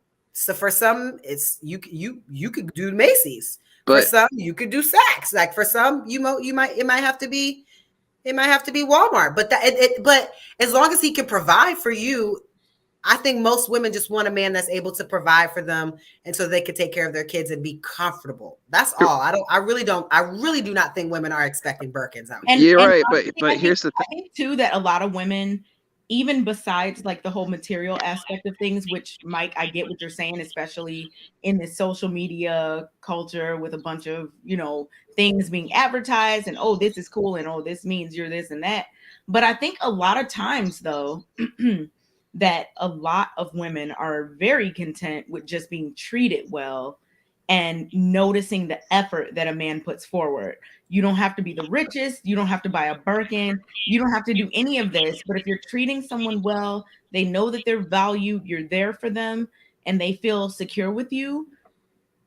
Trust me, I really don't think that, I've seen these conversations about like how much dates should cost. And it's like, if a woman really likes you, she'll go on a free picnic with you and be just the happiest woman in the world versus I think it just really depends on a lot of things. And I hear you, Mike. Yeah. I agree with what you're saying about the whole materialism. Yeah. We live in a society where the extremists speak the loudest. Right. Yep. I agree. Yep. And just so you know, picnics, they're not free. But that man has to take time and energy and effort to put together a picnic. I only know this because I have an event planning company where y'all know this, where I do like those lavish kind of picnics. But even just for a basic picnic, it's the cutest date of all because he literally has to find the spot, find the picnic basket, find the blanket, get the little glasses that look like this, but they made of plastic, and then get the, you know what I mean? Like, and set it all up and make it all cute. Like that effort is like the effort. You know what I mean? And then there's levels to how you can do it based on your income. There's levels to how you can do the same thing versus like some may have public subs, or peanut butter and jelly sandwiches. Like wherever you're at, like I think it's something like that, showing her that you took the time and energy. Mm-hmm. Any woman will love it. But you're speaking from a woman who cares about emotional connection versus that will work for you. But someone who's materialistic. Well, why are you going after a materialistic woman? I like materials too. I just don't think that I like materials. I'm not gonna lie. I like stuff, but I just don't think that they're the priority. No, I'm just saying that's the comes to a man showing you, because men can just buy you stuff. Men can just buy stuff, but like to take the time out, that's different. To be fair, Mike, you haven't dated in over 6 years. You've been married. So I'm just saying that if a woman really likes you, I would bet money that most women who really like you would be okay with something that you come up with, put thought into, even if it's not an expensive thing. I'll get with it. Now, if the woman's looking at you like an option, like maybe, you're gonna have to do a lot to impress her. But if she really likes you and you give her all the feelings and thoughts that she wants to have, you're not gonna have to do all of that. You just gonna have to put some thought into it, and she's gonna have to see, like, look, okay, he cares, and that's gonna be really meaningful, I think, for most women, in my opinion. Yeah, I'm kind of a rare case because I was friends with my wife first before I got married. How did y'all meet? We both met in the military. Oh, okay. She's was in the military too. Okay. Well, she still is. Oh, okay. But we definitely appreciate you guys' service. I just want to say that before we thank you for continue on, that we are very appreciative, and I do know how it can be for military families. So very happy. Thank you. It's rough, but it's worth it in the end. I know. So we really do thank you. We really do appreciate it. I swear. Yeah, and then I want to add something to the whole divorce thing. There's actually numerous of reasons why people get divorced. You're right. The top two are infidelity and finances. then the rest is usually over just pure pettiness. That's what I said. Irreconcilable differences. Which Yes. means petty. Just any other thing, right? And a lot of times they say, "Oh, that person don't make me happy." It's like, is it the marriage that's unhappy, or is it your own personal unhappiness? And you're blaming it on your spouse. Because I bet you, if you hate your job and everything around you, if your spouse leaves, you're still going to be at that hateful job, and all the things are still going to be around you. And then I've seen a lot of people who got divorced to come to find out that they regret it because that wasn't the problem. There was something else, right? Yeah. Actually, it was them personally. It's been on trend lately for people to get divorced and remarried. I think, like you said, Mike, I think a lot of people might not look at themselves as the issue. They might not recognize some issues that they may need to take care of to have a successful relationship or marriage or whatever. And they automatically attribute that. Some people will attribute that to their partner instead of looking within and then coming to terms with those things. Yeah, well, I can see that. Well, I hate to say this, but sometimes some people in a relationship, they use their partner as an emotional punching bag. Mm-hmm. And dumps all their insecurities and all their anger on their partner and expects them to handle it. Have you experienced that? Yes, I have. I've even done it. How did you handle it as a man when you experienced it? I went to therapy. I want to know if you've experienced that too. What do you mean? So how did you handle it when someone was using you as like their emotional? My wife did it. I ain't gonna lie. And I've done it to her. How did y'all get through that? Therapy. Okay. So would you give that as advice? Like, yeah, because I will admit it, there was a point where I had PTSD and I was angry and I was taking stuff out on her that had nothing to do with her. Mm-hmm. And so she sat there and said to me, you need to go to therapy because you are just angry and I don't even think you know why. And the therapy helped? Yeah, I'm still going. Oh, good. Good. I love to hear it. Good. I think it's a big step for people to get into therapy. I think that a lot of people don't even think they need it. They're like, well, I can just do it myself. But I think that's something to be proud of. That's awesome. Yeah, I think some people have developed a negative viewing of therapy. Some people might view it as something that makes someone seem weak or something. I've heard that before. And it's like, no, I don't think therapy makes a person come off as weak or whatever. I think that people should absolutely get therapy if they have the means to do so, the resources and whatnot. Yeah, so I think that's good, Mike, that you and your wife were able to get through that successfully and you're still working on it. Yeah, and I'm not gonna lie, like I don't mind putting my business out there. I really don't care if people want to judge me. They could kick rocks, but every marriage goes through its problems, but every marriage is going to be different. With each problem is going to be different between marriages. Mm-hmm. Like in my situation, it was a lot of. I've told JB this story before, but I just recently got back in the military. I was first in a different branch, and then I was out of job for a couple of years, and I was angry and depressed, and I took all my anger and frustration on my wife. Because a lot of times we sit there and say, as soon as a man leaves the job, a woman will sit there, she supports you, but the clock starts ticking. Because she'll support you, but for how long is the question. And so, to be honest with you, I didn't get my act together till the separation papers hit my face. Did that put a fire under you? Like, wait, hold up. Yes, we have to admit it. Sometimes as men, we don't get shit going until the rug is swept from under us, and we got to get our shit together. Sometimes sometimes you don't get the act together till you can't lose the thing that you love. Mm-hmm. And so, and then there's still a lot of damage from there, and I'm still working on that and trying to rebuild that stuff, but it's going to take time.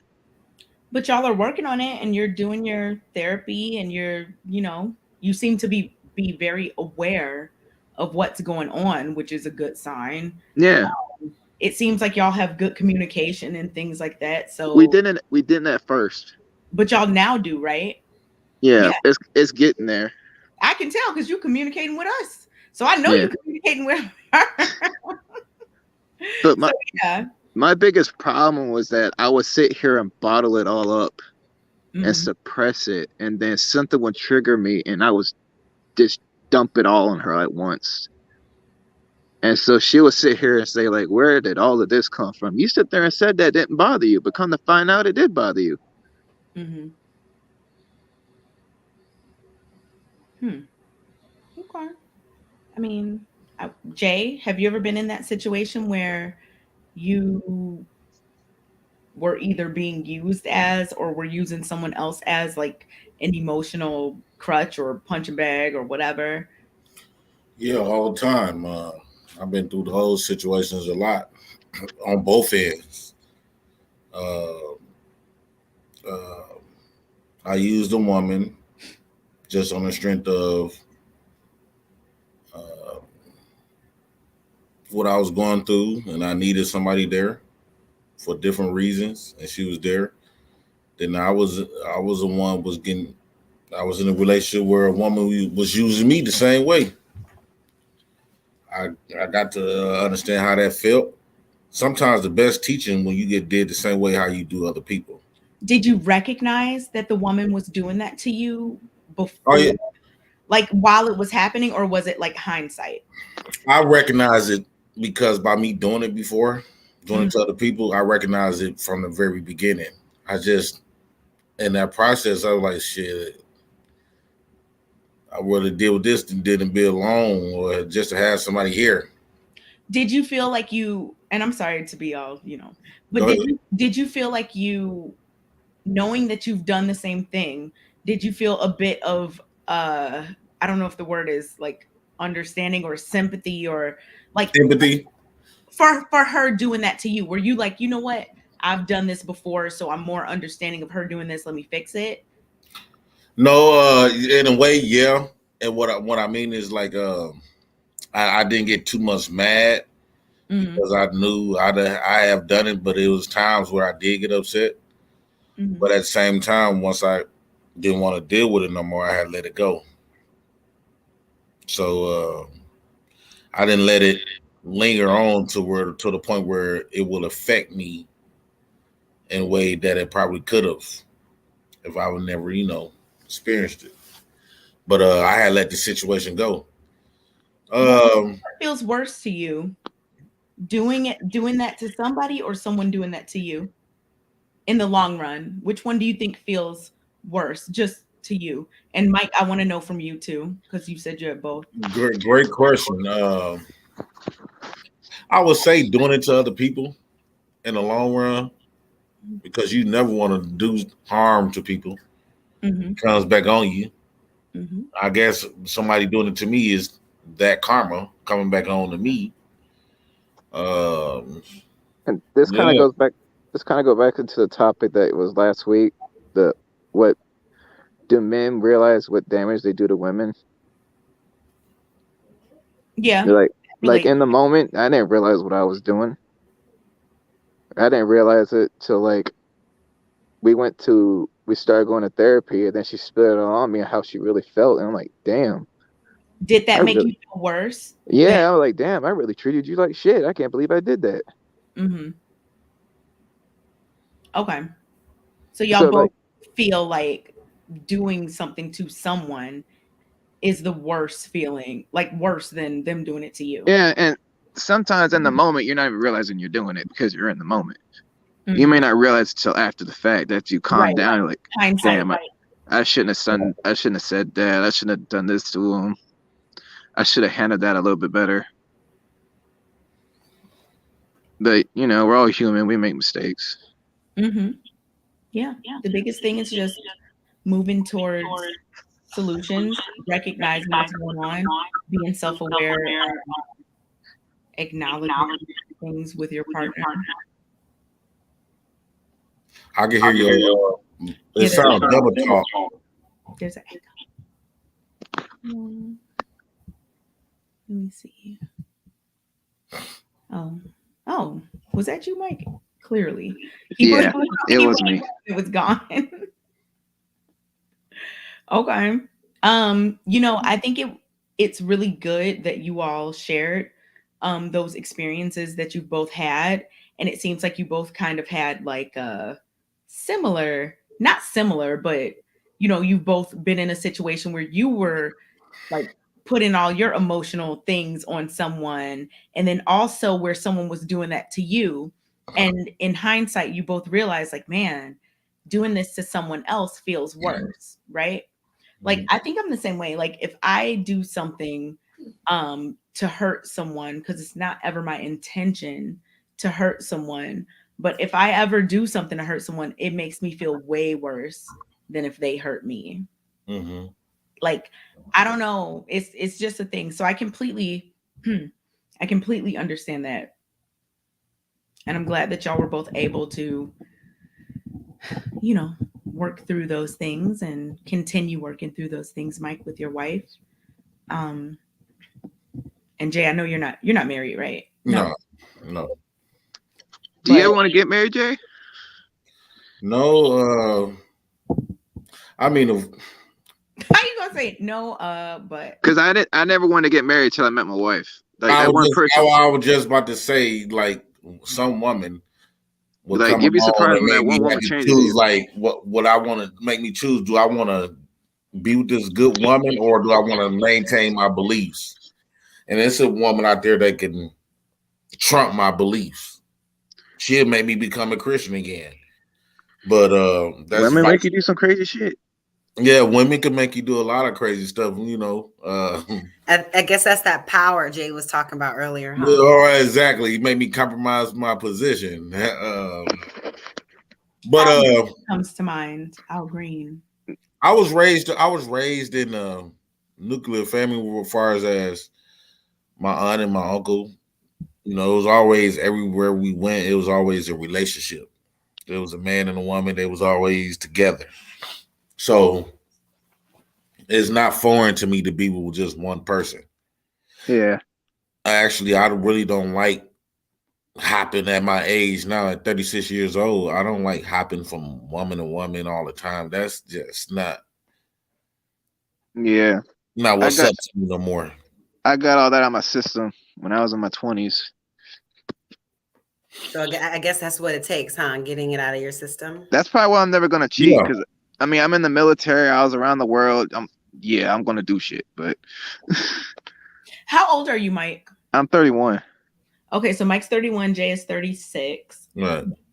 And y'all like have some, situations that you everybody got parallel, right? A little bit, like some experiences. I mean, everybody has situations in their own regard. Everybody going through something. Mm-hmm. Yep. You never know what people are going through. And people are so much alike. Like when you talk, we're so alike. Mm-hmm. And you actually give them a chance to speak, and like, I know people are probably like, you don't get. Yeah, but sometimes people don't want to focus. Sometimes people want to focus on their differences instead of what they're saying. Mm-hmm. Yeah, even though we're more similar, the differences in the combativeness of it all, like, it's just more interesting somehow. Is that because people don't have like interesting things going on in their lives? Or like, what do you mean? The conversation we had today about like all these different things, especially in the beginning with like the whole patriarchy thing and the way that went, and then the whole like generational wealth and like all this stuff. I thought those were very productive. I agree. I loved those conversations. Like I would talk about that any day, all day, every day. And it's not even like an angry, like, ooh, we're arguing. It's just we're talking and we're coming to conclusions and we're sharing our experience and our thoughts. And I love that. Like, I don't think it always has That's to why I didn't be. bring. Go That's ahead, why I Jay. didn't bring that up. I'm just gonna stay in my lane on that situation. Thank you. Much appreciated. Indeed. Indeed. You know what I think of a lot of women, if they operate this, will make them more attractive to get at least a man want to take them more serious. If what? Like me, for an example, I don't like a woman that's always moving around a lot. What do you Like, mean? what I mean is like always traveling and always out the house. Like I don't like a woman they spend more effort and being more out the house than in the house. Yeah, I can understand that because my wife's a homebody. Yeah, most men, I feel like I just feel like I can't speak for millions of men, but I just You feel like speak for you, Jay. It's okay. Right. well, You I just think. like I'd rather see a homebody type of woman. I don't like no woman that's especially at our age, in our Let's 30s and unpack stuff. that You a little supposed bit. huh? I'm interested. I said, let's unpack that a little bit. I'm interested because Kayla and I did a show with a woman Mm-hmm. who talked about her solo trips and all these things.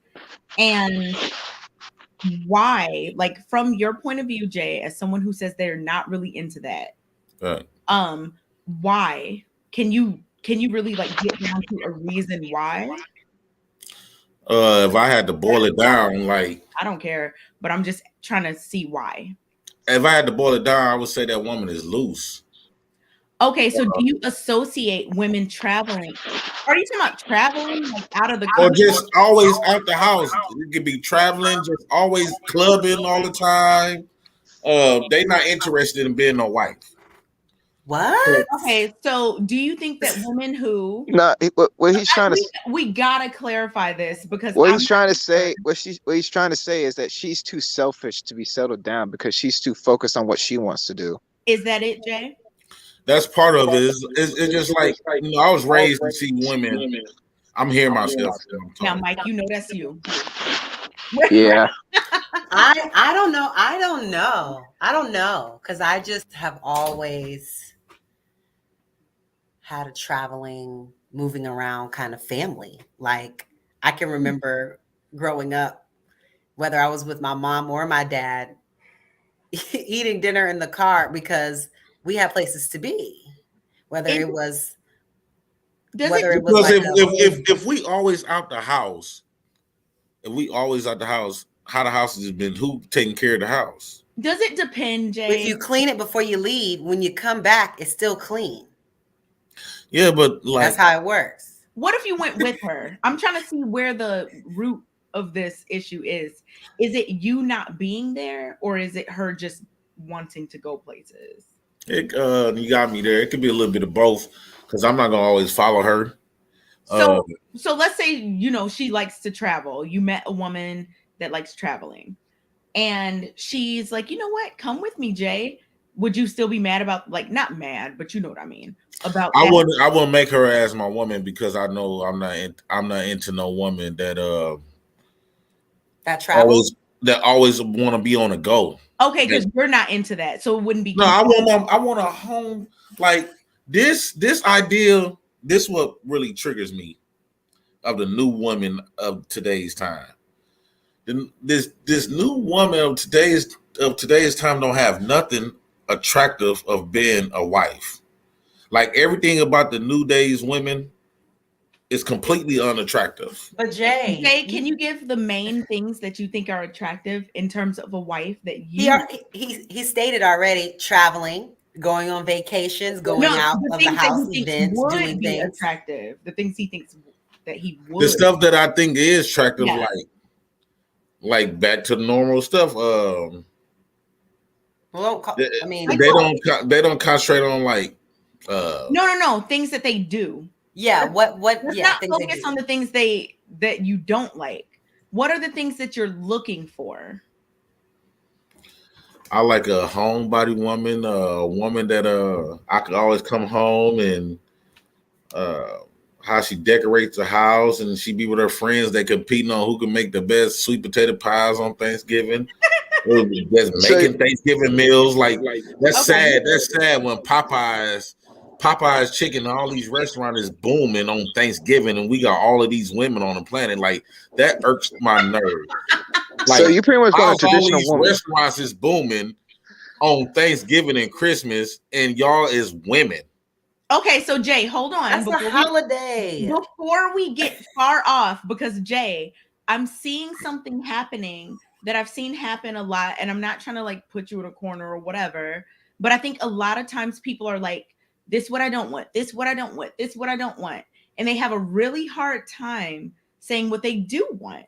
So far, all I've gotten from you is someone who stays at home and knows how to cook. What else? Who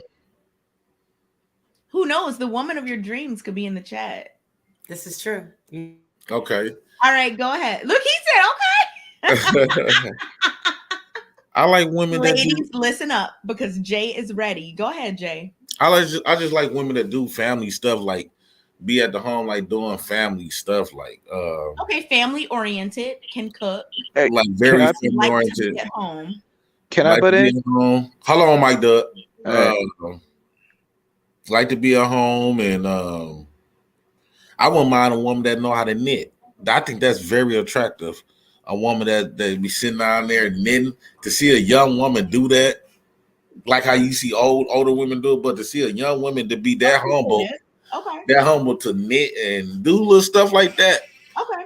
All that other stuff, I really do not. I feel like the women that travel like they try to keep up with the Joneses. What about her character? So we got, knitting and crafting, which I think is amazing. I am a crafter. I think that's awesome. Women should get into it if they like it. You said homebody. You said knows how to cook. What about things about her character?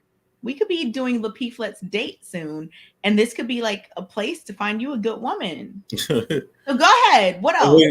Okay, what do you mean by character? Like, what are the things about her that you would look for? Like, what qualities in her as a person? Okay, how can I put this? Like, I met a woman, right? Mm-hmm. That I used to really have a crush on. Mm-hmm. And I felt like she showed me what I want from a woman, even though she didn't give me the opportunity of the day. But I knew by liking on her, I knew then that's what I wanted. Mm-hmm. So like what kind of qualities did she possess? Like for one, she didn't argue with men. Like when she got around men, she like knew her place. Like you didn't have to tell her that. She wasn't loud. I don't like no loud. Like how you meet women that be trying to wear all their famous fashion clothes and stuff like that. To me, that's not a confident person. Like when you always want to keep up with the Joneses. To me, we don't have to say what we don't have to project it onto someone else. What I mean is like I know you a woman can be fashionable and shop at the thrift store. Well, my friend's a stylist. Half the stuff she get is from the thrift store. Okay, let me put it. Being stylish and being on trend. Jay, it has nothing. What I mean is trying to like hold on, Jay. One that be always trying to everything I've heard you say has some monetary something attached to it. Like I don't want her traveling. That costs money. I don't want her out of the house. That costs money. I don't want her doing fashion and wearing clothes. That costs money. It's like, you know what, Kayla? The thing that I've noticed that I brought up earlier is sometimes people have a hard time saying what they want outside of the reference of what they don't want. So Jay, be more. Just try to. I love a woman that what you want. That don't mind when she say thrift stores and stuff. Like, well, I do want a woman that like she go to Walmart or whatever, put on a nice outfit and still feel confident around people. I don't like the women that always feel like they got to have on the latest clothes. Hold on. It doesn't say that have to be who you don't the like. First part, right, Kay? Jay, it sounds like you want a traditional woman. Stay with. Yeah, I want an organic. She don't got to. I want an organic woman. She don't got to be flashy and all that other stuff. I want the so you want her to shop at Walmart for her clothes. Okay, what about some character traits? Some things about her. Not what she like does, but like some qualities about her personality or her character, things like that. What about that? Easy to get along with, not always caught up in her emotions. Okay, let's try to stick with the things you like.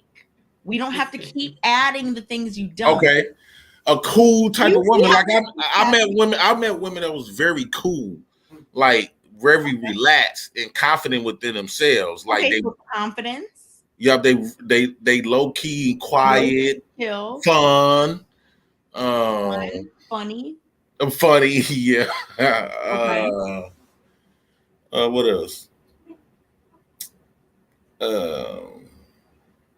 Dang. Isn't, you know what, something that I'm noticing? I mean, I think a lot. I like them reserved. I like them a little bit of reserved. Like modest, reserved. Yeah, and a little bit of hoish. Not a hoe, but a tad bit of hoish. You want her to be a hoe for you. Reserve and hoish. Right. Now what he's trying to say is he wants her to be a hoe for him. Right. It's funny how men want women. It's funny how men want women a particular way, but then want them to be a different kind of way. It's the whole saying of a lady in the street, a lady in the street, a freak in the sheets. Yes, yes, of course.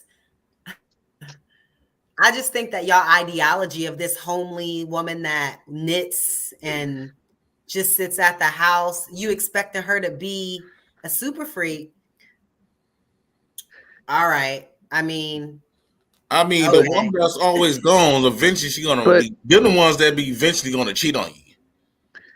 Wait, that's what? Always traveling. I feel like the women that's always traveling and stuff. They getting more exposure, so they adopting more options. Are they traveling by themselves though? Because I travel a lot and I just don't see. So you can be traveling with your friend. I've traveled to 3 different countries just in the last month. 2 family vacations, birthday trip with her family. I don't understand how. And then before that, I would travel out my school's homecoming. Before that, I went to one of my good friends' baby showers. So they don't live where I live, so I have to go. So what's like? How does it make someone like to me, Kayla? How I view that to me, that's kind of childish to me. I feel like childish to attend my child. No, I'm just saying, like you've been in 3 vacations in 3 months, and you did all this. Maybe because you don't have like kids and stuff like that to settle you down. I like a settled down woman. Like you're not going to be taking all of those trips on the trips that I went. The people that had kids, they brought their kids. In 3 months, I'm in three trips within a month. Yes, because I save my vacation time to the end of the year, and then I just take off the last 3 weeks of the year. Jay, it sounds like you're trying to find someone to settle down and get old with. Right, all of that extra stuff is like that's too childish. Like to me, it's childish. Traveling just doesn't mean to me. It just I did now. Let me clear this up. In my 20s, I did a lot of traveling. I drove all over the United States. I've been in Mexico twice.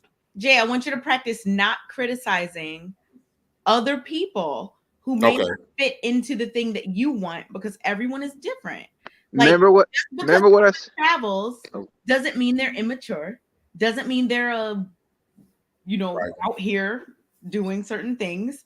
And I think that it's interesting to see that every time you say something that you like, you follow it up with insulting some other group of people why? Like, you got to really think about that, Jay. Like, why can't you just concisely say what you like and who you like without bringing in the people that you don't like and the things that you don't want? That is actually a big thing. That means that a lot of your focus is on what you don't want, which could be why you are out here, in certain situations. If you keep focusing on things that you don't want, you're gonna attract them, to be honest, if that's your focus. And I noticed every time I asked a question, you were right there with, man, I like a woman that's nice, but them HEAUX whatever. I'm trying to spell it another way because I don't say that word. But those women who I view negatively are out here doing blah blah blah blah. Why do they have to be a part of the conversation? Just talk about the people who you like. Try to Okay. that. Hey, I like women that practice being very feminine and proud of being very feminine. Like yeah, like having the house smelling good, don't mind cleaning up.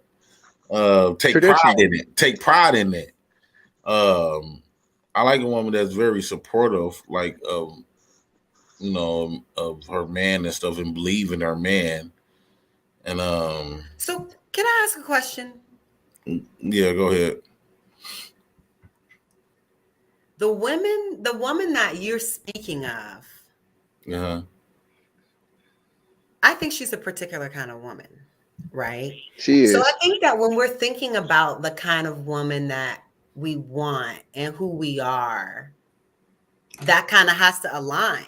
I'll You know just what I'm saying? Like, I think that there's been a lot of pitfalls that you've made that you have to, other people have made mistakes as well. So like, we got to get out of that like perfect person thing. You know what I mean? Like, there's no perfect person. Everyone's going to have flaws. Everyone's going to have issues and things that they've been through, whatever. Just like you have kids, you have all these different things going on with you. Like, there's no perfect person. So it's just about more so finding your match than doing this checklist. If I don't want this, I don't want this, I don't want this. You know what I'm saying? Like, and saying, I do want this, I do want this. I can make compromise here to draw that good person like into your, frequency.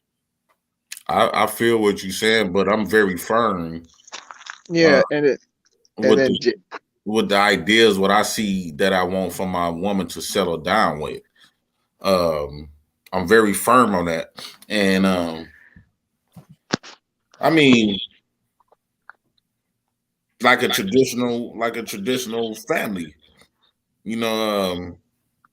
I think in your 30s and your 40s, I think in your 20s and stuff, you supposed to got all the other stuff out your system.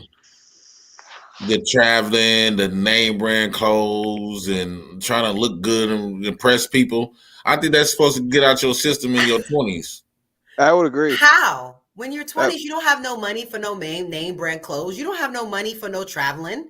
I'm so confused. Like, your 30s is the best. You finally have some capital. But who are you in your relationships with? But Kayla, who in your 30s, who are you really impressing? Because now the people who you was going to impress, they all got families and kids now. But they can't afford that stuff. No way. Yeah, but you're not doing it. You're smart enough to know that you're not doing it to impress someone. You're whatever you're doing it because you can afford it, first of all, and it fits whatever you have going on. I think the older you get, the less you care about what people think. So it's not about that. But I do think in your 30s is when you have the most everything. You have money to travel and do trips with your friends. You have money to but that contradicts everything that you go to the earlier. Super Bowl with my friend.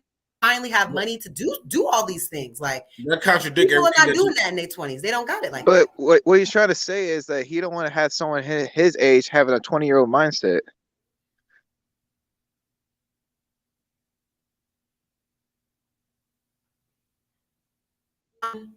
That's the maturity level.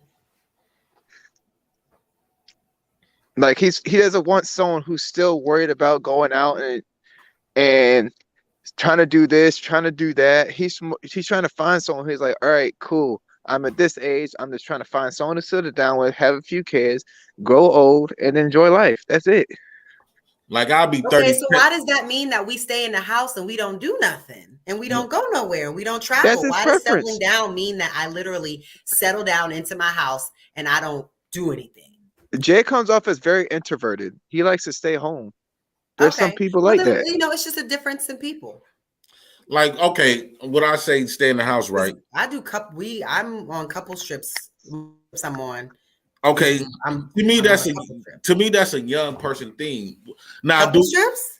Now, okay, let me clear something up. Okay, please let me clear something up. When I'm basically saying, okay, do I mean never to go nowhere? No, I don't mean that. But 5 times a year? Are you serious? 5 times a year? That's a lot. And you think that's nothing? It's not. I live in Florida. None of my family lives here. None of my friends live here. If I don't travel, how am I going to see my loved ones? I go home. I've been to Atlanta in 2021, home to see my family like 4 times. Or maybe 5. Just went to Atlanta to spend time with my grandma, to spend time with my family because I live here and they live there. So how often do you travel a year? I don't know. On average, I mean, not including going home to Atlanta to see my family. Right. All traveling period. Because my grandma 83, so traveling period. Jay, it sounds like you just don't like the driving and all the aspects of oh my God, I gotta get in the car, go for a long time, go on a plane. I just don't think you like the getting there aspect of it. Okay. I don't know. You can get a flight to Atlanta for $100. If I want to go see my mama, or it's my mama's birthday, or it's my grandma, I'm going. What?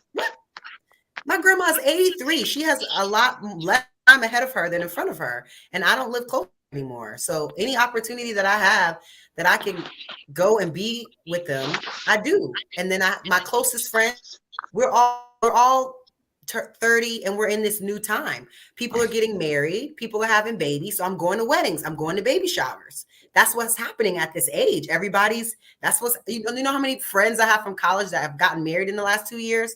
It's been weddings after weddings after weddings after baby showers after, like, it's not like it's not like I'm talking about going to Europe. It's not like I'm saying go to Europe. I live in Florida. I'm going to Atlanta. The friends that have been married, just got married, right? Is they still kicking in with you like they used to? The ones that just got married in November? I'm just saying the ones that's been married, all your friends that's got married or been married, is they still kicking it like how they used to? Well, with COVID and everything, I don't really. I mean, that last trip that we had, everybody was there.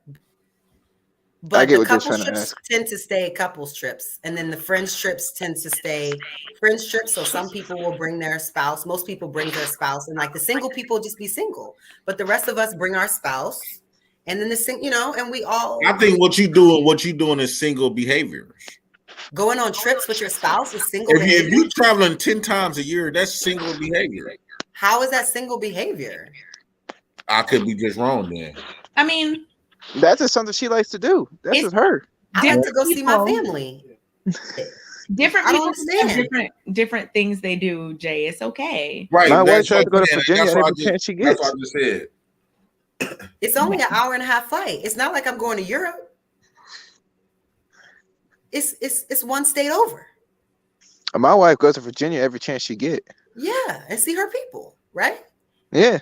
Yeah. I don't see the problem. Life is short. What am I doing any of this for? I want to be with my people. And then again, you might can open my horizons. I might start doing what you're doing and enjoy it. So I'm not going to be go see the world. I'm not saying it has to be every week, but I'm saying every quarter of the year. That would be 4 times a year. You do something, whether it's just go to Vegas or go to the Grand Canyon, see some of go to the Niagara Falls, go see some of the beauties of the country. I'm taking my wife to Paris for her birthday. Yeah, go surprise your parents for their birthday. No, I'm taking her to Paris. Oh, Paris. See, Mike talking my language, okay? Yes, Mike.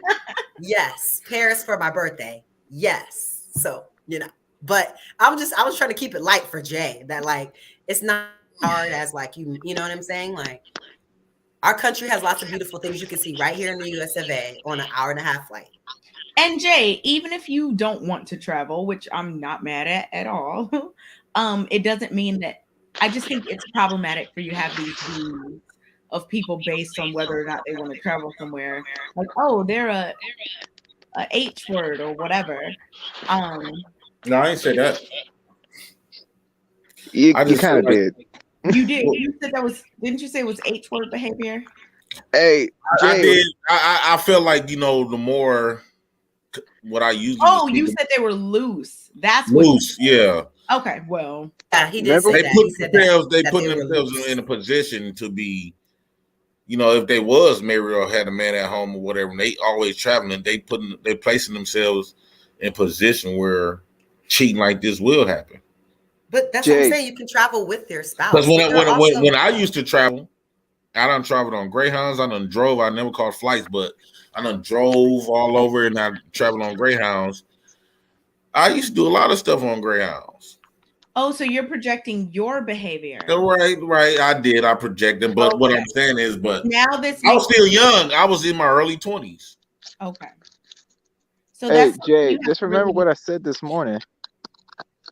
What? Just because you have standards and what you like, don't mean you got to shame those who don't meet your criteria. Exactly. Facts. We are all different. It's okay. I'm not shaming them. Well, you said they were loose. Yeah, for traveling, you said that if a woman travels a lot, that means she's loose.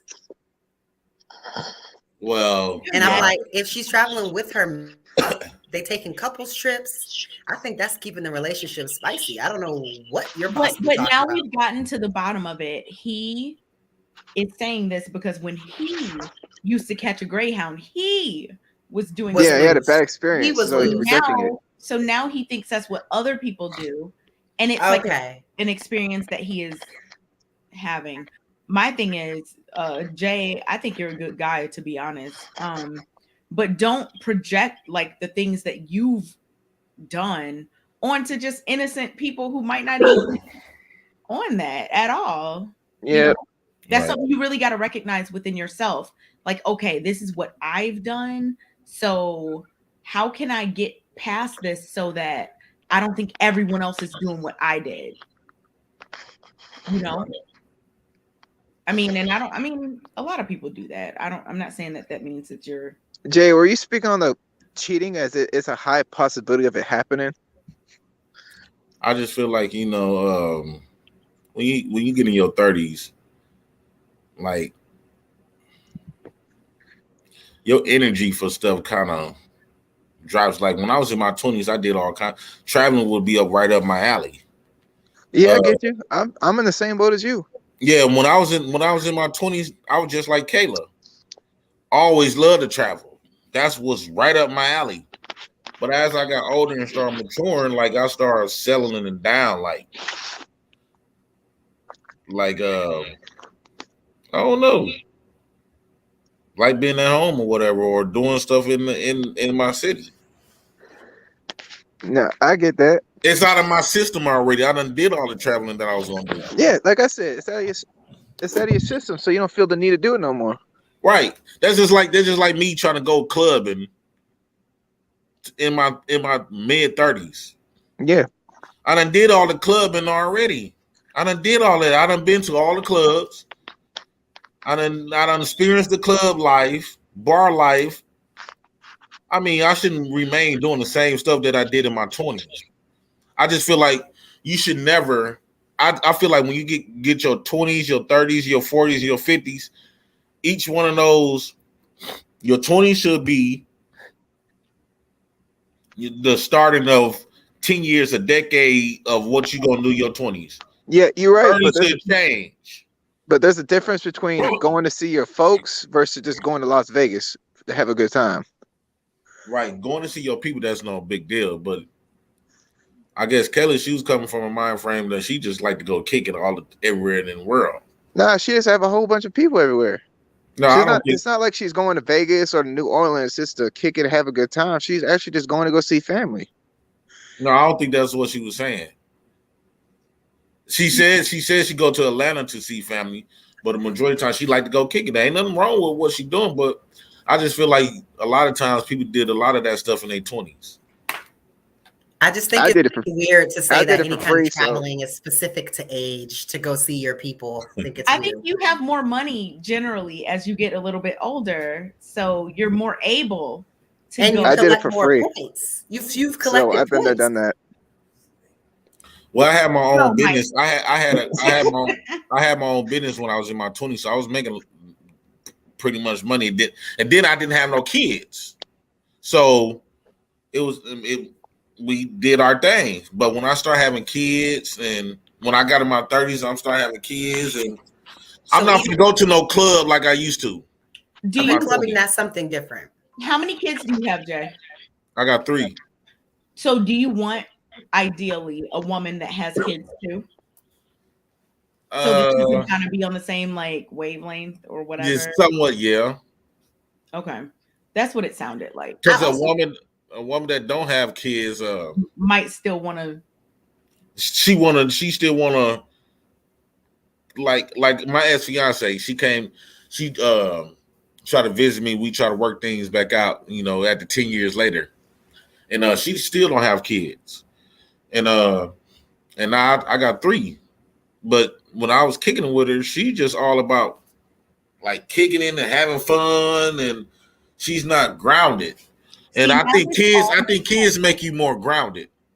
But if you don't have kids, then why should you need to be? Some people just don't want kids. Right. If you don't have kids, they you like can do whatever, whenever, especially if you plan to have them, you better go ahead and do what you can do while you can do it. But she wanted kids. She just couldn't have none. Well, then that's another reason. Why she gonna sit in the house and be sad about it? Go on out, girl, and this is the reality of the situation. Go and live your life. Like what you gonna do? Stay at home that's why we couldn't work back out. Because I wouldn't say kids? Never say never. You can never have kids because it could happen. Right. I think the only other thing that I will say is also that growing up, I grew up traveling a lot. So that makes sense. Thing. Like growing up, took us on 2 vacations a year. Ever since I can remember. So I think it's another thing is about exposure. You know what I mean? Like what you're exposed to, how you're raised, that can also impact like how you move around. But I grew up like, I remember all types of trips to Virgin Islands. Like when I was like 10, like she took us, her 2 kids, like the 4 of us took trips regularly. I remember road trips of us driving to South Carolina to go to the beach. Like I remember, I think sometimes it's also like what you're exposed to. Right. That could be it too. So, but I can't say that because we did a lot of trips too. We used to always go out of town for our family reunions. We used to always go to like this little water parks and stuff like that. Yes. We did a lot of that stuff too. Yes. But again, it's all in preference. And at the end of the day, everybody is different. And that's what we're here to do is just share all of our different experiences and share, our feelings and like what we think and our perspective. So I think we did a really good job of that tonight. I'm very, very happy with how the conversation went. I'm very, very happy with the topics and the interaction that we had tonight. So I'm super excited. Any last words, Mike? No, I just appreciate y'all. Well, I hope to see you next week. Yeah, I'll be here. All right, awesome. Perfect. Thank you, Mike. Thank you, Mike. Any last words, Jay? First off, I want to ask you 2 ladies a question.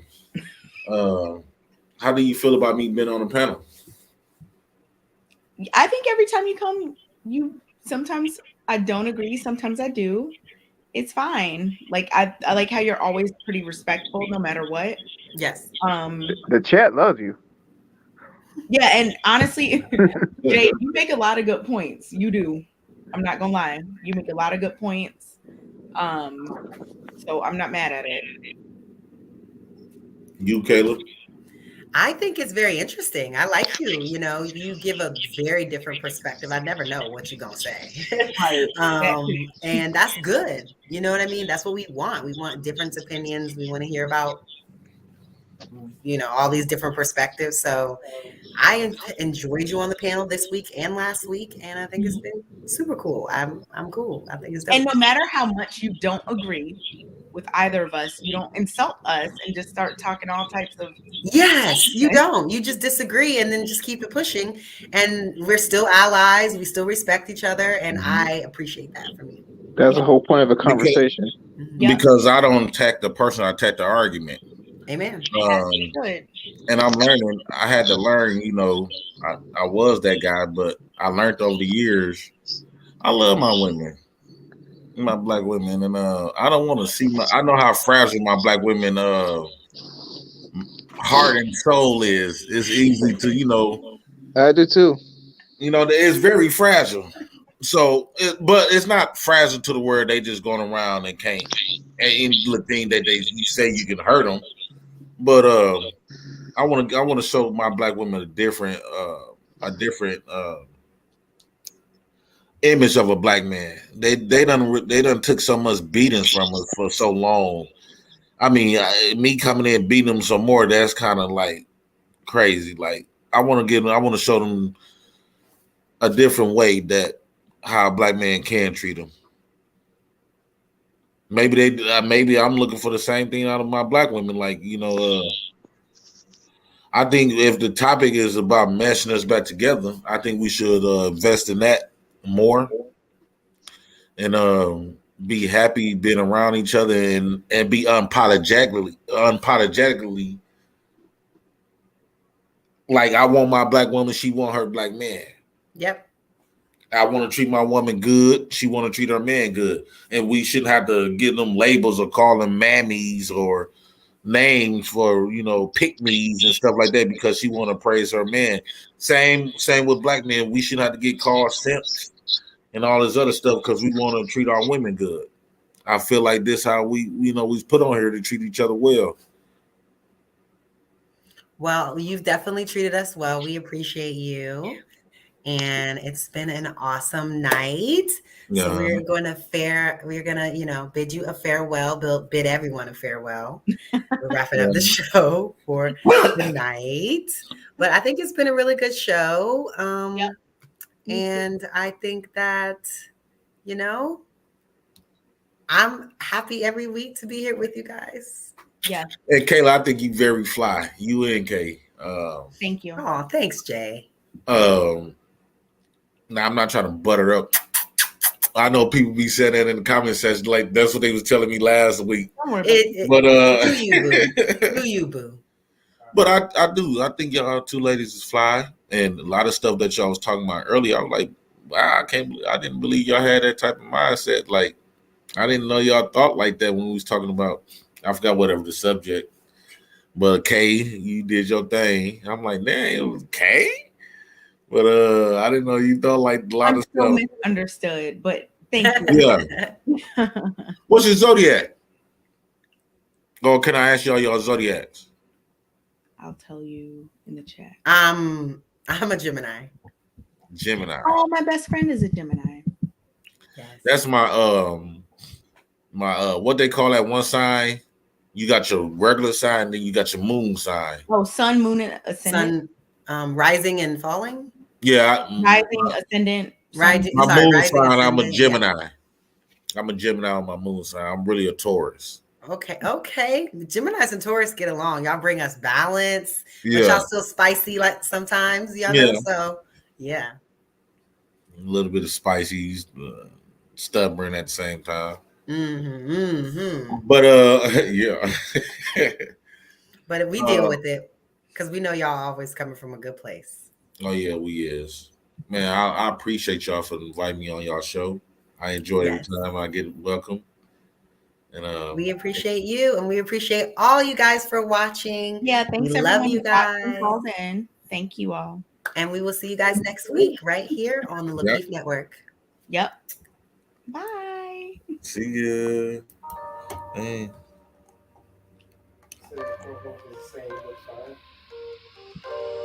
What? He said we both look good. What? Be quiet, okay?